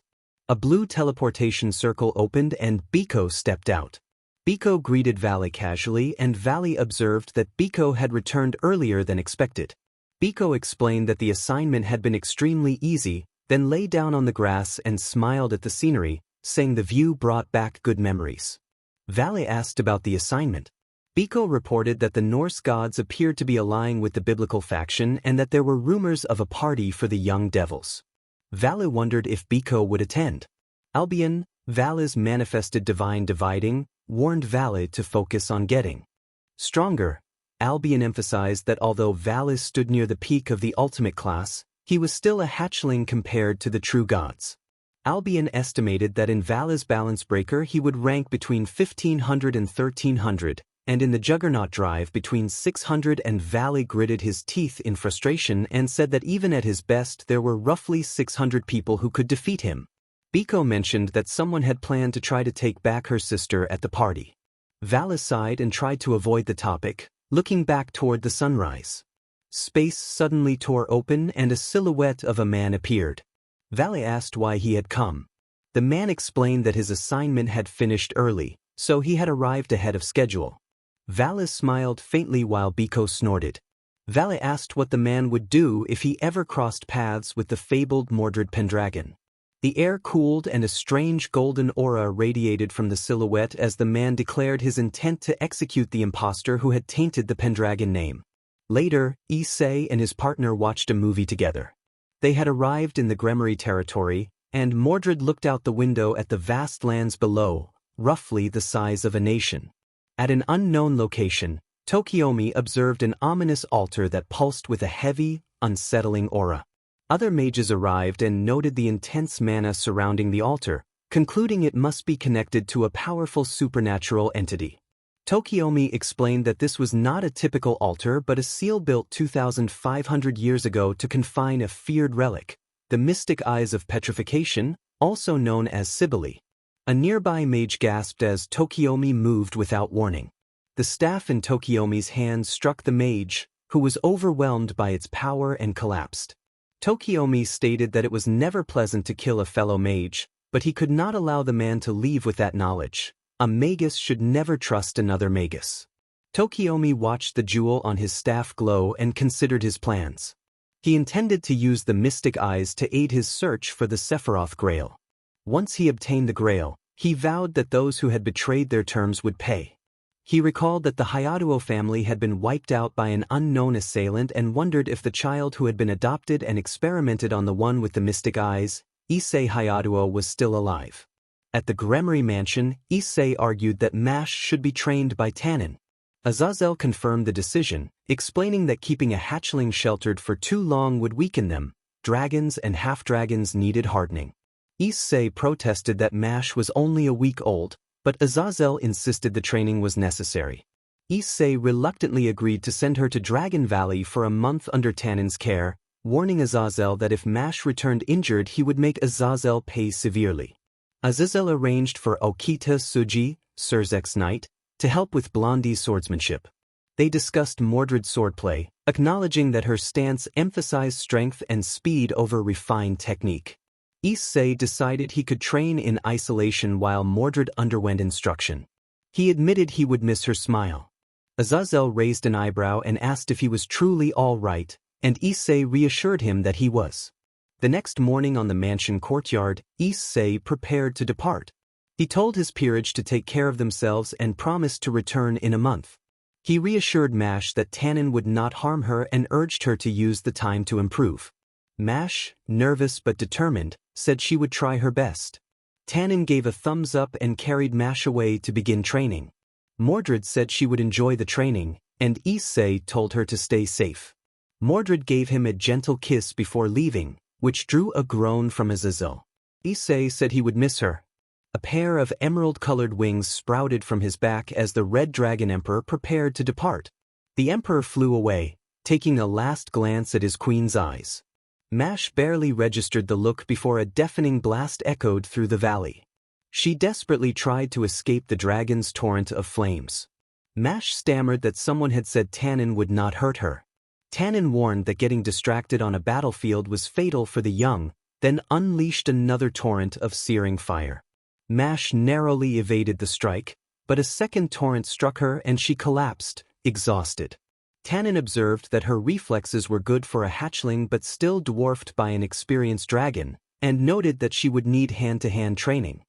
He roared for her to get up and continue. Their training was not finished. A teleportation circle appeared, and the Priestess of Thunder stepped from it with a mischievous smile. Aquino declared that the situation was intriguing and gave a playful grin. Tannen turned to face her and identified her as the late Barakiel's daughter. Aquino apologized and tried to placate the former Dragon King, but her teasing failed to sway him. Tannen set the day's lesson. Mash was to evade his attacks and counter until she was spent. He announced that tomorrow they would go to Dragon Valley so she could meet other young dragons. Aquino introduced herself to Mash as Aquino Himejima, Queen of Rias Gremory, and expressed that she looked forward to training together. A magic circle manifested elsewhere, and Mordred emerged into a forest. She remembered that a crow had reported someone called Okita Tsuji would be here. After searching under a sakura tree, Mordred noticed a silhouette and attempted to conceal her presence to approach. She then realized the silhouette was a teenage girl in fashionable Japanese clothing who radiated an unusual aura. The girl addressed Mordred by name and introduced herself as Okita Tsuji, a knight under Surzek's Lucifer. Mordred, eager for a challenge, proposed a sparring match, and Okita accepted. At an archery range in the Underworld Club, Issei drew a classic bow with intense concentration and released an arrow that found its mark in a distant bullseye. Devils in the room backed away, astonished by the accuracy at such an extraordinary distance. Some whispered that this was the same Issei who had once killed Marcus of the Gremory household. Drake, amused, remarked that Issei was famous. Issei replied with a sarcastic retort that made Drake chuckle. Drake advised that this practice was child's play for someone like Issei and pressed him to train more seriously. Issei asked if Drake knew an isolated place to train. Drake suggested a location called Dragon's Bane in the Shinto realm, and Issei thanked the dragon. In an instant, Issei vanished. In a flash, Issei reappeared in a dense forest. Drake groaned as the boosted gear manifested on Issei's hands. The place did not look like Dragon's Bane. Instead, it resembled a creepy, likely abandoned shrine. Issei decided to search for any living thing. Drake sensed a faint aura inside the shrine. When Issei stepped into the building, the shrine vanished and an ominous forest replaced it. Issei realized they had entered a small, self-contained dimension where running, flying, or standard teleportation would lead in endless loops back to the same place. Drake warned that their only recourse might be to destroy the pocket dimension. Issei detected an aura he recognized as a kitsune and spread his dragon wings to search. He spotted a huge block of ice far away and flew toward it at tremendous speed. At the Gremory mansion, the sound of kicks and punches echoed as the rook, Kaneko, trained with determination and insisted to herself that she would not become a monster. In a secluded chamber of the mansion, amid a colossal library, Rias searched desperately for a book.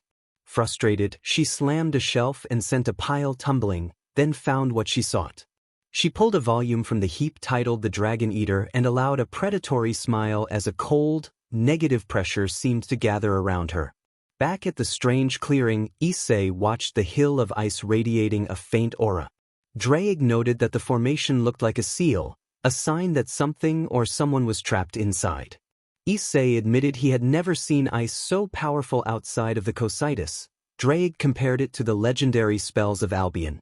After a moment of thought, Issei resolved to break the seal and discover what lay within. Issei announced his plan to use Balance Break. Drake named the technique Welsh Dragon Balance Breaker and urged Issei to increase his power.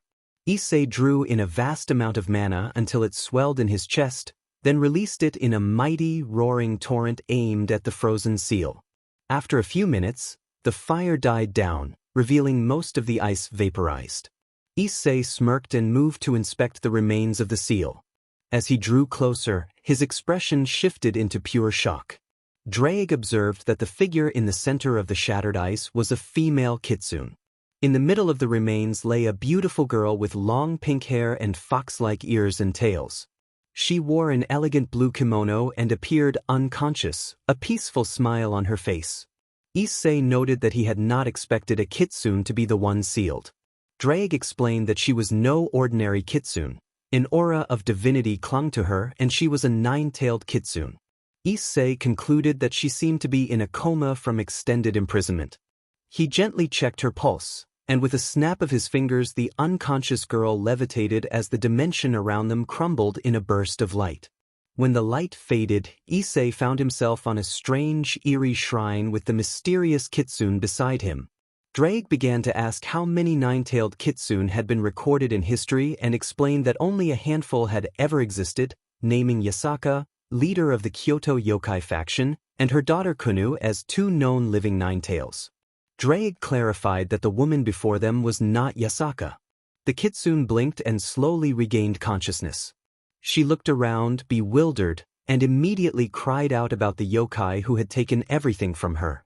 Her sudden shout startled Issei, but before he could respond a fireball slammed into him, creating a small explosion that left his shirt burned and a frown settling on his face.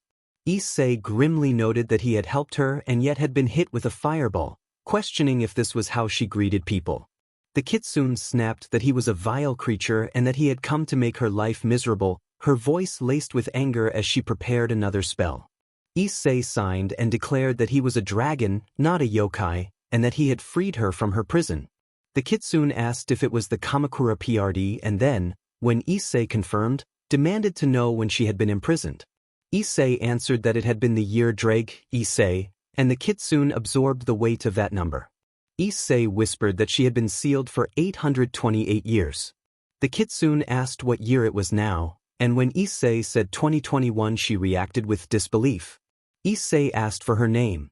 The kitsune at first refused but then agreed to a simple exchange of questions, and she introduced herself as the reincarnation of the divine fox yokai Tamamonome. Issei admitted he was shocked but asked how he could trust that she was not a threat. Tamamo told him to relax and insisted she would not mindlessly kill everyone she saw. Issei bristled at her calling him Dragon Boy, and she giggled at his reaction. He asked how she had been trapped in the ice seal. Her expression sobered as she explained that when she had been weakened, a wandering ice mage had used his life force to reinforce his magic and sealed her, sacrificing himself in the process. Tamamo then asked about the Shinto pantheon and the yokai faction.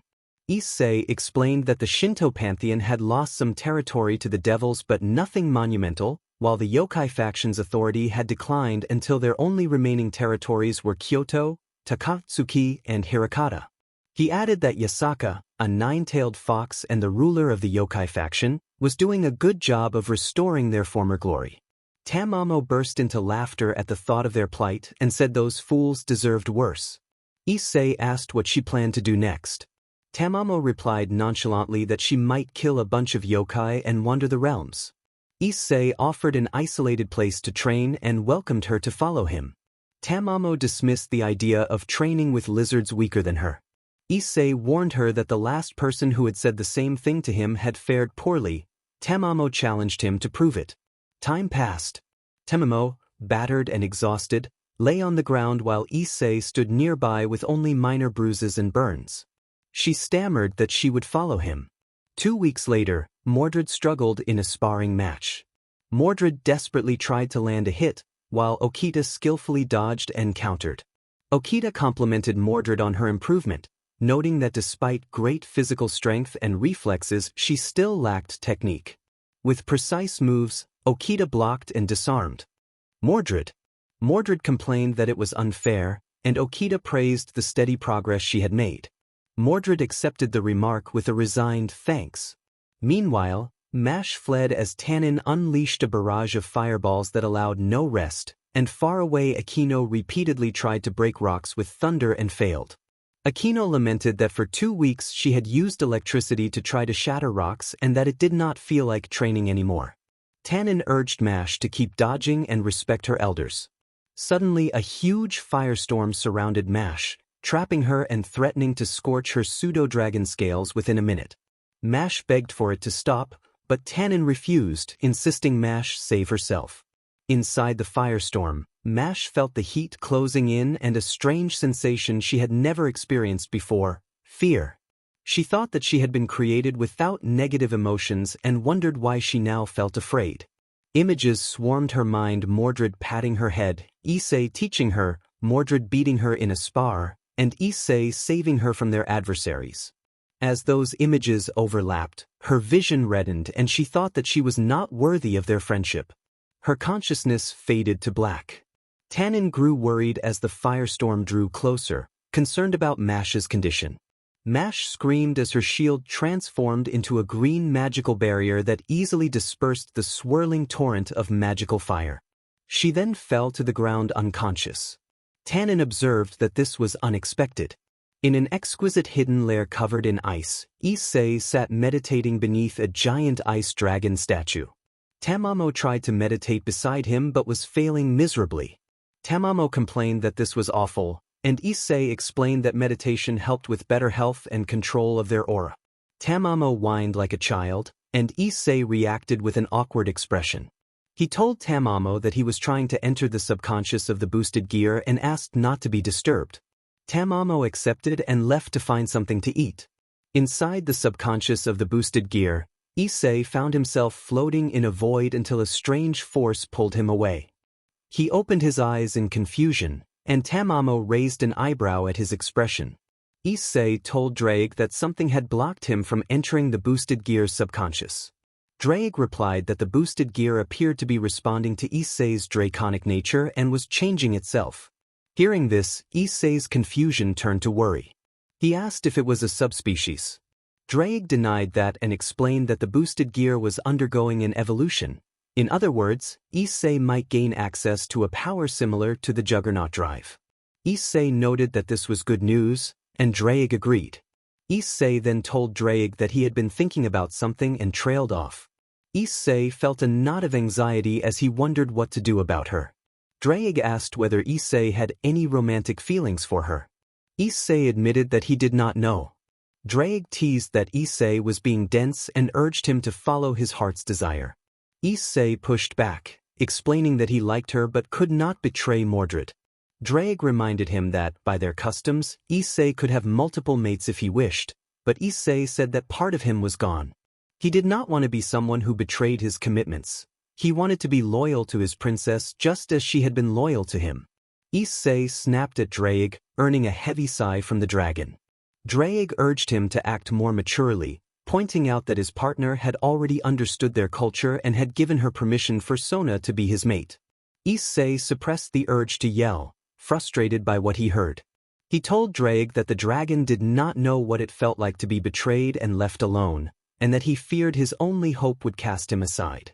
Drake asked whether Issei truly believed Mordred would cast him aside. Issei answered that he did, and the force of his internal scream left the room tense. For a moment Drake was silent. Then the boosted gear manifested on Issei's arm and struck him in a brief, sharp burst that stopped his outburst, like the sudden jolt of a training cutscene. Drake acknowledged Issei's trust issues but warned that his reaction was extreme. Issei retorted angrily, accusing Drake, the oldest dragon with no experience in love, of not knowing how it felt to be abandoned in one's darkest days. Drake confessed that he did no pain. He had once loved a beautiful, fearless dragoness who had left him alone during his worst moments to pursue her treasures. He had felt neglected while she tended to those things, and that abandonment had driven him to meet Albion, his rival. From that day, he devoted himself to growing stronger to face that eternal rival. With the intention of knocking some sense into Issei's head, Drake revealed that darker chapter of his past. Issei fell silent, listening. Drake hoped his words had put some sense into Issei's thick skull. That day Issei learned to hold his temper and finally made a decision. Inside the boosted gear, a silhouette of a red-haired man felt a single tear slide down his face. 7-time skip, last day of training. At the courtyard of the Gremory mansion, Mordred waited for her king with a look of longing and affection. She vowed to teach him a lesson for making her worry.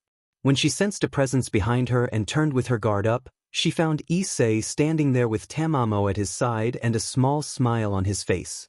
Issei noted that it had been a long time since they last met. Mordred demanded an explanation about the girl with him and, furious, delivered a solid punch to Issei's face. Issei nervously laughed and explained that the newcomer was Tamamonome, his latest bishop. Tamamo introduced herself cheerfully. Mordred asked how Issei had convinced her to join. Issei said that Tamamo had volunteered on her own. Mordred welcomed Tamamo into the group with a broad grin and then began to walk away. Issei appeared behind her and quietly asked if he could visit the Citri mansion. Mordred gave her consent with a small smile. Issei left the Gremory mansion. Elsewhere, in a dim chamber that resembled a dungeon, a voice laughed with cruel satisfaction at having found a target. The speaker ordered preparations to be made for a scheme involving the bishops. A photograph of the Knight of Treachery lay nearby, and a man with green hair picked it up and placed it on a desk. Plans were quietly set in motion. Citri training grounds. A teleportation circle opened, and Issei stepped through onto a cliff overlooking a vast training lake. He spread his wings and flew toward the water, finding a protective barrier around it. A hole opened in the barrier, and he passed through into the grounds. Drake sensed a presence approaching. Issei assumed it must be Sona or her peerage. Sona chided him that trespassing was a serious matter, and Issei praised her improvement. Sona spoke with a playful tone as she questioned his motives for visiting, but when her suspicion deepened she considered the possibility that he might have been replaced by a replica. Issei reassured her that he was indeed Issei Kodomine, not an imposter. Sona invited him to continue the conversation inside the Citri farmhouse, and Issei accepted. Grammary Mansion. In a richly decorated room, Mordred, Tamamo, and Mash sat together talking. Mordred asked Tamamo how Issei had convinced her to join the peerage. Tamamo revealed that she had chosen to join of her own accord. Flashback 1 week earlier. A powerful demonstration of power lit the area as Issei and Tamamo sparred.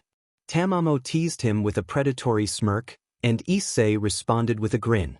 Tamamo displayed a variety of techniques and explained that she had mastered different forms of ki manipulation, including senjutsu, which could sever a person's life force like cutting a puppet's strings, though she noted it was difficult to use against beings with large reserves of mana. During the exchange, Tamamo produced a crimson orb that struck nearby and caused a small explosion. Later, with a mischievous grin, Tamamo declared that she would join Issei's peerage and aid him. Issei accepted, and a lone bishop piece appeared in his hand. He placed it near her and called her to join him as his trusted bishop. Bright green and golden lights surrounded her, and when it faded Tamamo stood with a pair of dragon wings. Her magical reserves noticeably increased. And a flashback. Back in the present, Mash commented on how that had been an impressive way for Tamamo to join. Mordred welcomed Tamamo into the team and warned her not to try to take Issei for herself. Tamamo giggled and promised she would not. Citri farmhouse. In a stylish room, Issei found himself staring at a bookshelf. Sona noticed his gaze and brought him a cup of tea she had prepared using the Citri family's recipes. She spoke proudly about the tea, and Issei complimented its quality. He asked Sona about Saji's training. Sona fell silent for a moment, struggling to keep a disappointed expression from replacing her usual composed demeanor. Issei observed that it was reassuring to hear a fellow dragon was doing well. Sona then asked why he had come, and Issei referred to a previous confession. The conversation continued as the afternoon moved on. Issei watched with an amused smirk as Sona Citri's face turned a deep red. Sona apologized and admitted that it had been her fault for acting rashly. Issei assured her that he was not angry. He had been surprised but not upset. He sighed, mentally chastising himself for feeling anxious, then steadied himself to finish his words. Issei said he could not blame her for falling in love and, after gathering his thoughts, decided to give it a chance. He confessed that he had fallen in love with her. Sona stammered, her face flushing even more. Issei told himself to calm down and not to blush, reminding himself that he was a dragon and should not lose his composure. Issei warned Kuroka for the last time to leave if she wished to live. Kuroka refused, and Issei felt his body tense and narrowed his eyes. He explained that her senjutsu would not work on him, but a blue orb of senjutsu struck his face anyway. Drake noted that Issei could not activate the balance breaker because the boosted gear was still evolving. Kuroka teased with a playful meow and vanished into mist, reappearing at random locations to earn a smirk from Issei. Issei traced his technique and concentrated mana around his hands until it formed into his familiar red spear, Gi-Dirge. He used the spear to charge and pierce through every clone of Kuroka. Each clone dissolved the moment the spear touched it, earning a shocked gasp from Kuroka. Issei disappeared into the shadows and reappeared behind Kuroka with his fist ready to strike, but Kuroka instinctively conjured a defensive barrier that stopped the attack. Issei called her foolish for thinking she could beat him. Kuroka snorted in response.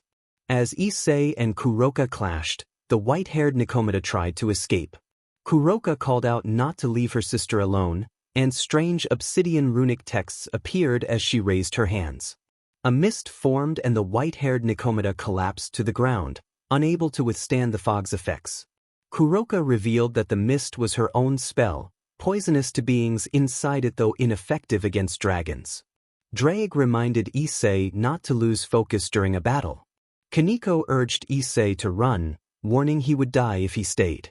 Ignoring the warning, Issei dashed forward with a war cry and kept his stance unbroken. He charged, striking through multiple barriers of ki with the blunt end of gi dirge and forcing Kuroka back several meters before delivering a punch. Issei taunted Kuroka, calling her hardly a challenge for an SS-class stray devil and wondering who would have wanted someone like her in their peerage. Kuroka's face showed visible frustration while Issei smirked inwardly at having provoked her. Issei suggested she had been drunk with power and killed her master, but then adjusted his theory that she might have acted in a fit of rage instead. Kuroka flinched, her voice filling with hatred and venom at the implication. Her expression opened old wounds. Nearby, Biko, who had been fighting Tannen, shouted for Kuroka to snap out of it.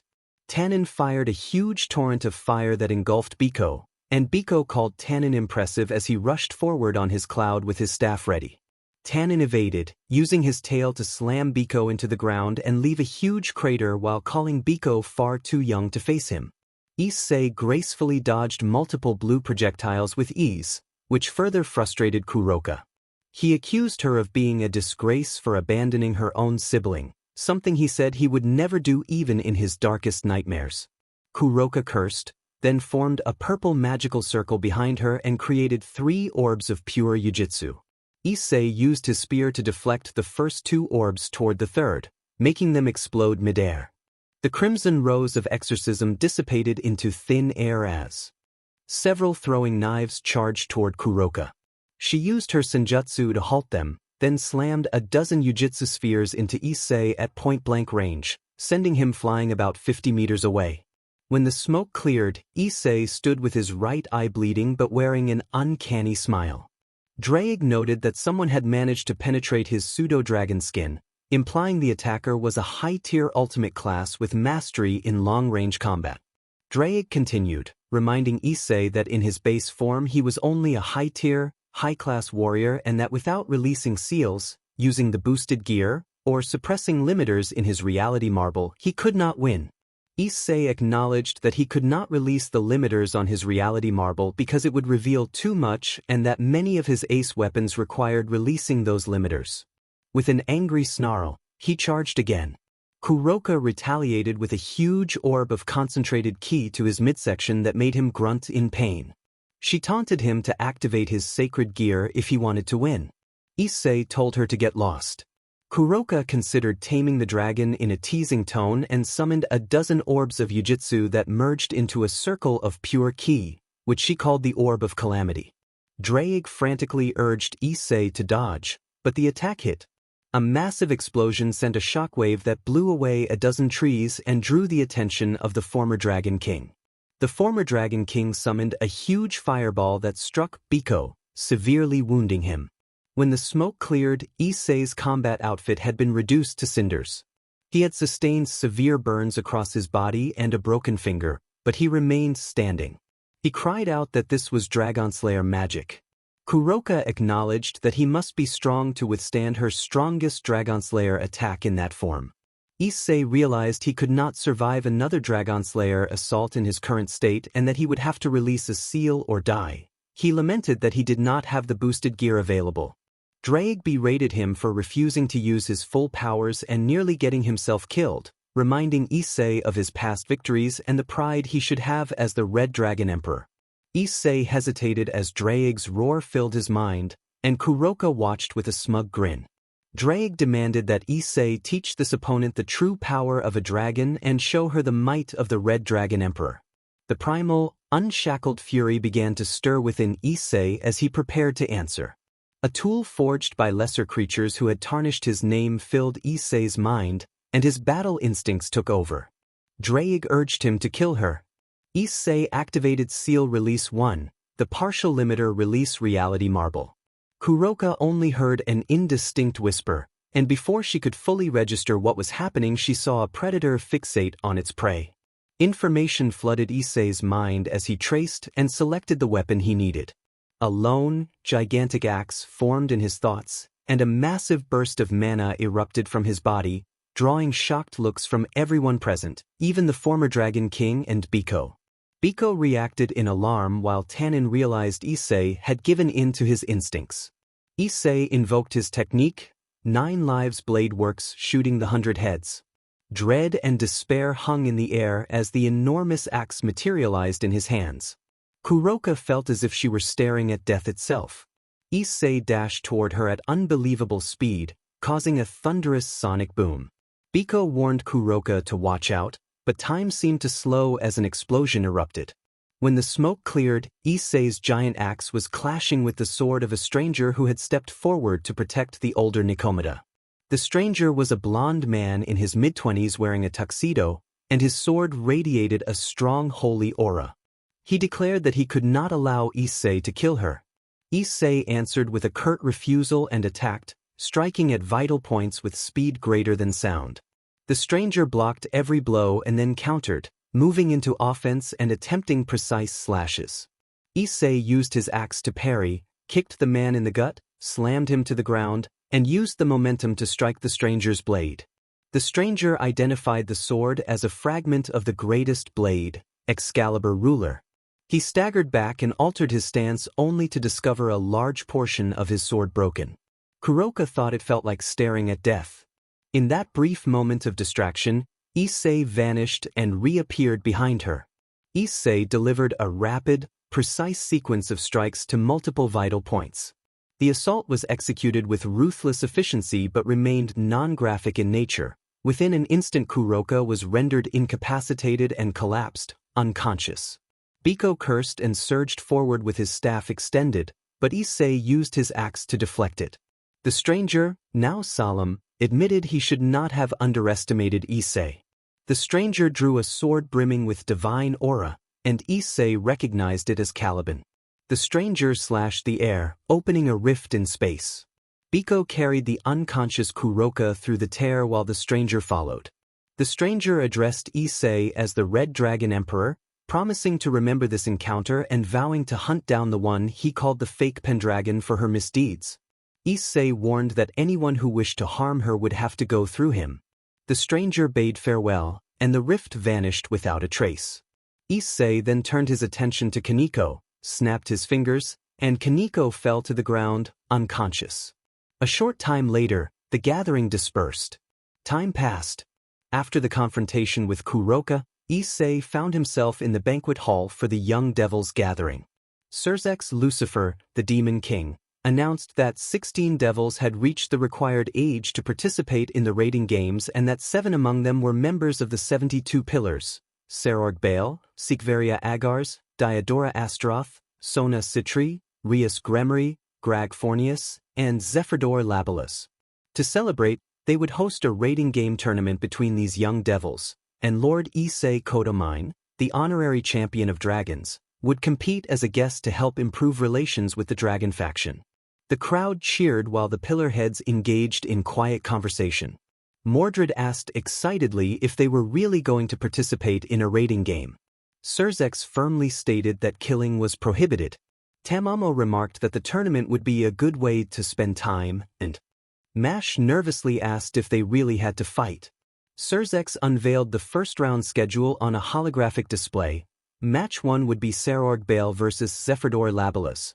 Match 2 would be Rias Gremory versus Issei Kodomine.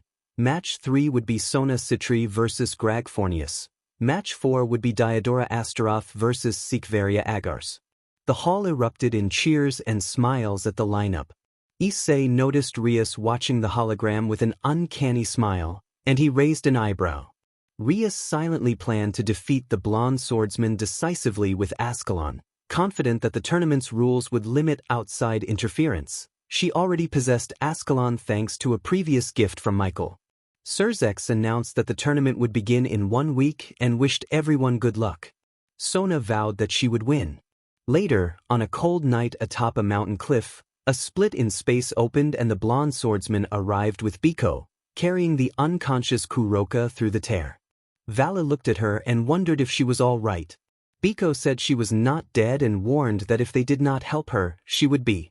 Without hesitation, the White Dragon Emperor carried Kuroka to a nearby tent and laid her down with a solemn expression. Valley admitted he had no knowledge of healing spells and regretted not hiring a healer.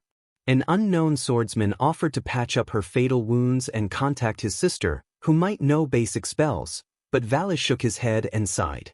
Valley hesitated and did not elaborate on his method. The others exchanged amused looks. The unknown swordsman said he would not be a hindrance and urged Valley to treat her well, then left with a content smile. Biko waved goodbye and vanished through a teleportation circle. Valley prepared to heal her, and Albion teased him about being embarrassed. Valley told Albion to be quiet. The next day, Issei found himself in the middle of Ajuka's laboratory. Ajuka worked over a holographic computer while Nyx, the laboratory AI, announced that countermeasures were on standby and that the stabilization pod was operational. Ajuka instructed Nyx to bring out the stasis pod. The floor opened and a futuristic pod full of magical light rose from beneath it. Ajuka told Issei they had 54 seconds before she would die. Nyx opened the pod and revealed a purple-haired girl with skin paler than the moon and orange eyes, the most captivating feature being an innocent smile on her face. Ajuka stared at the girl with a solemn expression as memories from his past overwhelmed him. A bright purple light filled the laboratory as the ritual words called for rebirth and servitude. Location: Gusion Castle Town 3,800 years ago. The once magnificent city of Gusion lay in ruins, its diversity of devils reduced to debris and broken buildings. Around the city, 150,000 soldiers held positions, and a younger Ajuka stood among the army generals. He assessed the enemy forces under Tsufame Leviathan, estimating their strength at 700,000 to 1,000,000, arrayed in a formation designed for direct offense and stealth strikes. Ajuka frowned. He warned that the defenses would not hold against such numbers. When a devil general asked for orders, Ajuka commanded rapid fire at the city and targeted the skyscrapers. The general hesitated, concerned about civilians who might still be trapped in Gusion, but Ajuka dismissed the protest and ordered his forces to eliminate any enemy devils encountered, insisting it was necessary for victory. Demonic beams and attacks rained down from Ajuka's army, devastating the city and clashing with defenders in a chaotic, destructive onslaught. As the battle intensified, a massive shield materialized over the heart of the city, and a silhouette of a woman appeared atop a building. A nearby devil reported heavy losses and noted that Ajuka himself led the front lines. The woman on the building Tsufame Leviathan responded with a challenge and prepared to show her conviction. After days of relentless combat, both sides were exhausted and heavily routed. Only Ajuka and Tsufame stood facing each other amid the ruin. Tsufame expressed that she did not want to fight and urged surrender. Ajuka made clear that he had come with the sole purpose of killing her. He lowered his hood to reveal his face. Tsufame looked at him with a weary sigh. She was a young woman in her late 20s whose presence could sway men at a glance. Ajuka's expression hardened into a disgusted scowl. Tsufame observed that he had grown stronger. Ajuka accused her of abandoning him, saying that while she lived a comfortable life, he had been alone, broken, and tortured, barely holding back his rage. He recounted how he had suffered for falling in love with her and for being cast aside. Tsufame explained that she had no real choice and had been compelled by duty to bear a child as her mother's last wish. When Ajuka learned she had a child with a human, his grief and anger flared. He remembered being betrayed, exposed, and punished by his own clan. He described his long years of torment and the humiliation he had endured for loving her. Tsufame stammered that she did not know how things would come to this. Ajuka said she had broken their promise and revealed their past relationship, which had led to his persecution. He spoke of loving a gentle woman who admired him, then seeing that image replaced by what he perceived as false innocence. In that moment, Ajuka unleashed a massive green beam that struck Tsufame and sent her flying a great distance away. He proclaimed that he would make her pay for the decades of torture and heartbreak he had endured, and vowed to destroy those connected to her for his suffering. Thus began a battle that would one day change the underworld. The fight continued without rest for 8 days. Food and sleep were forgotten, and although neither side had a clear victor, Ajuka maintained the upper hand through relentless offense. Tsufame pleaded for a fair fight and urged the attack to continue. Ajuka called her pathetic and struck with a multicolored beam of demonic power at point-blank range. Tsufame summoned a barrier to protect herself and then invoked the water dragon of greed. The water vapor in the air condensed and formed a great dragon that surged toward Ajuka. He conjured multiple barriers, but the dragon shattered them and collided with Ajuka in a titanic impact that created a devastating explosion, the kind of colossal burst one might see in a dramatic clash between powerful beings. When the smoke cleared, Ajuka stood, battered but smiling in a grim, determined way. He revealed that he was no weakling and that he had become more than what Sufame once knew, signaling that the conflict between them had only just reached its true, world-shaping height. Ajuka's voice warped as a surge of magical energy gathered at his side. Strange runic patterns flared along the super devil's arms and the whole city shook under his power. Ajuka challenged Sufame to fight with everything she had. Sufame reacted in disbelief, addressing him as if he were the very devil and recognizing that this power rivaled Rizavim, a force greater than the father of lies himself. Ajuka explained that his new ability allowed him to manipulate phenomena. If he understood their mechanisms, he could twist latent magic in the atmosphere into attacks that could engulf continents, or alter a god's ether to destroy them from within, and he laughed at the thought. With a heavy sigh, the daughter of the original Leviathan used her trump card. She transformed into a giant sea serpent and an ocean of water erupted into being. Jets of concentrated demonic water surged toward Ajuka, but he dismissed them with a casual motion of his hand. A childish voice interrupted, drawing the attention of both devils. They saw a little girl with violet hair standing above a faint teleportation circle. Ajuka noted the misfortune that the girl's presence represented. Sufame urged the child, Ingvild, to go away. The terrified child tried to activate her teleportation but failed. Ajuka declared that she could not be allowed to escape. Sufame cried out, pleading for her child. The serpent wrapped its tail around Ajuka and attempted to drag him into the water, but the effort only managed to free Ingvild from the super devil's grasp. Sufame, desperate, pressed a small magic circle into being and pushed Ingvild into it. The girl's body flickered a pale blue as the circle activated. The green-haired super devil's distorted voice intoned a dispersal formula. The waters vanished, the giant serpent began to glow and fracture, and then the serpent dispersed entirely. In the aftermath, Sufame lay gravely wounded and unable to continue the fight. Ajuka returned to his normal composure and seized the beaten devil by the throat, holding her firmly as he demanded any last words. Sufame whispered that she would always love him. Ajuka called her a liar. Sufame confessed that her sins had caught up with her and that she had many regrets. She begged him to keep their daughter safe and began to speak his name, but Ajuka brought a sudden, decisive end to her life.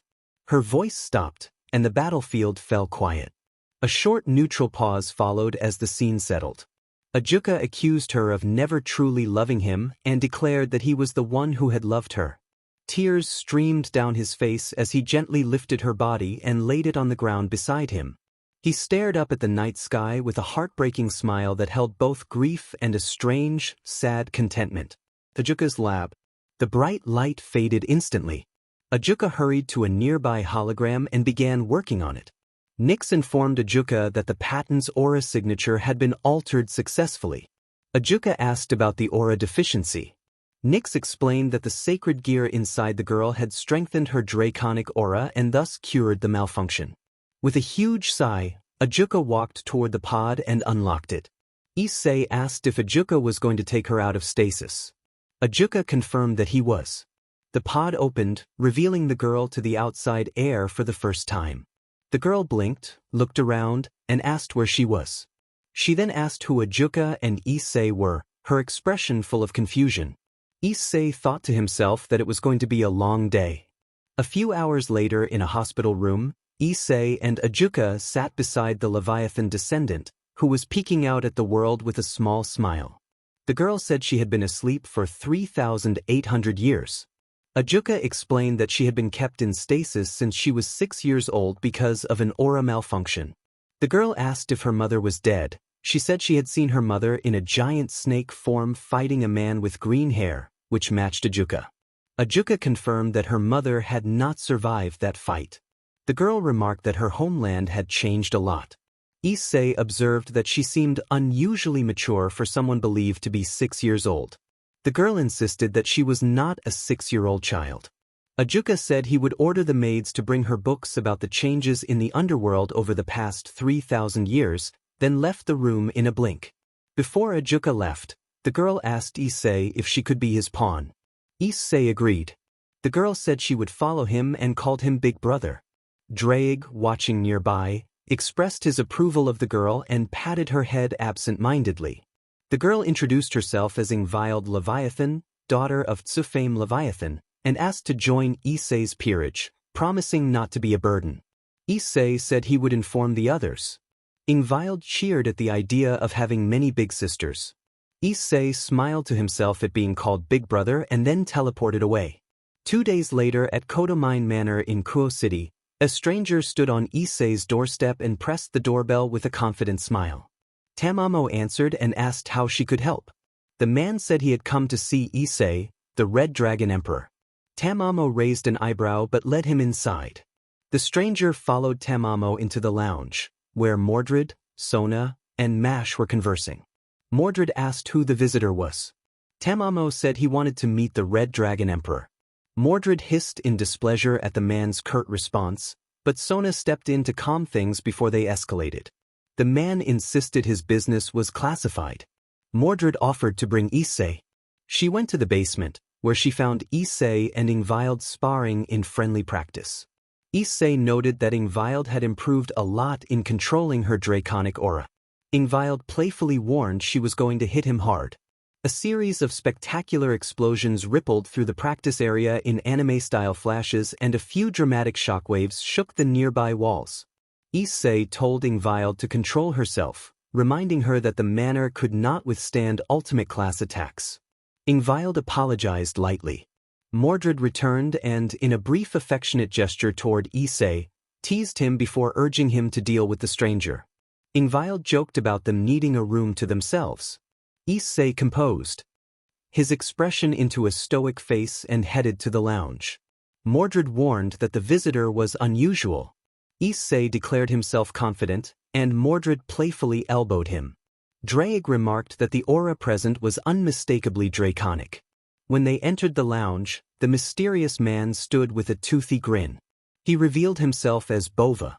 As he shifted, scaled obsidian wings unfurled and his appearance settled into that of a tan-skinned man in his late 20s wearing a regal outfit, his golden eyes warm with mirth. Bova remarked that he had thought Issei would not recognize him in disguise. In the lounge, everyone stared at the dragon with wide eyes, while the fox priestess observed the man with quiet interest. Mordred reacted with a sharp question. Issei introduced the newcomer as Bova, the third son of Tanin and a notorious figure known as Bova the Destroyer, and also mentioned that the fox priestess Tamamo found the arrival notable in her own way. Bova announced that he assumed they were members of Issei's peerage. Sona, irritated, replied with a cold stare and said she had not received notice about the entry of such a notorious troublemaker of the underworld. Bova explained that he had come on a top-secret matter for the dragon faction. Issei asked if something was wrong, and the atmosphere in the households shifted rapidly from lighthearted to serious.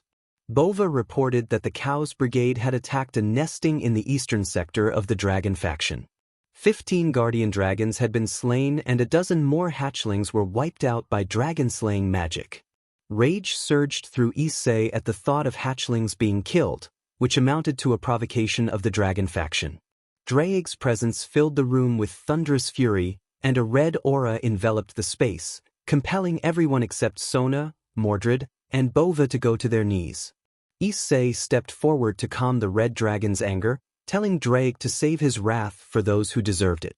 Sona noted that the Cows Brigade was trying to provoke the dragons because the dragons were the biggest obstacle in their way.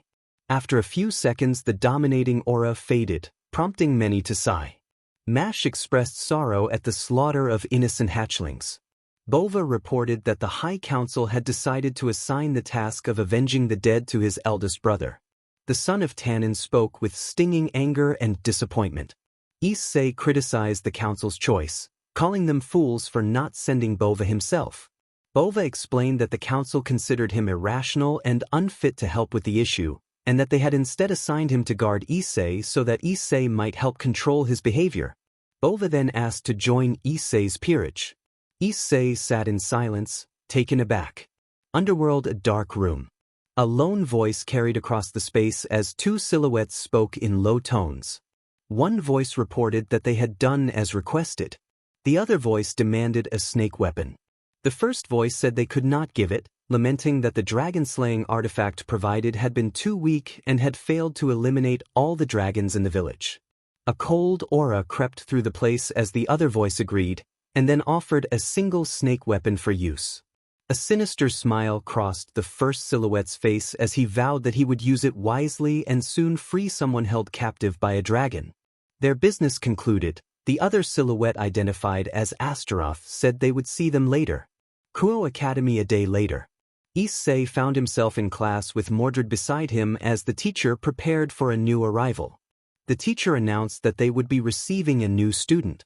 Ingvild entered with a cheerful smile and introduced herself as being from Norway and asked to be taken care of. The class erupted into excited noise. Many students reacted loudly and eagerly. The teacher called for calm and invited any questions for the new student, but a few forward students were cut off by the teacher's reprimand.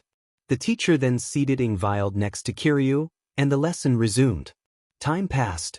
The class watched Tamamo introduce herself as the new history teacher. Tamamo greeted the students warmly and encouraged them to be brave and diligent. The room flushed with embarrassed excitement, though Issei and Mordred looked on with amused expressions. The teacher noted that the previous history instructor had been hospitalized due to an accident and that Tamamo would be filling in. Later, Bova introduced himself as the new physical instructor, explaining that the former teacher had also been hospitalized in a separate accident. The students reacted with surprise at the change in staff and the unusual arrival, and the class adjusted to the new routine. Grammary Manor, Kuo City Training. Sounds of explosions and clashing metal rang out on the training field under the manor as the members sparred and practiced mock battles. Kiba taunted his opponent as he launched into a strenuous charge. He activated Balance Break, and the holy demonic sword materialized in his hands as he sprinted toward the blue-haired former exorcist, who raised her blade to parry. Nearby, Rias and Aquino traded aerial attacks, bearing magical offensives at one another as part of their drills. Rias and Aquino decided to test a combined move. Aquino gathered a pure beam of lightning and channeled demonic energy into it, forming a luminous, potent attack. They named the technique the Holy Lightning of Demonic Destruction. The powerful strike devastated the training arena, which automatically repaired itself within a minute. Both Aquino and Rias collapsed to the ground, visibly exhausted. Aquino remarked on how much magic the technique consumed. Rias observed that the attack could fell a lower-tier ultimate-class devil and considered it a trump card alongside Zenovia's Durandal and Kiba's Balance Breaker. She smiled with satisfaction as she examined the other members' training and vowed that no one would take Issei from her.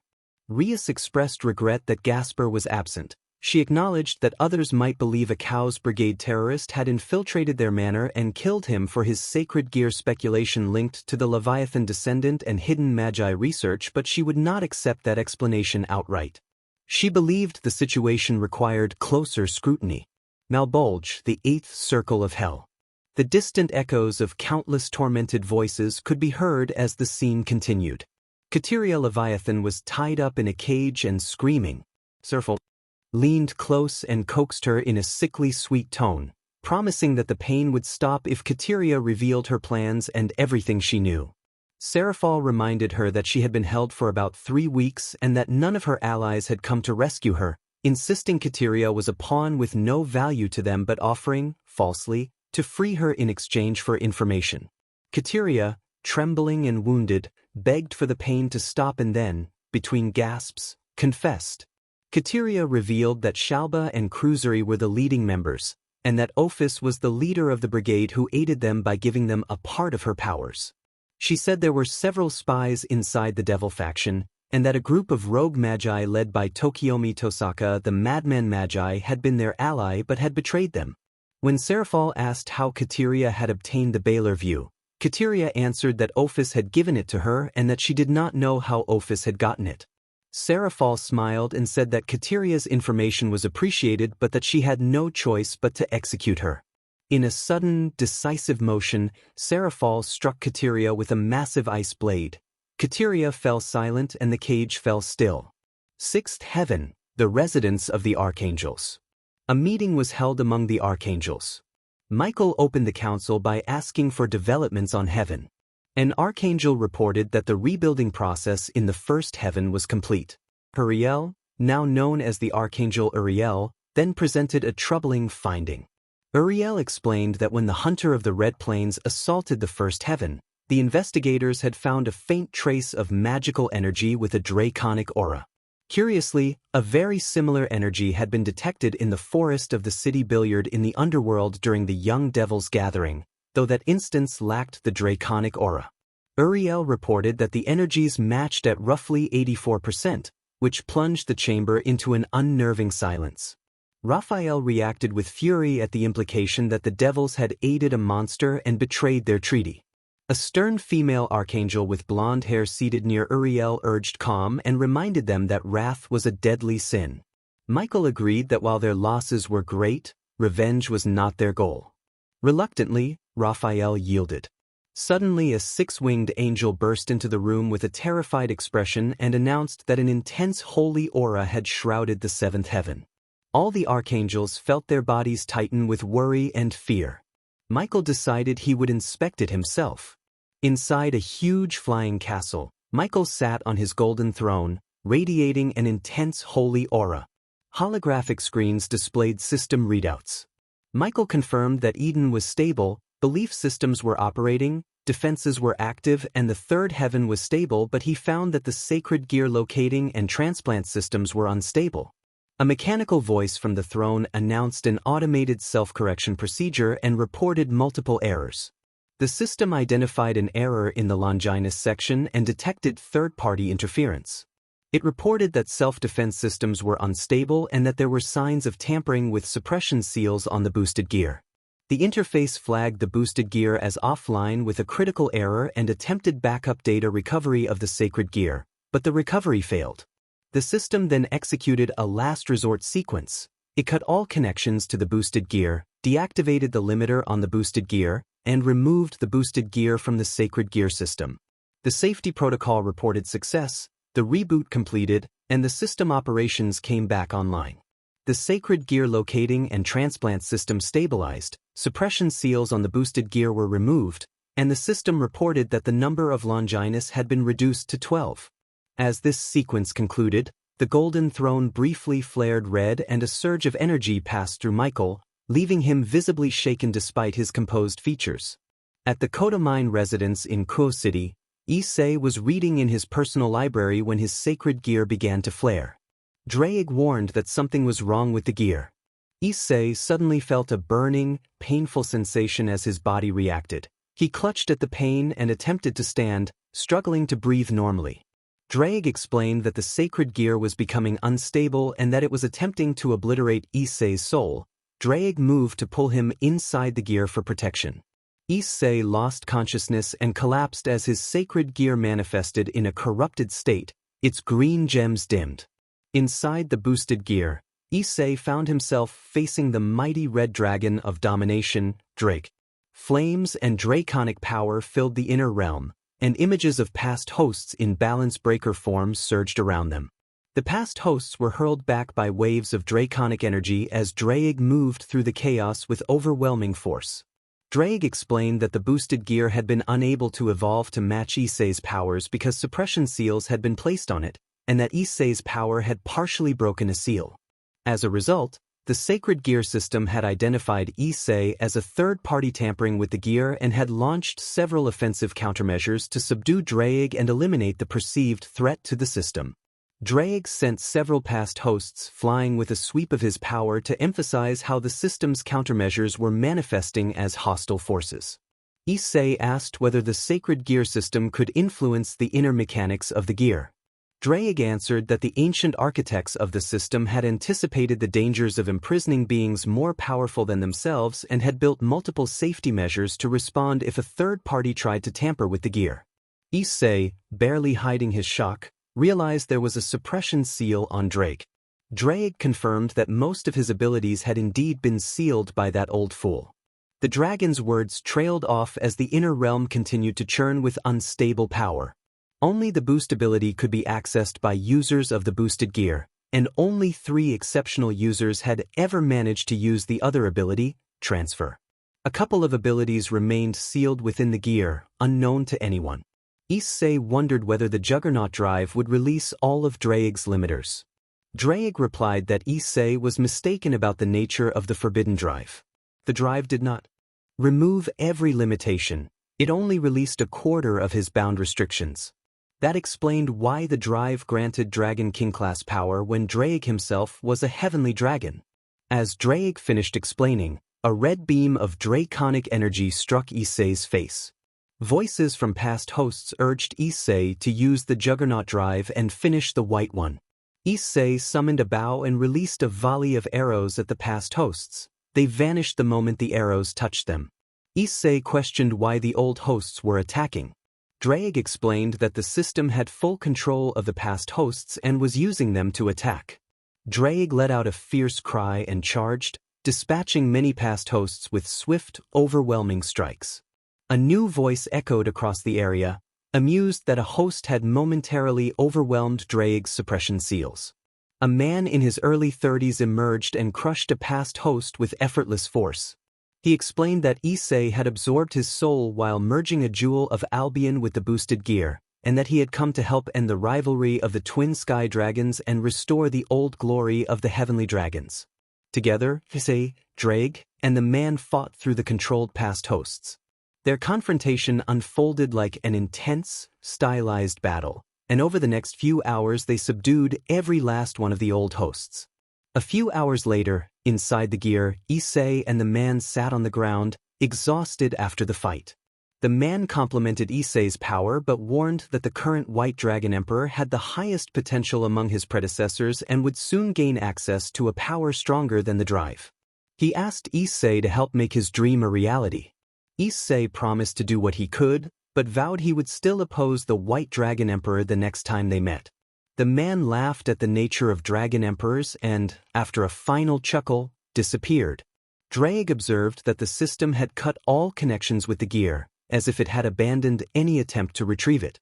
Then a pulse of overwhelming energy surged through the red dragon.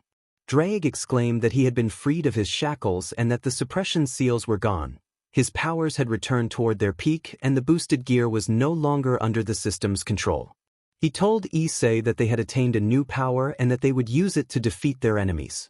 A few hours later at the Kodamine residence in Kuo City, Issei and his peerage sat on the couch watching a live relay of the first match in the Young Devil Rating Games tournament between Serorg and Zephyrdor. Bova commented that the green-haired opponent was acting like a coward, and Mordred agreed. Issei kept his gaze fixed on Serorg, who was demolishing several of Zephyrdor's pieces with ease. Sona and Mordred expressed concern about Issei's condition, remembering his earlier fainting. Their worry made Issei smile at the comforting thought that someone cared for him. He reassured them that he was fine and that he had been thinking about certain matters. Bova shouted his excitement about the match, nearly making Issei fall off the couch. Mordred shot Bova an intimidating glare that left him slightly unnerved. Ingvild asked Bova if he wanted her to demonstrate her sacred gear's strength, and Tamamo made a suggestive, playful remark that returned only a nervous laugh from the newest rook, who was uneasy at Tamamo's mischievous grin. Issei noted that Tamamo had taken an interest in him. A loud explosion sounded from the television as Serorg finished off a rival without breaking a sweat. Bova declared his desire to fight the opponent, but Mash pointed out the man's identity as Tanansama's son, and Issei warned Bova that he could not simply kill him. Issei reminded everyone that the man was the heir of the Baal clan and a promising young devil, and that they needed to focus on their own match against Rias. Bova dismissed the Gremory girl as a weak training opponent, huffing with pride, while Issei grew serious and suggested increasing their daily training regimen. Sona announced she had a meeting with her peerage and left through a magic circle with a victorious grin, surprising Issei and Mordred. Issei realized that Sona had discovered something he had tried to conceal. He reflected on how he had set up a cover identity and avoided assassination missions, yet Sona had still figured things out. He regretted having killed a vampire hybrid, but noted that doing so had reduced a rival peerage's strength and had yielded an extremely rare sacred gear despite the trouble it had caused. Drake remarked that Sona had finally put the pieces together, but that because she cared for Issei she would not reveal it to anyone. In the third heaven, late at night, Archangel Michael observed that in all his experience the system had never disconnected from his sacred gear. He stared at the serene, star-filled sky with a grave expression and wondered what had happened to the Red Dragon Emperor now that the boosted gear's prison had broken. Memories of the distant past washed over him, and he felt a melancholic smile. Michael reflected that the world was changing and that the angels must adapt or risk perishing. He imagined what his father might have advised, perhaps a reassuring smile and a reminder that everything would be all right. With a quiet determination and a few tears at his eyes, Michael vowed to do whatever he could to protect humans and angels while honoring his father's teachings.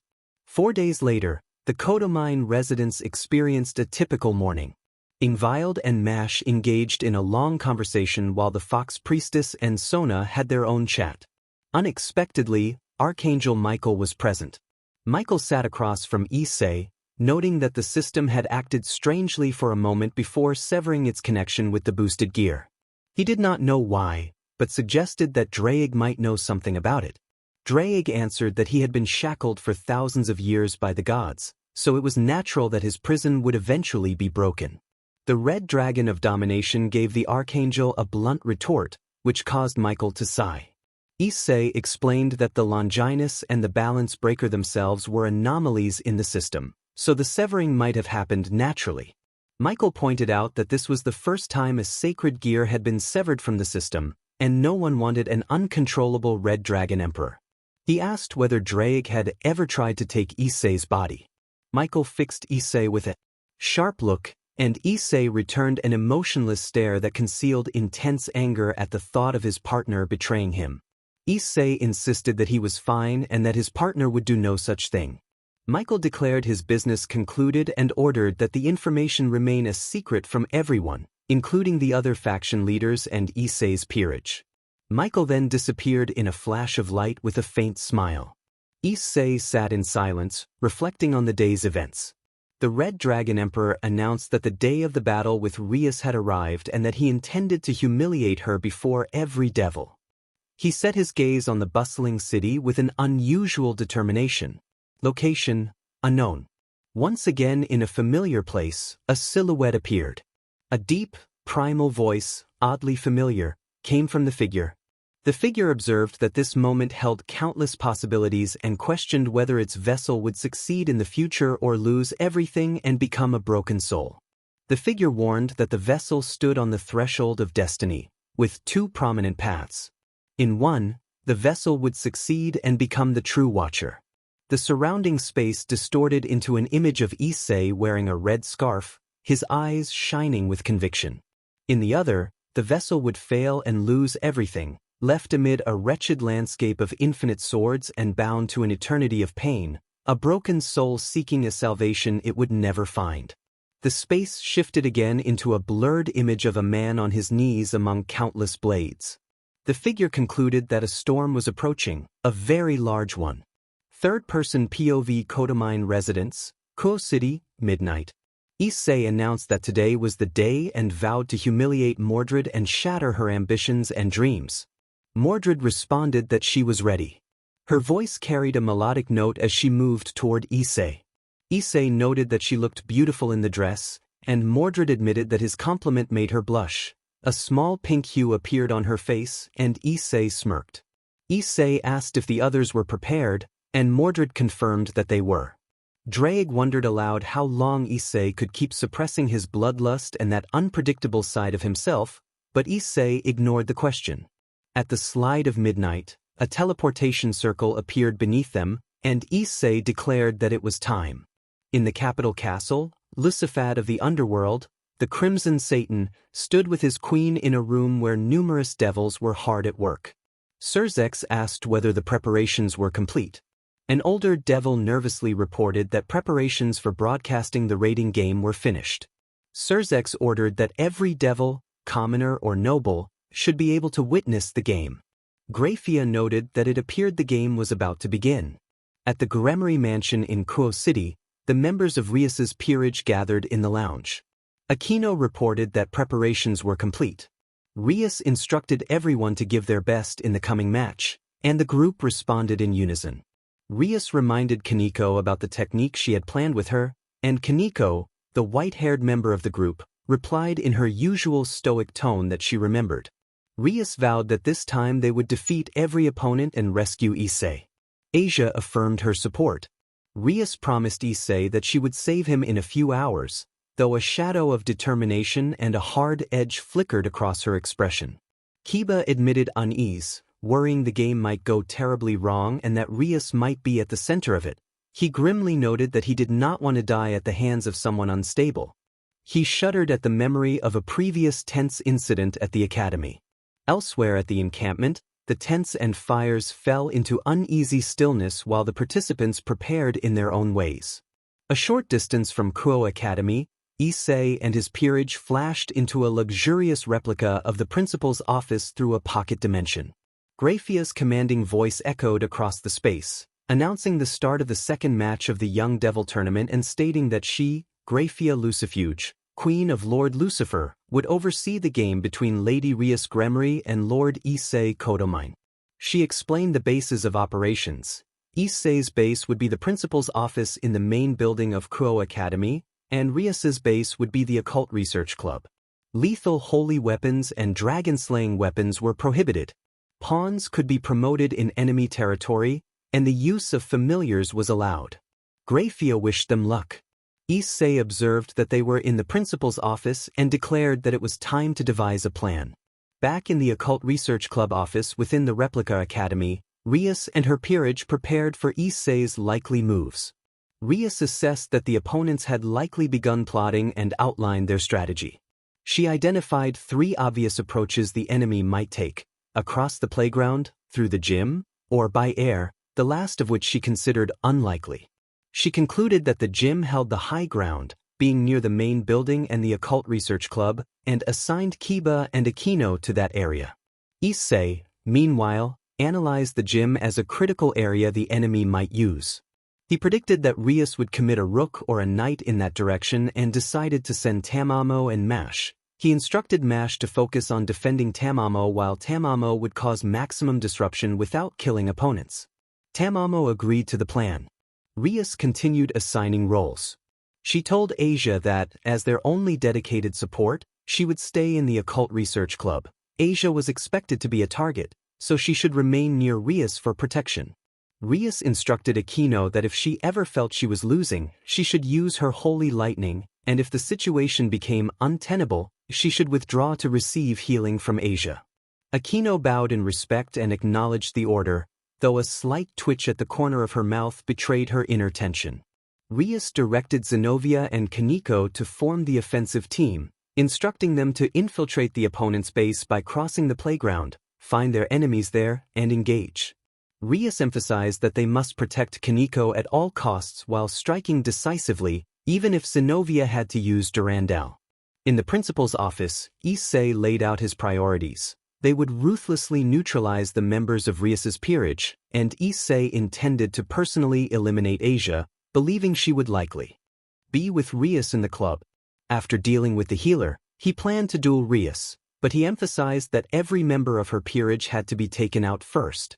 Everyone listened to Issei with utmost seriousness. Before proceeding, Issei asked Ingvild to use her sacred gear to strengthen everyone while guarding the principal's office and Mordred. Issei told Bova to lead the offense in the playground and ordered him to go win. With that, he melted into the shadows with a smirk while the others readied their battle gear. Location: ORC Club Office, replica of Kuo Academy. Rias urged everyone that there was no time to spare and that they had to win back Issei. After that, everyone left the base except Rias and Asia, who remained on guard. The raiding game had begun. Rias wore an unnerving grin that carried a malicious edge, a striking change for the once prideful Crimson Princess of Ruin. Location: Capital Castle, Lucifer, the Underworld. In a huge chamber, many devils watched the large screen displaying the raiding game. Surzex expressed curiosity to witness his sister's humiliation at the hands of Issei. Azazel, the first angel to fall, wore a serious expression that contradicted his usual cheerfulness and questioned whether it was wise for the two of them to fight. Serzex explained that Issei sought neither revenge nor vengeance, that he had long since forgotten the past and wished to be left alone, and that Rias's growing pride would soon lead to her own downfall. Azazel admitted his uneasiness. Grafia announced that the game had officially begun. Back at the ORC club office, Rias concentrated on several glyphs that displayed locations inside the replica academy. She contacted Aquino through the communication devices distributed to ORC members, and Aquino confirmed she could hear the president and was moving into position. In a split second, one glyph blurred and then all the glyphs became indistinct. Grafia's voice rang across the dimensions to declare that all of Rias Gremmery's familiars were eliminated. Rias stared in shock. Location: replica of Kuo Academy, above a huge building. A single rook familiar belonging to Issei clutched a bat-like creature and vanished in a faint blue light. Bova commented that it had been easy. Location: gym building, replica of Kuo Academy. Metal clashed as Mash blocked a strike from Kiba, who wielded a nameless demonic sword. Kiba identified himself as Kiba Yuto, Knight of Rias Gremmery. Tamamo teased the others with a playful tone. Suddenly, multiple black tentacles burst forth and rushed at Kiba. He prepared to dodge, but a massive bolt of lightning intercepted the attack and bought him time to escape. Aquino tried to identify Tamamo while Tamamo mocked her. Aquino summoned multiple bolts of lightning and fired them at Tamamo, but Mash redirected the attack with her shield toward Kiba, forcing him to block. The impact shattered his sword. Aquino unleashed a powerful technique that formed a large Gremmery glyph and struck Mash with a burst of lightning, causing a small explosion. Aquino flew above the building's now ruined ceiling while Kiba dashed back and summoned a wall of swords to protect himself. Tamamo laughed and then invoked a dark spell. Runic texts appeared beside the fox spirit, and a black mist washed over Aquino and Kiba, leaving both staggered and coughing. Tamamo explained that the spell contaminated their magical reserves and would shut down their magic for an hour, though their sacred gear would remain usable. Kiba, determined to turn the tide, activated his balance breaker, Sword of Betrayer. Location: athletics track, replica of Kuo Academy. Kaneko found herself facing Bova in his human form. He smirked and mused that Nikomata were considered extinct, yet a half-devil Nikomata stood before him. Kaneko launched into an attack, but Bova paid no attention to her initial strike and easily intercepted it. He taunted her as weak and urged her to use her true abilities before delivering a powerful blow that sent her flying in a blur. He remarked that even using only a fragment of his power, she would have trouble standing after that. A few hundred meters away, Mordred clashed with Zenobia, the blue-haired ex-exorcist. Mordred taunted that her opponents were weak and ruthlessly assaulted Zenobia, forcing the former exorcist to rely on Excalibur destruction to defend herself. Mordred's monstrous strength finally cracked the Excalibur fragment. Zenobia, realizing the danger, called forth a final trump card. A surge of intense holy energy and the peerless sword Durandal manifested in her hands, radiating a powerful aura that scorched the surrounding rocks. Mordred admitted that things had become more interesting. While Mordred admired Durandal, a white blur approached. Mordred noted that Bova had done his job well, grabbed the flying Kaneko, and slammed her into the ground, creating a crater. Grafia announced that the Queen of Rias Gremmery had retired, and Mordred smiled at the news. Back in the gym, the blonde Devil Knight panted as he strained to block Tamamo's magical onslaught and Mash's physical attacks. Kiba confessed that he could not keep up. Tamamo remarked that they should be grateful Issei had not wanted them to go all out. Kiba judged himself a mid-tier high class at best and lamented that he could not land a scratch on their opponents, whose auras suggested ultimate class power. While Kiba was distracted, Tamamo closed the distance and cast a spell. Kiba barely dodged, and the spell instead blew out a large portion of a nearby building. Tamamo pointed out the danger above him, and a huge chunk of the building hurtled toward Kiba. He braced himself and evaded as debris rained down. The fighting intensified across the replica academy as the raiding game continued. Chains erupted from the ground and restrained his movements. Kiba cursed in frustration. Tamamo chuckled and told everyone farewell.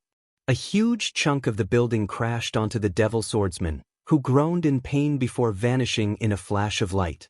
Grafia announced that Rias Gremmery's knight had retired. Tamamo murmured that he had been a fine young man and urged that Ingvild be kept safe. Location: athletics track, replica of Kuo Academy. The surroundings were a wreck, with cracks and craters across the field. Amidst the ruins, two knights faced each other. Mordred praised the other's style and reflexes as almost expert. In an instant she disappeared and reappeared beside Zenobia, delivering a rapid series of sword strikes that forced the former exorcist to block. Zenobia wondered aloud why Mordred seemed to be toying with her despite being far superior in strength and speed. Mordred explained that she only wished to test the peerless sword to its full extent. Without wasting a second, both holy sword users continued their clash at inhuman speeds. Their fight became a dazzling exchange. For a moment they appeared evenly matched, but soon Mordred began to overwhelm the blue-haired devil. Mordred reflected on the destruction of Camelot, on the legends she had heard about the peerless sword even among the supernatural, and on how disappointed she was to find it weak. She taunted Zenobia, saying the wielder was not worthy of the sword or of being Griselda's adopted child. The mockery drew a frustrated grit from Zenovia's teeth. Mordred suggested the fighter had the potential to enter an ultimate class in power. Zenobia challenged whether Mordred's words were an insult to her or her sword, calling Mordred a bastard child of King Arthur.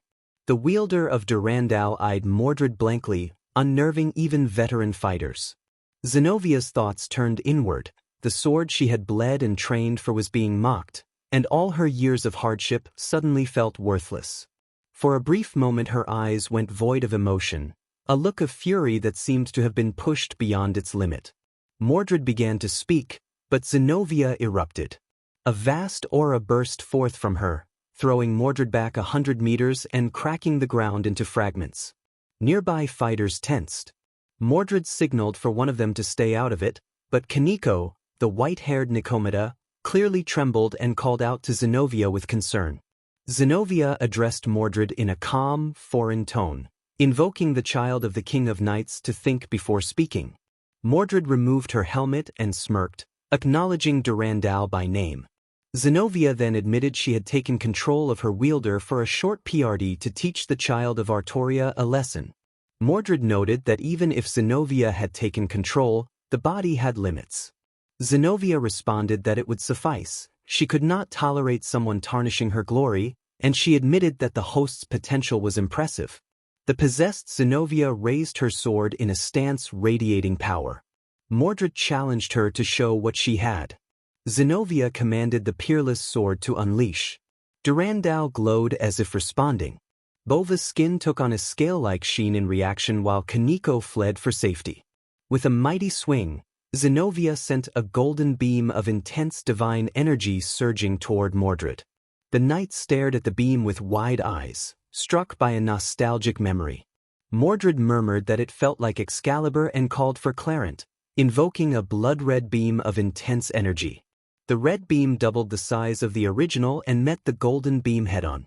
The divine light clashed with the manifestation of Mordred's hatred, and the red beam cut through the golden energy, striking Zenobia at point-blank range and producing a massive explosion. The entire space trembled under the impact. When the smoke cleared, Mordred stood with part of her armor damaged.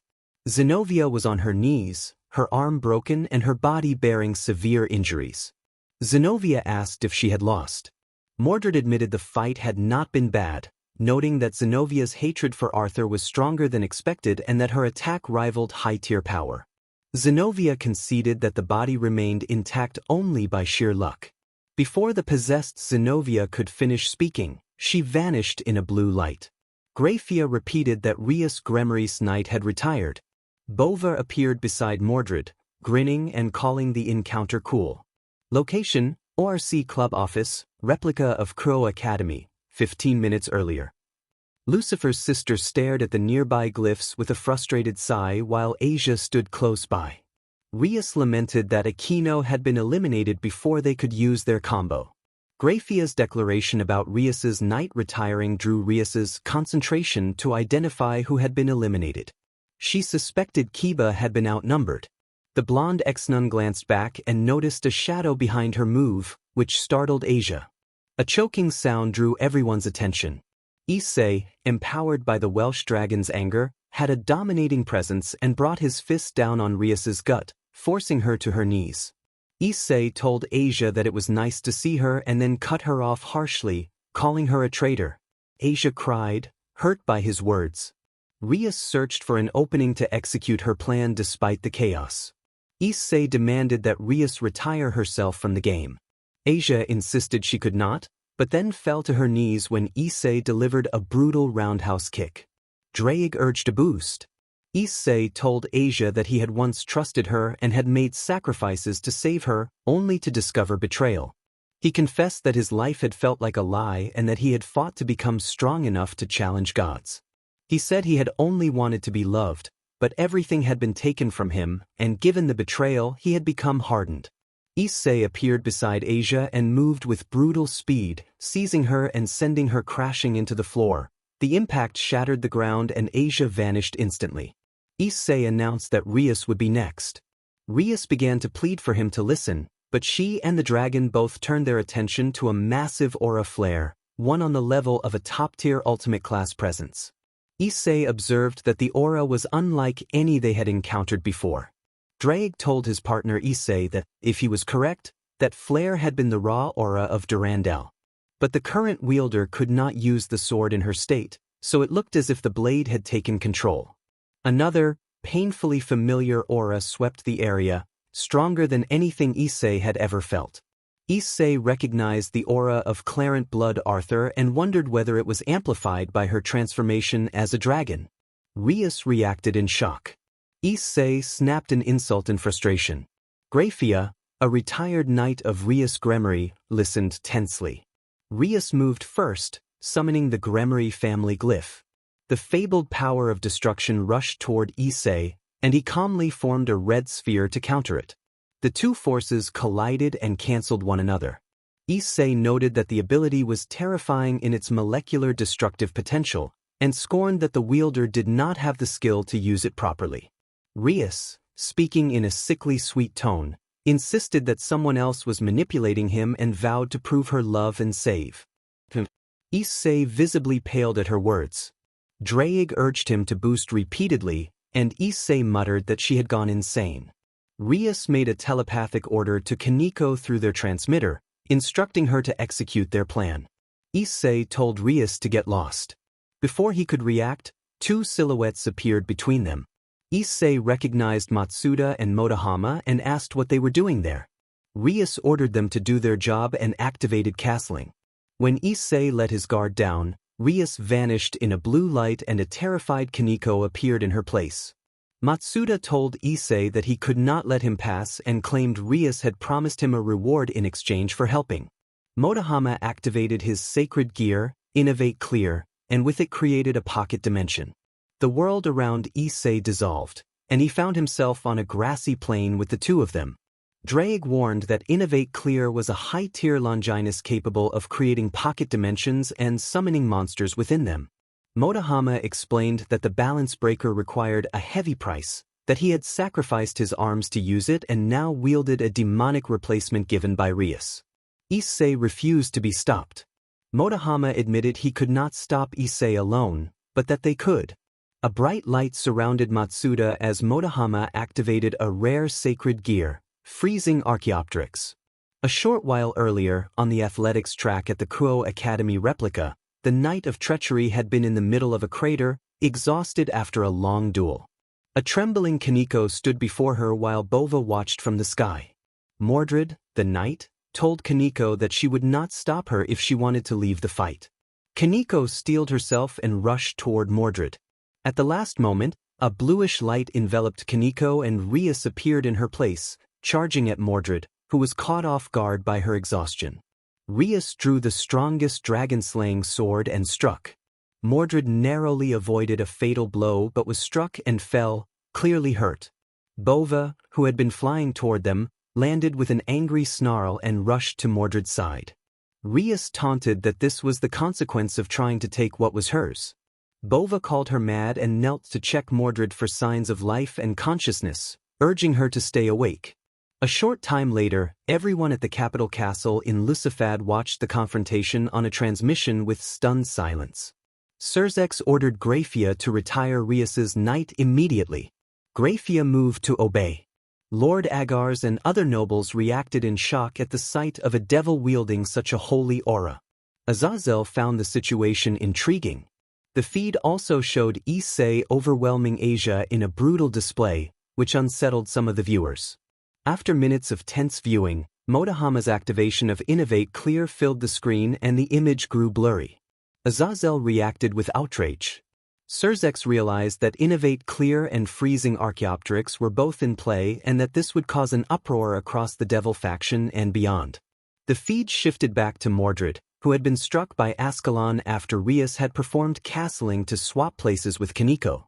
Surzex demanded immediate teleportation of those involved, but Grafia reported that the balance breaker of Innovate Clear was interfering with their teleportation system. Azazel warned that the sword appeared to be Ascalon and that Rias would be in mortal danger if nothing was done. Surzex tried to teleport them anyway and failed. He ordered Ajuka summoned and the feed cut to protect the citizens, and the oldest devil manually severed the transmission. Inside the pocket dimension, explosions and chaos filled the air as the Red Dragon Emperor tore through countless respawning monsters. Motohama accused Hayadu of betraying them by finding a girlfriend for himself, but Issei insisted he was not the same person they remembered. A beam of ice struck Issei and froze his arms. It had come from a giant flying ice bird summoned above the field. Matsuda reiterated that he had been promised a reward in return for his help. Issei roared and channeled Dragonslayer magic, forming a red orb that erupted into a torrent of fire, destroying the ice bird and reducing nearby monsters to ash. Matsuda trembled at the display, while Motohama kept his composure thanks to his balance breaker. Issei called them pathetic, exempting only the wielder of Innovate Clear as a high-tier threat, then suddenly fell silent and looked down as his balance breaker deactivated. He thought of Mordred. Inside his boosted gear, the Welsh dragon stared in disbelief, shock marking his draconic features. Issei realized he could feel Dragonslayer magic and that the connection between him and Mordred through the piece was almost undetectable. He concluded that Mordred was gravely injured, and that Rias had performed castling with Kaneko, meaning Kaneko had likely been the one fighting Mordred. Panic rose in him as he struggled to accept what had happened. The Welsh dragon checked on his partner's state and found no response. He found nothing to reassure him, not a shred of emotion or conscious reaction. Draig tried to enter his mindscape but was forcefully ejected. Draig warned his partner that something was wrong. Issei thought that someone had taken his last hope and admitted inwardly that he had wanted to kill her, then laughed and forced himself to see that she did not deserve death so much as punishment. Issei whispered that he finally understood, and the whisper sent a chill through the air. His golden eyes went cold and emotionless, and the sight terrified the two onlookers. Issei activated Release Restrain Number 2, Reality Marble, Total Release. The two onlookers realized they were in grave danger. Somewhere unknown, the Knight of Treachery opened her eyes groggily and found herself inside a majestic tower surrounded by an endless field of flower petals. On the field stood a woman Mordred never expected to see, a blonde warrior with the bearing of a king. The woman gave a small, sad smile and told Mordred that 700 years had passed and that it was amusing to finally see her. Mordred recognized the woman as her mother and reacted in shock. Bale City capital in the underworld bustled that night as the raiding game between Rias and Issei was being broadcast. Two devils watching the screen remarked that high-class devils were frighteningly powerful and that dragons were even stronger, noting how rare true power was among devils. The giant screen displayed Rias striking Mordred, with Ascalon and Mordred collapsing. The crowd shouted in disbelief and fear that the champion of the dragon faction would be enraged and that a war might follow. In another part of the underworld, Biko stared at a glyph in front of him, taken aback by what he saw and ignoring the noisy background. He uttered an exclamation in disbelief. In the sixth heaven, The Archangel Michael watched the feed showing Motohama activating his Sacred Gears balance breaker. Michael observed that Innovate Clear had found a new host. The screen then showed Rias plunging Ascalon into Mordred, and Michael reacted by knocking a table in shock. Michael addressed the sky to ask forgiveness for his reaction. His brother Gabriel noticed his agitation and asked if something was wrong. Michael stammered that everything was fine. On Mount Kailash, Shiva sat in meditation in the guise of a teenage boy, watched by his consort Parvati. Parvati informed him that the creatures from scripture were embroiled in a conflict that included dragons and suggested he take a look. Shiva corrected the terminology and explained that the confrontation was called a raiding game. He spoke of a vision. The child of the King of Knights had reached an ever-distant utopia that held a key to her nature, and a red dragon was unleashing fury over a land of infinite swords, a concept of destruction. Parvati noticed Shiva's third eye appear and open, and Shiva told her that he had glimpsed an interesting development his clairvoyance had foretold. In the pocket dimension created by Innovate Clear, Issei repeated that he finally understood, and the chill from his presence frightened the two onlookers. He again activated Release Restrain Number 2, Reality Marble, Total Release. The two onlookers realized they were doomed. Motohama attempted to remain unaffected and summoned a huge 10-meter black construct crowned with a single large blue eye, but his composure wavered. Issei declared that he was the bone of his sword, and the single declaration filled the two men with dread. One of them told Issei to stop trying to intimidate them. Drake warned the pair to flee or face death. Motohama demanded to know who Issei was. A custom bow formed in Issei's hands, which made the onlookers raise their eyebrows. One of them scoffed that a bow without arrows was useless. Issei invoked Hound of the Red Plain, grunting. A great concentration of mana swirled and condensed into a dark, coiling weapon that aroused their instinct to flee. Issei issued a command to destroy, and a magical arrow shot from the bow at tremendous speed, producing a sonic boom and detonating where the two onlookers had stood. The sudden violence destabilized the pocket dimension. The space began to crumble as Issei could not hold it any longer. Motohama shouted in alarm. In an instant, Issei and the two onlookers were transported to the ORC club room, the place where Motohama had activated his balance breaker. As a last-ditch effort, Matsuda cast a weak ice spell, but the attack dispersed in the face of Issei's intense aura. Issei dismissed his bow, and a red spear manifested in his hand.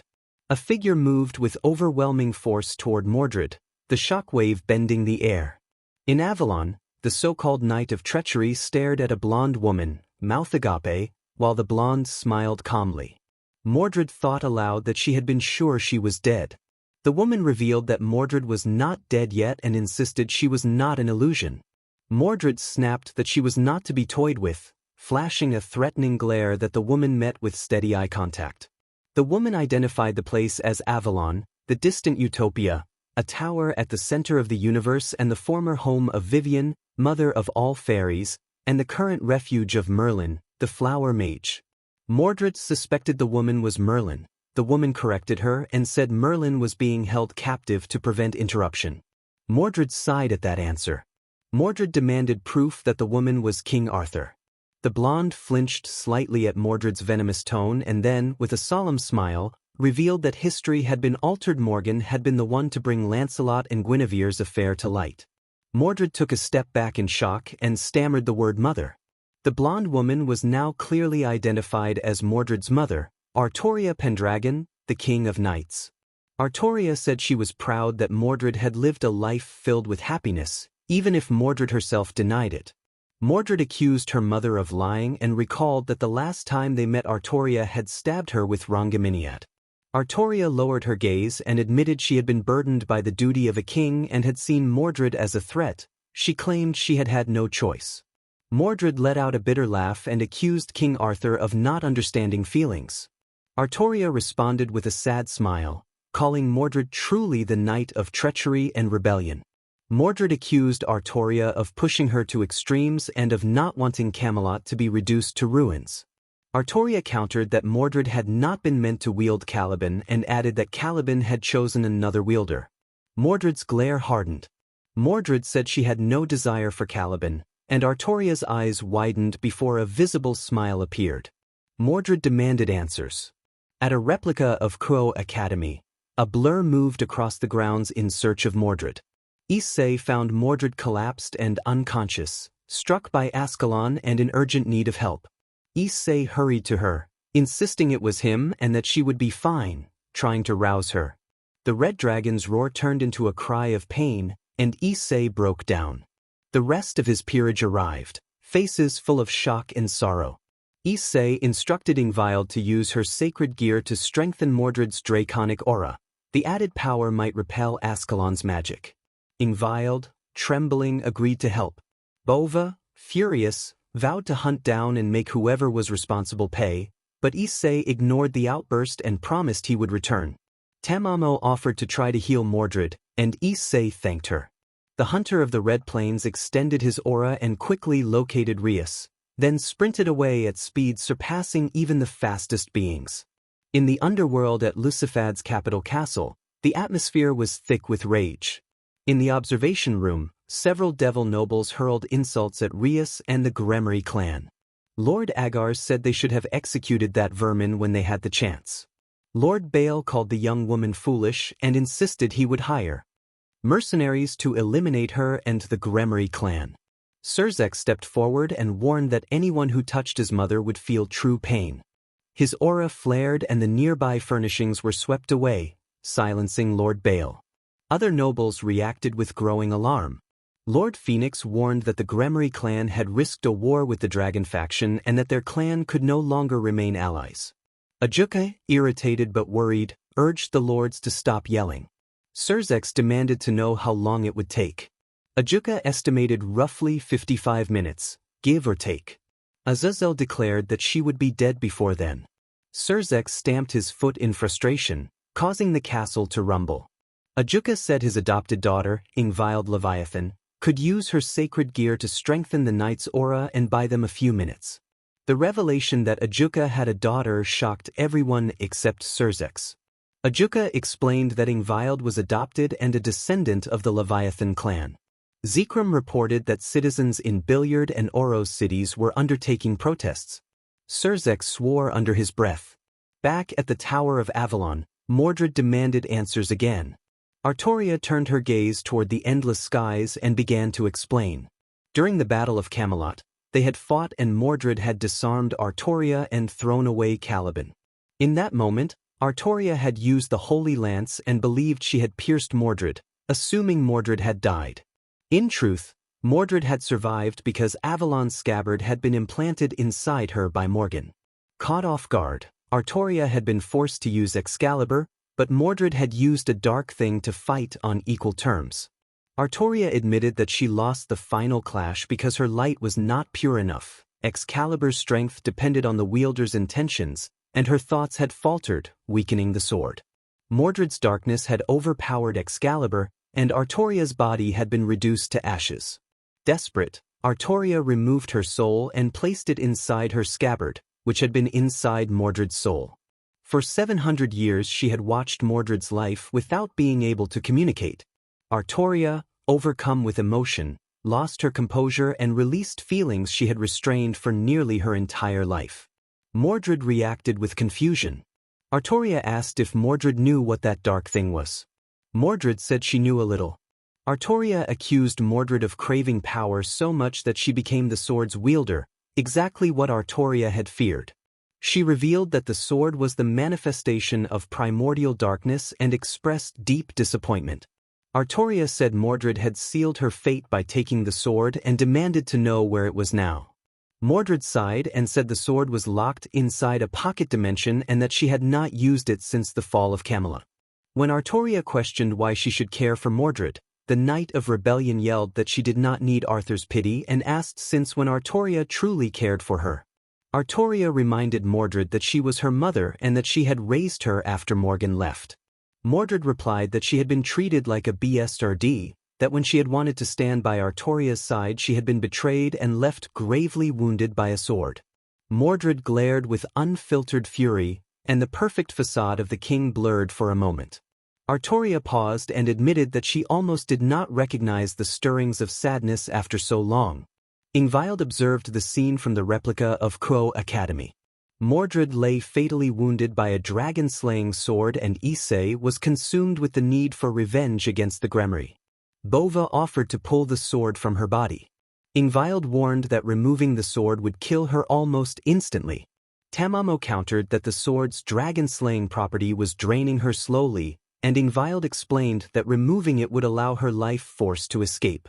She described life force as the energy that binds soul to body, manifested as aura or magical reserves, and how contamination by opposing auras can rapidly drain that energy. Ingvild moved to Mordred and used her sacred gear to strengthen the wounded woman's draconic aura so it could dominate the sword's influence.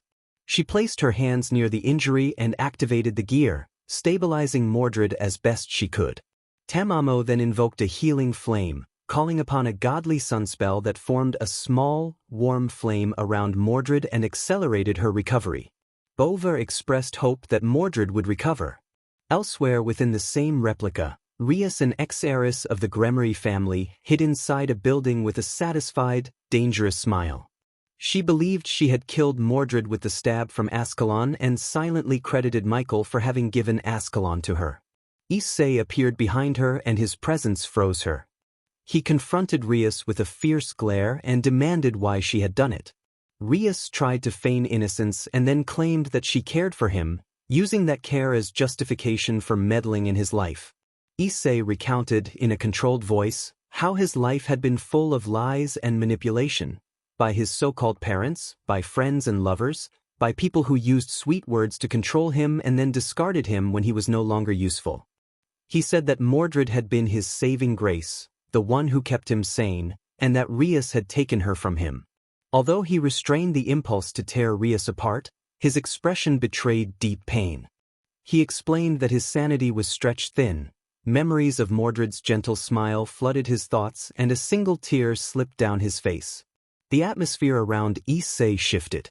Reality seemed to distort as enormous energy radiated from him.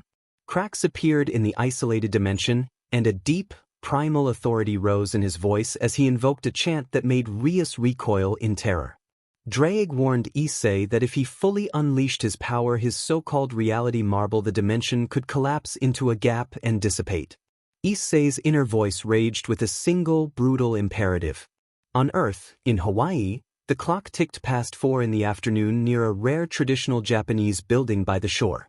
Inside sat a young girl with long black hair and dark eyes that betrayed reptilian, slit pupils. She munched on a dozen sweets without concern.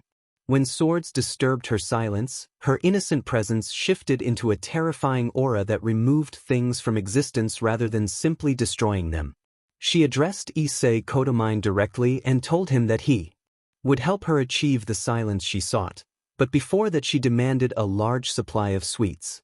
In a strange, timeless dimension where the laws of time and space did not apply, an entity took notice.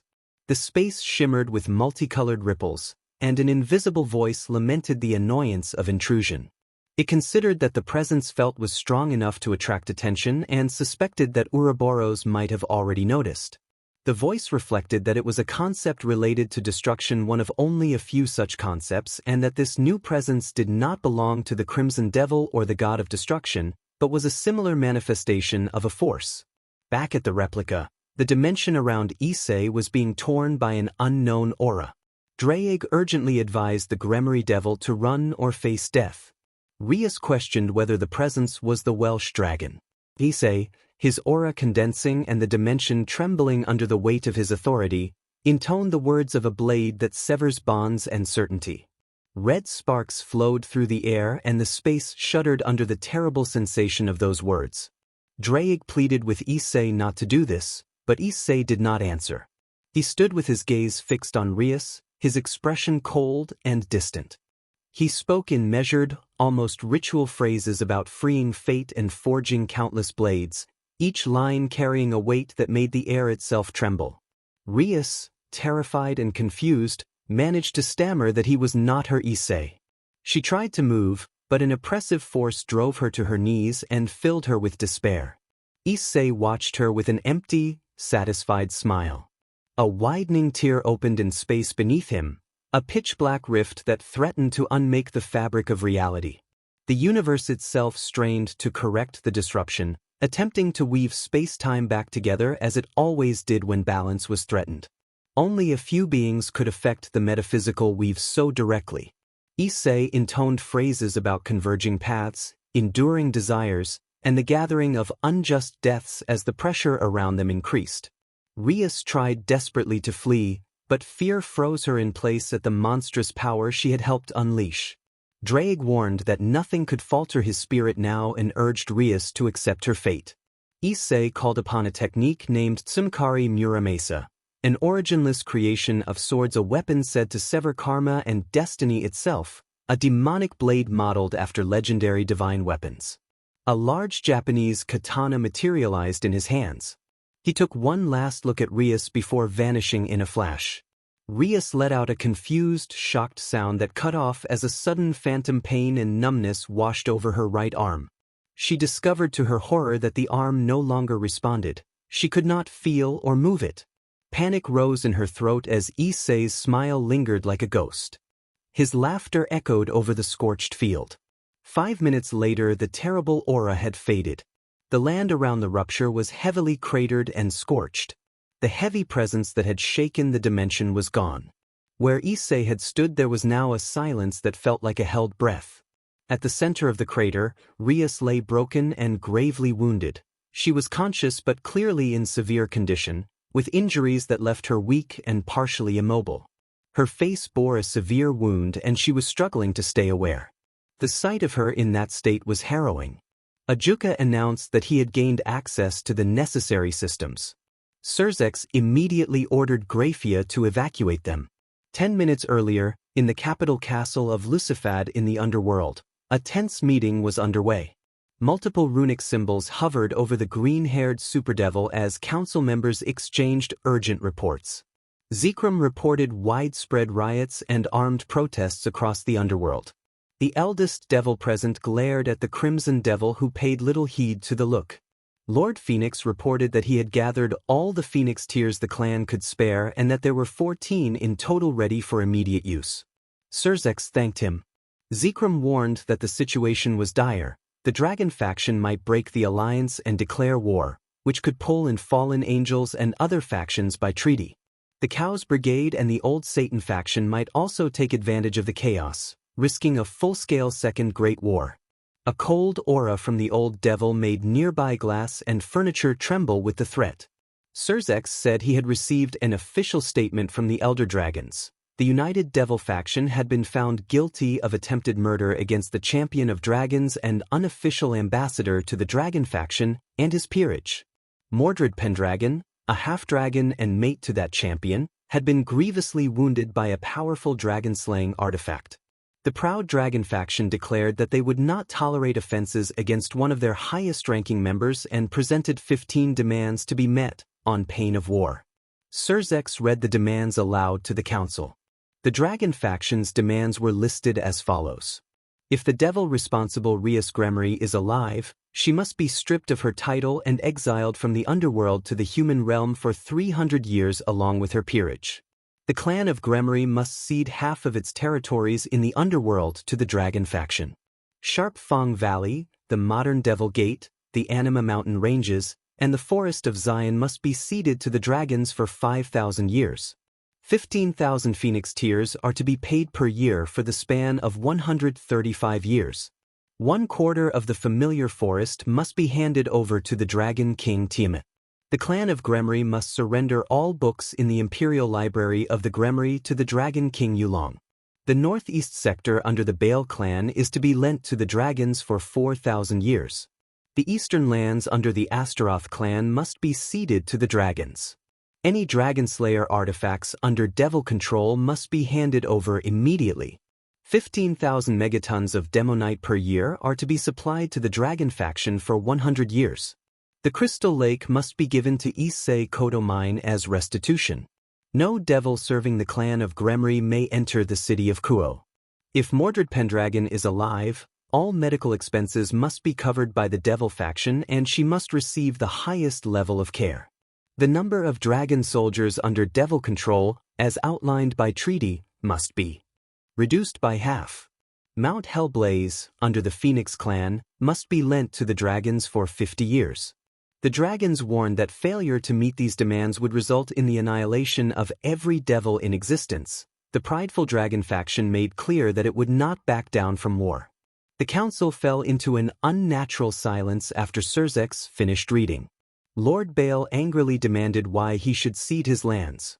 Zekrom replied that the dragons were using the incident to secure goals they had long desired: Yulong's interest in the Imperial Library, Tiamat's aim to expand territory in the familiar forest, and the insistence on massive yearly payments that would severely impact the Devil's resources. The accusations and demands made the future look bleak for the Devil nobles gathered there. They discussed exporting the artifacts to other pantheons while using them to their advantage. The forest of Zion and Sharpfang Valley had once belonged to the dragon faction but had been conquered under the first Lucifer nearly 4,000 years ago. The opposing side also coveted the Crystal Lake, a popular attraction in Citri territory. The demand to seize any Dragonslayer artifacts, take custody of Mordred Pendragon, and strip Rias of the Gremory name was presented as reasonable.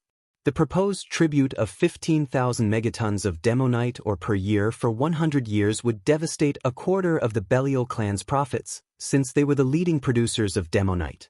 The elder nearly shouted that final point. Zekrom, who had not raised his voice since the Great War, made the Super Devils uneasy. Lord Phoenix acknowledged that there was nothing he could do and that the Phoenix clan would accept the treaty.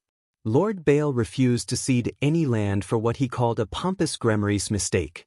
Surzex invoked the supreme authority of the Satans and ordered everyone to obey his decision.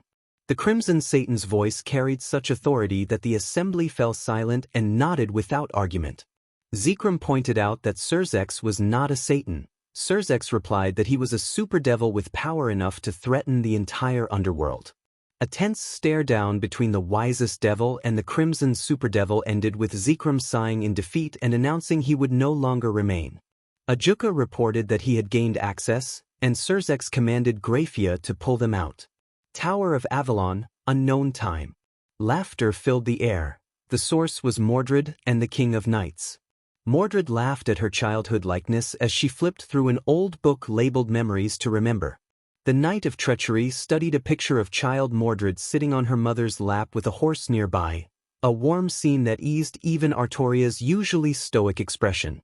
Artoria admitted that Mordred had been adorable and extremely curious, always trying to impress her. Mordred replied that this did not mean she forgave Artoria. Artoria, ignoring Mordred's protest, said that the picture was her favorite and turned the page. There was another image. Young Mordred asleep on her parents' lap while the King of Knights gazed at her with a thoughtful smile. Mordred recalled falling asleep because the story Artoria had told her had been dull. Artoria revealed that the tale had been the Epic of Gilgamesh. Mordred noted that Artoria still remembered her. Artoria confessed that it pained her but that she could not reveal everything she knew and would carry that burden alone.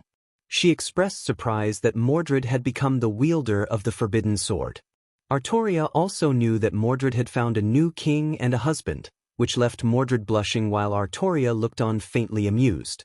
Elsewhere in the tower, a man with hair as white as snow was bound to the ground and called for help. An unknown captive begged for rescue. Afterward, Issei confronted those responsible when he learned the truth about Mordred. Artoria ultimately died, but at the last moment she bound her soul to Avalon, which resided within Mordred. It seemed that Artoria had chosen to act more humanly in the end. In the ensuing conflict, Issei's attack left Rias gravely wounded. She suffered severe injuries that rendered her legs and one arm unusable, and she now faced a long recovery. Inside Avalon, Artoria and Mordred shared a quiet family moment. They held the question between them of whether they could make amends with their past. Only time would tell. At last, Issei wielded Sumkari Muramesa and confronted the Crimson Commander in a swift, stylized clash that left the battlefield shaken but without graphic harm. The Dragon faction issued an ultimatum to the Devils, and the tension between the two sides grew until war seemed possible. The Hindu god Shiva entered the scene, an imposing and enigmatic force whose presence promised unexpected aid for Issei. How Shiva would intervene remained uncertain. Unbeknownst to Issei, 3 powerful beings had turned their attention toward him. One appeared as a little girl with a terrifying aura. Another made itself known as a god of destruction. The third was a disembodied voice. Only time would tell how the devils would react and whether this confrontation would ignite a wider war. Location: Citri Main Hospital for Supernatural, City of Glaton, Citri Territory. I have lived for over 1,000 years and never in my life had I seen such a mess. A junior devil rushed in to inform me that the dragoness and Rias Gremory had been brought in. I could not take a break, but I did not mind helping my future son-in-law's queen. I still could not believe Venelana's daughter would do something like this. I ordered that the dragoness be taken to the critical ward. The junior devil bowed and left to do his duty. The noble doctor bowed as well and departed. I prepared to go to the ward, knowing I was considered one of the best doctors in Devil Society alongside Aurelius. A few minutes later I reached the critical ward. It was full of colleagues desperately trying their best to help the injured woman. Another young devil guided me to the surgery room. The scene inside was painful to look at. The dragon-slaying sword had been removed from her body, leaving a severe wound, but there were no graphic details to see. One of the doctors reported that they had stabilized the patient's aura poisoning but could not detect her life force. I was stunned. I demanded clarification from Dr. Lore, asking if he was truly saying she was alive even without a detectable life force. He flinched and looked intimidated. Have subconsciously released my aura. Dr. Lore warned that something was interfering with their life force detector. Devil 2 asked if that was possible, an interference. Dr. Lore explained that while it was possible for something or someone to interfere with life force, only conceptual weapons could do that. He added that the most astonishing thing was that her body was repelling the Dragon Slayer's aura, which should have overwhelmed even a high-ranking dragon. Her body was emitting a strange, holy aura that made him uneasy, and her wounds were being healed by an unknown energy. He said he had only ever heard of a few artifacts with that much healing power, and all of them were lost to time. Devil 3 asked what they should do. Dr. Lore instructed that she be kept under observation and that 2 relatives of the patient be allowed on the ward. The good doctor offered a small, tired smile and left to check on the other patients. After a few minutes, I left the ward as well and went to my office to attend to my regular duties. I did not expect Aurelius and Lord Lucifer, Surzex, to be waiting there. Surzex greeted me and expressed hope that he was not interfering with my duties. I replied that he was not and asked what had brought him and Aurelius there. Surzex chuckled at my response while Aurelius looked annoyed and unsettled. Aurelius urged me not to tease and kept his attention on the situation. Surzex explained that the Devil Council wanted a full report on Mordred Pendragon's condition. I reported that the girl would live, though the stab wound would likely leave a scar. Something was accelerating her healing, which confused everyone. Aurelius searched my face for more information. Surzex asked what kind of thing we were talking about. I told him I believed it was a conceptual weapon, and that whatever it was seemed related to something divine. Surzex advised not to pry into the specifics. Aurelius agreed. I asked after Issei Kodamine because I did not want my daughter in danger. The dragons were dangerous if angered. Surzex replied that Issei and his peerage were waiting outside the critical ward and that he did not appear to be in a good state, staring at the door with a detached expression. Aurelius lamented that they could not meet him under better circumstances. Surzex cautioned me not to approach him, as he might lash out. I agreed, that could provoke him. Surzex then said that Sarah had decided to hold a meeting with the dragons because of the mess. Aurelius pledged that the Citri clan would do whatever they could to help. Surzex reported that the dragon faction had delivered an ultimatum. He had expected an outright declaration of war, but the fact that my daughter was engaged to one of the dragons had softened their stance. He explained that the dragons mainly demanded land and treasures from the Gremory, Bale, and Phoenix clans, and they wanted the Crystal Lake from our territory. An official statement would be delivered formally. Aurelius sighed but agreed to comply with the treaty to cede the Crystal Lake. Surzek's expression turned to sorrow and guilt as he asked after his sister. I hesitated before Aurelius provided the medical report with clinical bluntness. He said that she was alive but barely.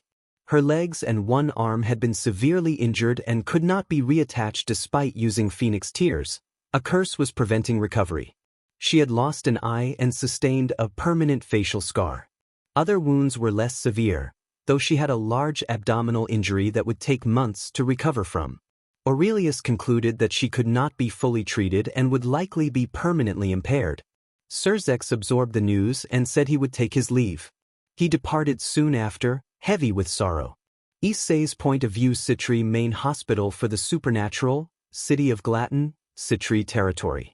I gazed at the unconscious, vulnerable body of my love and hoped she would be all right. Tamamo tried to reassure me that she would be fine.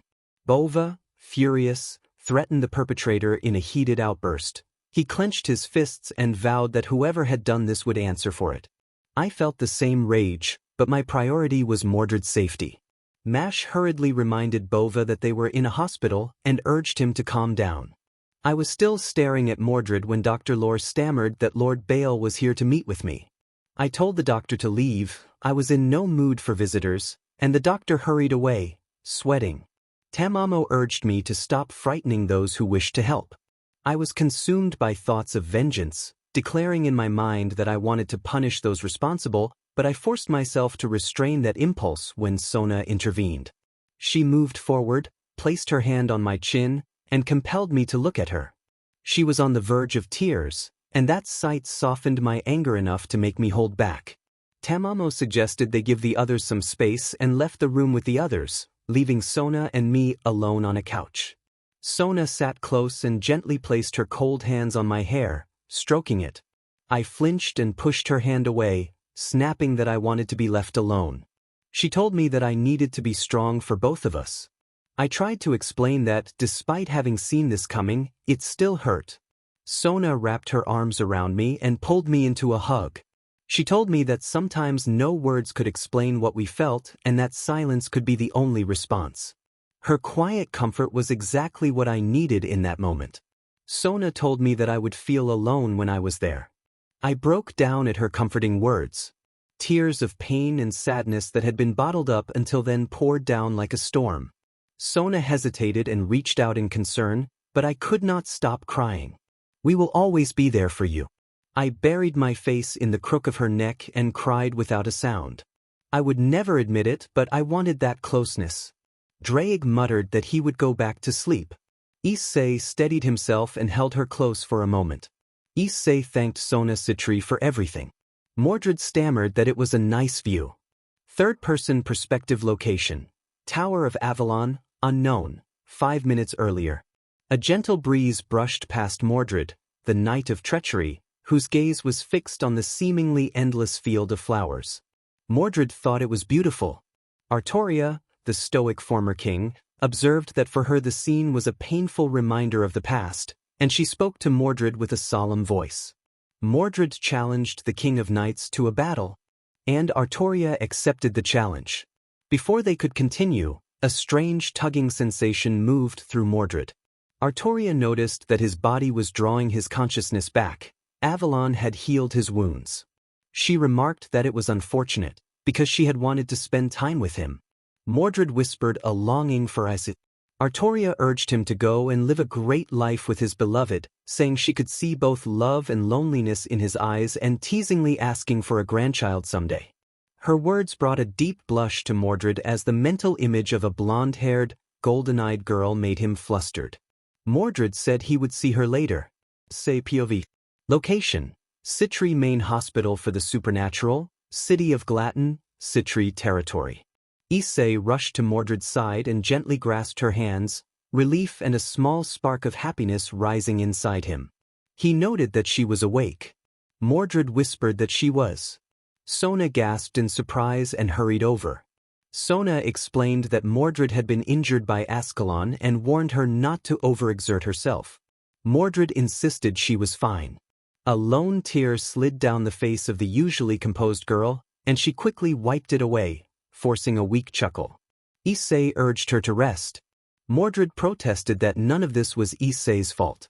Hearing those words, Issei lost his calm and silently cried with a sad smile. He felt the worry from both her and Sona, and their concern warmed him. Drake spoke in his gruff, booming voice, telling Issei to stop sobbing and reminding him that dragons do not show weakness, they destroy it. Drake told him to make those responsible suffer, and then added that it was good to know Mordred was safe. Sona told them to get some sleep. Third-person perspective location: City of Dragonborn, Eastern Dragon Sector, Underworld. High in the sky, a floating city hovered above a barren landscape, its lively castles and multicolored crystals gleaming. Inside the tallest castle, dragons in human guise gathered for a celebration. The dragons praised the great Lord Klein, firstborn of Lord Tannen, attributing their good fortune to his intellect and strength. A dragon bowed before a man in a black tuxedo, whose handsome face and blood-red eyes glowed with arrogance and pride. Klein Tannen spoke with commanding arrogance, ordering the gathered dragons to praise him. One dragon flared his aura and the others complied, and the crowd hailed him, their voices rising in adoration. A crowd hailed Lord Klein as their savior. Klein announced that he would overthrow the council and become the Grand Dragon Emperor, telling his father that his reign was nearing its end. Location: Mount Olympus. Above the realm of the Greeks stood a mighty mountain castle, the abode of the Greek gods and the center of the pantheon. Inside the council chambers, an older man in his 60s with scars across his face sat on the throne beside a lightning bolt. This was Zeus, the thunder god. Zeus considered intervening in the mortal realm and the state of the world for a moment, but his expression changed when a voice echoed through the chamber with cold malice. Hera perceived the voice as a threat. Zeus moved to confront it and declared he would handle the threat himself. Shadows deepened in the room and a raspy, ominous voice echoed again. From the shadows emerged a figure with pitch-black skin and blurred features, as if sin itself had taken shape.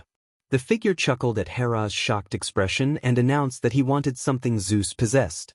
Hera challenged the man, insisting he could not threaten the supreme gods within Olympus itself. The stranger answered with a crude taunt and, in the same instant, a huge explosion rocked the mountain.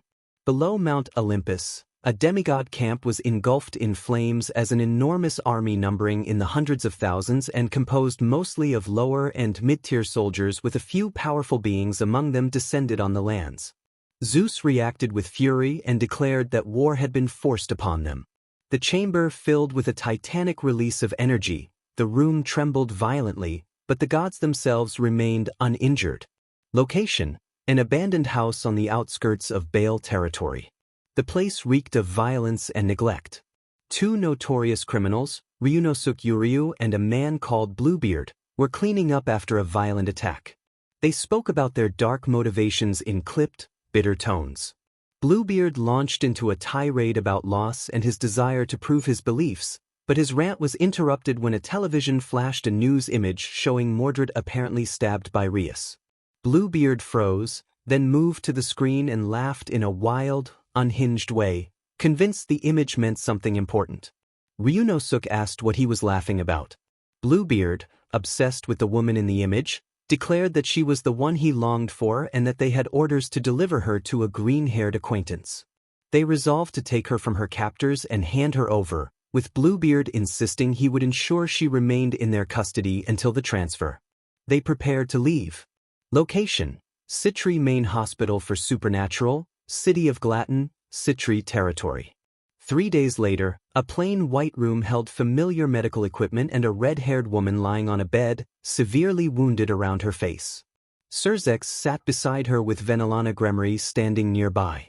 Surzex told his mother that he had the best doctors in the underworld treating her and that they were doing what they could.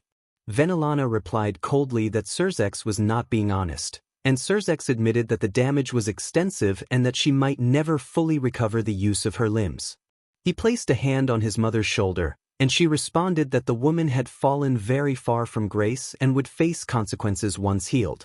When a weak groan drew their attention, Surzex leaned forward and identified the woman as Rias. She attempted to speak but lost her strength and could not form words. Surzex warned her not to strain her voice, explaining that her vocal cords were damaged. Rias tried to move her hands but discovered she could not. She caught a glimpse of her condition and cried out in shock. Location: A street in Gremory territory, the underworld. A normally bustling avenue had erupted into a riot. Protesters hurled spells and shouted for the Gremory girl to be brought to justice, pushing toward the hospital while Gremory special forces struggled to hold the line. The specialized agents were overwhelmed by sheer numbers. One high-class devil on the special forces team called for reinforcements after his barrier was breached by a barrage of spells.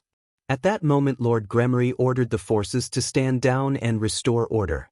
The city erupted in chaos as Lord Gremory appeared from a teleportation circle, pleading for calm. A protesting devil declared that they could not be controlled.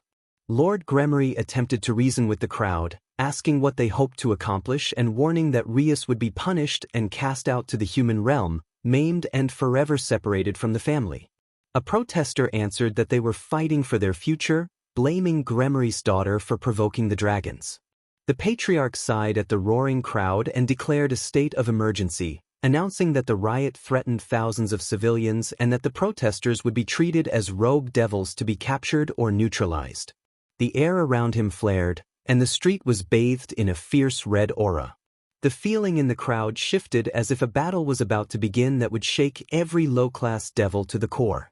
Far below, in a huge underworld base where hundreds of devils armed themselves, a council of powerful devils met inside a chamber marked True Satan's.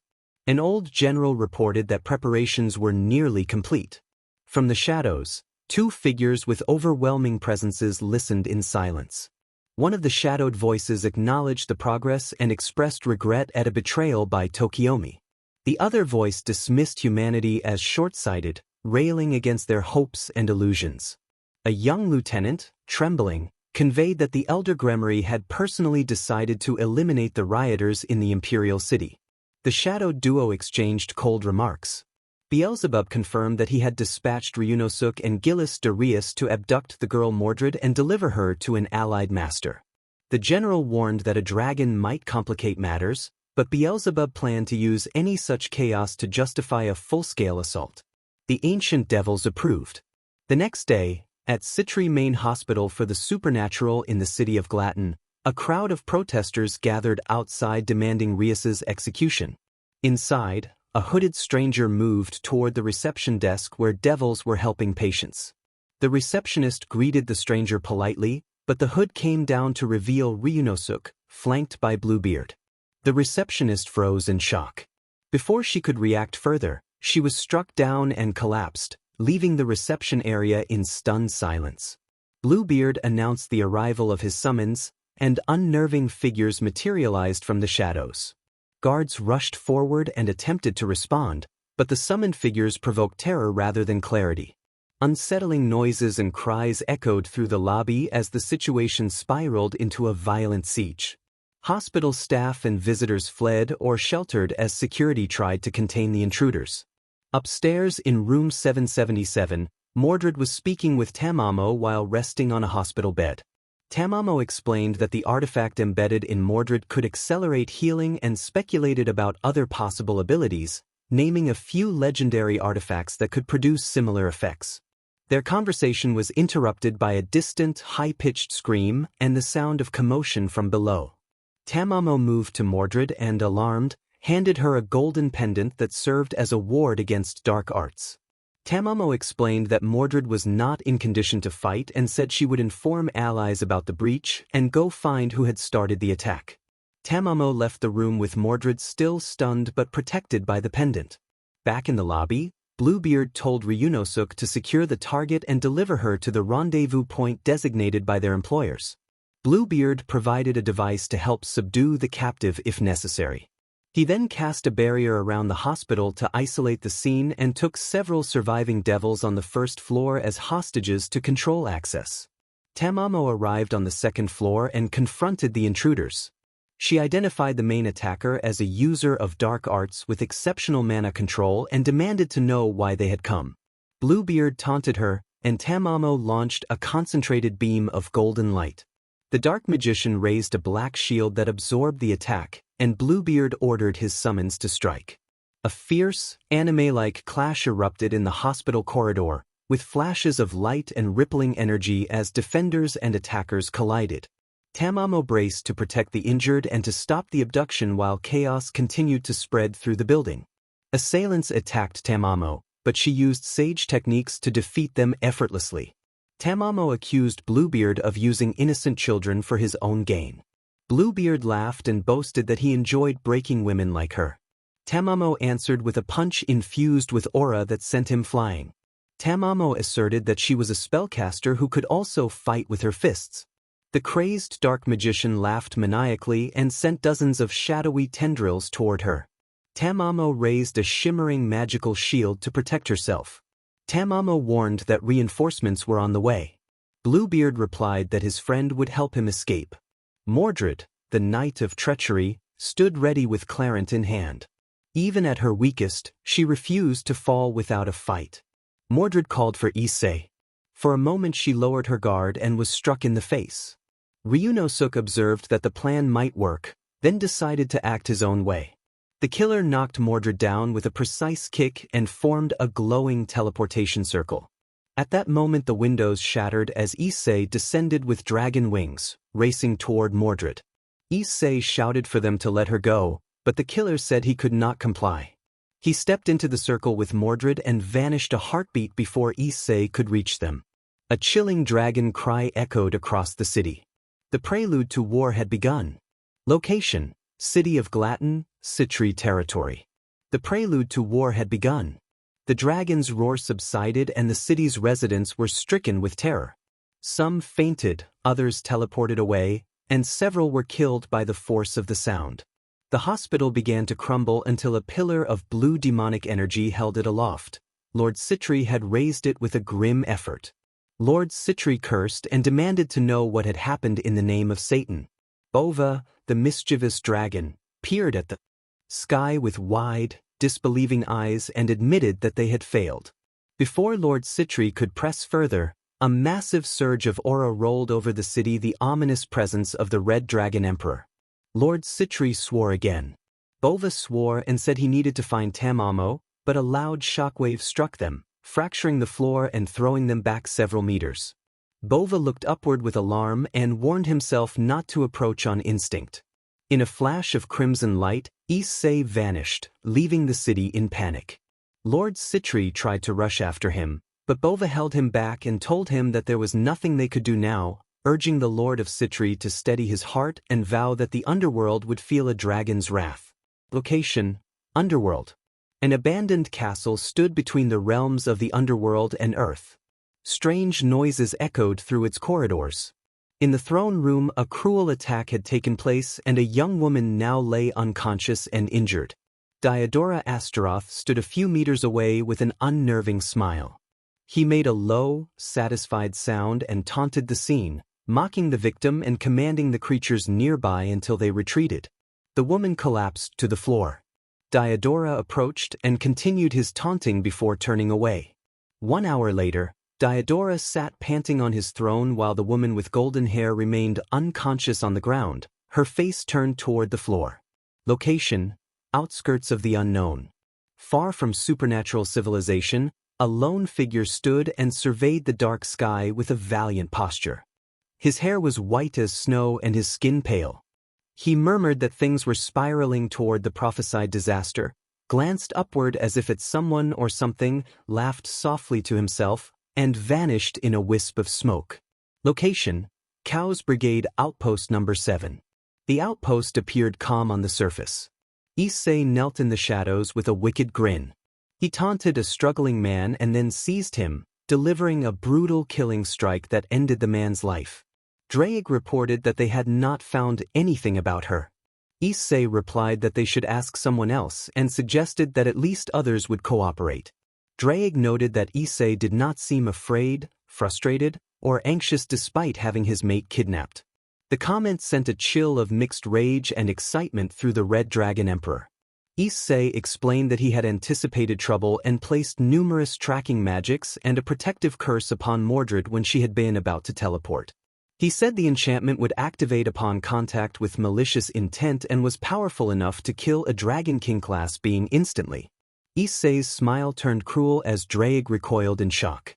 When Drake asked why Issei was not immediately going after her, Issei said it was the best time to strike. Destroying the Chaos Brigade bases would catch them off guard. He declared that he would bring back his mate and kill those responsible. A dark, terrifying aura radiated from him, his grin taking on the shape of a nightmare, a presence that could break the will of the bravest and turn hope into despair. Location: City of Glaton, Citri territory, the underworld. Ruin, destruction, war, sorrow, and fury spread like a stain across the land. These emotions spread across the Glaton district where the Citri main hospital for the supernatural was located. The area itself was a ruin with a few survivors scattered. Low-class devils, elite guard devils of the Citri house, and common citizens all helped the trapped patients, forgetting the earlier skirmishes. In the middle of the ruin, Lord Citri, Bova, Temamo and the other members of Issei's peerage along with Surzex cleared debris. Surzex noted that things had gotten out of hand and sighed at the remains dissipating under his destructive power. Bova agreed that they all understood the gravity of the situation. Lord Citri swore on his honor as Lord of Citri that the clan would not let this go and vowed to avenge the lives of their comrades. The Lord of Citri left in a flash, teleporting away and causing Ingvild, who had been helping someone nearby, to sigh in sadness. Ingvild confessed that she hated it. Tamamo began to warn that if the situation continued, but Surzex cut in, declaring that war was inevitable and that it was time to fight the first battle. He announced that the United Devil faction would fully support the Dragon faction by lending troops to find Mordred and root out those responsible. He said he would go help his friend and told the others to handle the mess. With anger and resolution in his voice, Surzex disappeared in light, leaving Issei's peerage in a stunned silence. Ingvild broke the quiet by asking whether they would follow what Lord Lucifer had said. Bova dismissed the idea and suggested they go help their boss instead. Tamamo reported sensing traces of dark magic similar to what he had faced on the outskirts of the underworld. The group fell silent for a moment, then exchanged determined looks as they formed a plan to find and help Mordred. Bova resolved that they would give their enemies hell. Somewhere in Canada, on a harsh winter night, a blond man in a cape stood on a frozen lake, staring at his hands with a serene smile. He proclaimed himself a savior who would bring light and vanquish evil, maintaining an angelic expression as he peered down at the ice. Beneath the frozen surface, the sight was chilling. Countless bodies of devils, humans, and fallen angels lay trapped under the ice, frozen in place. The sight unsettled even those who had seen horrors before, but the man's smile grew wider. Biko, floating on a cloud above, asked if Arthur had found anything and called out to check on him. Biko sounded uneasy at Arthur's strange expression. Arthur revealed that he had located someone between the Zagan clan's territory and Beelzebub's cave.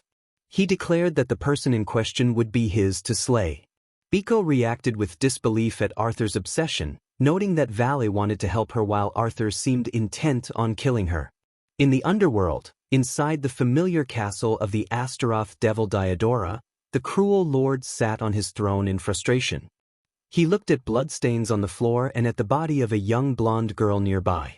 Diodora was furious at the loss of someone he had claimed as his own and entertained dark thoughts of revenge. The huge door opened to reveal Ryunosuke and Bluebeard, and Mordred floated unconscious in the air by Bluebeard's dark magic. They were unaware of the rampaging dragon or the curse on Mordred.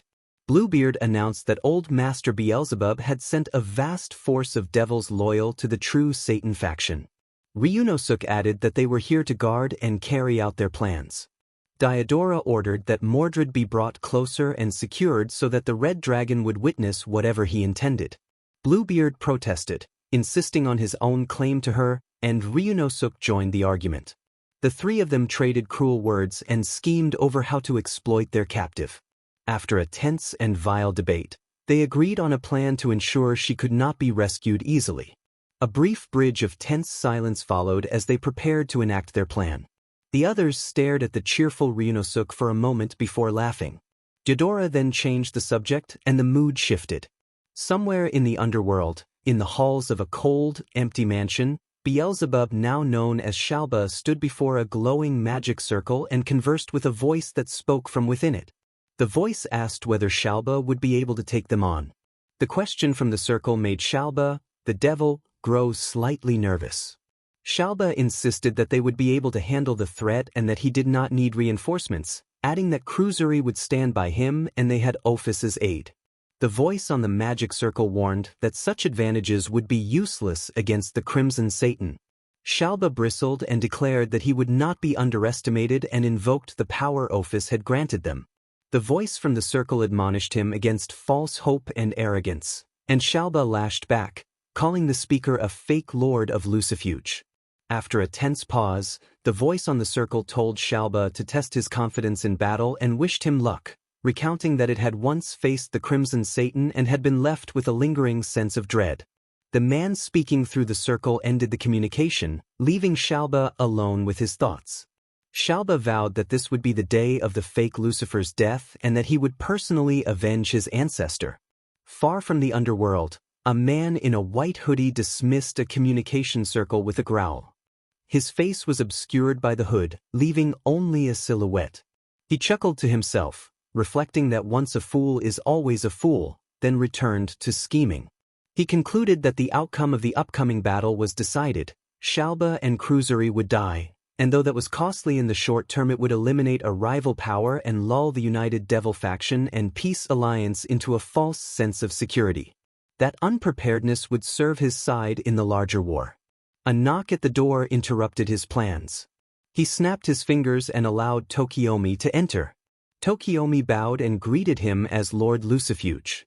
The cloaked man acknowledged Tokiomi and inquired about the preparations. Tokiomi reported that they had located the shards asked for, along with Medusa's eye, and added that the Greater Grail, a holy artifact under the Man Above system, had been located in the possession of a vampire from the Tepes faction. The cloaked man promised that Tokiomi would have the Grail once their objectives were completed, but he also made it clear that Tokiomi's usefulness would determine his fate. Tokiomi concealed his own resolve behind a calm exterior and thought that once he seized the Greater Grail he would betray the cloaked man if necessary to reach his goals. Neither man realized that the Grail could not grant access to the Akka. In the city of Lucifad, on the Imperial training grounds, Surzek stood before the assembled forces, about 100,000 mid-class devils, 500 high-class devils, 15 ultimate-class devils, 2 Satan-class devils, and Surzek himself.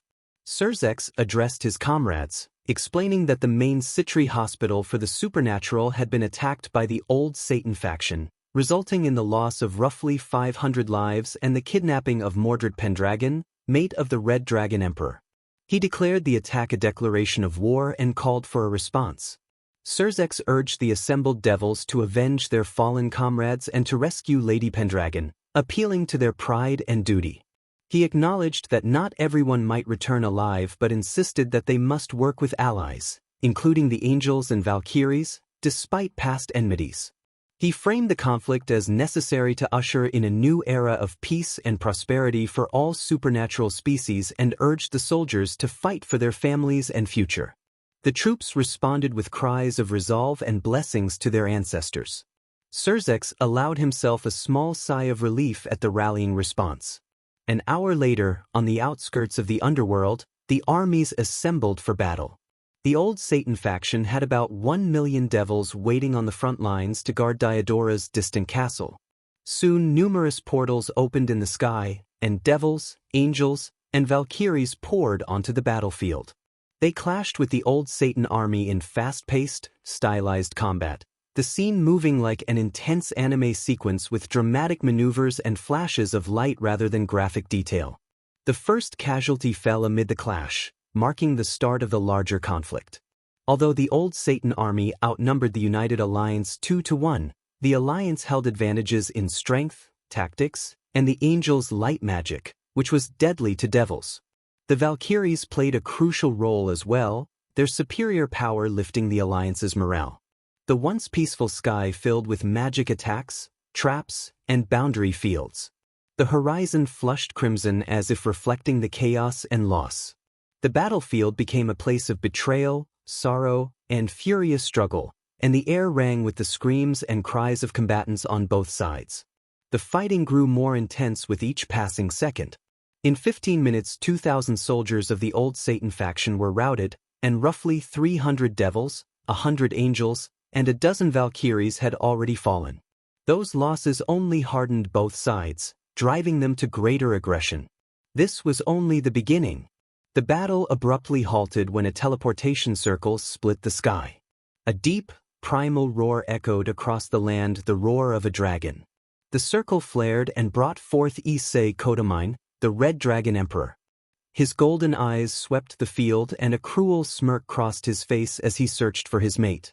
Drake invoked the Welsh Dragon Balance Breaker. Issei activated Balance Breaker, unleashing a shockwave that rippled through the air, then surged toward the distant castle at inhuman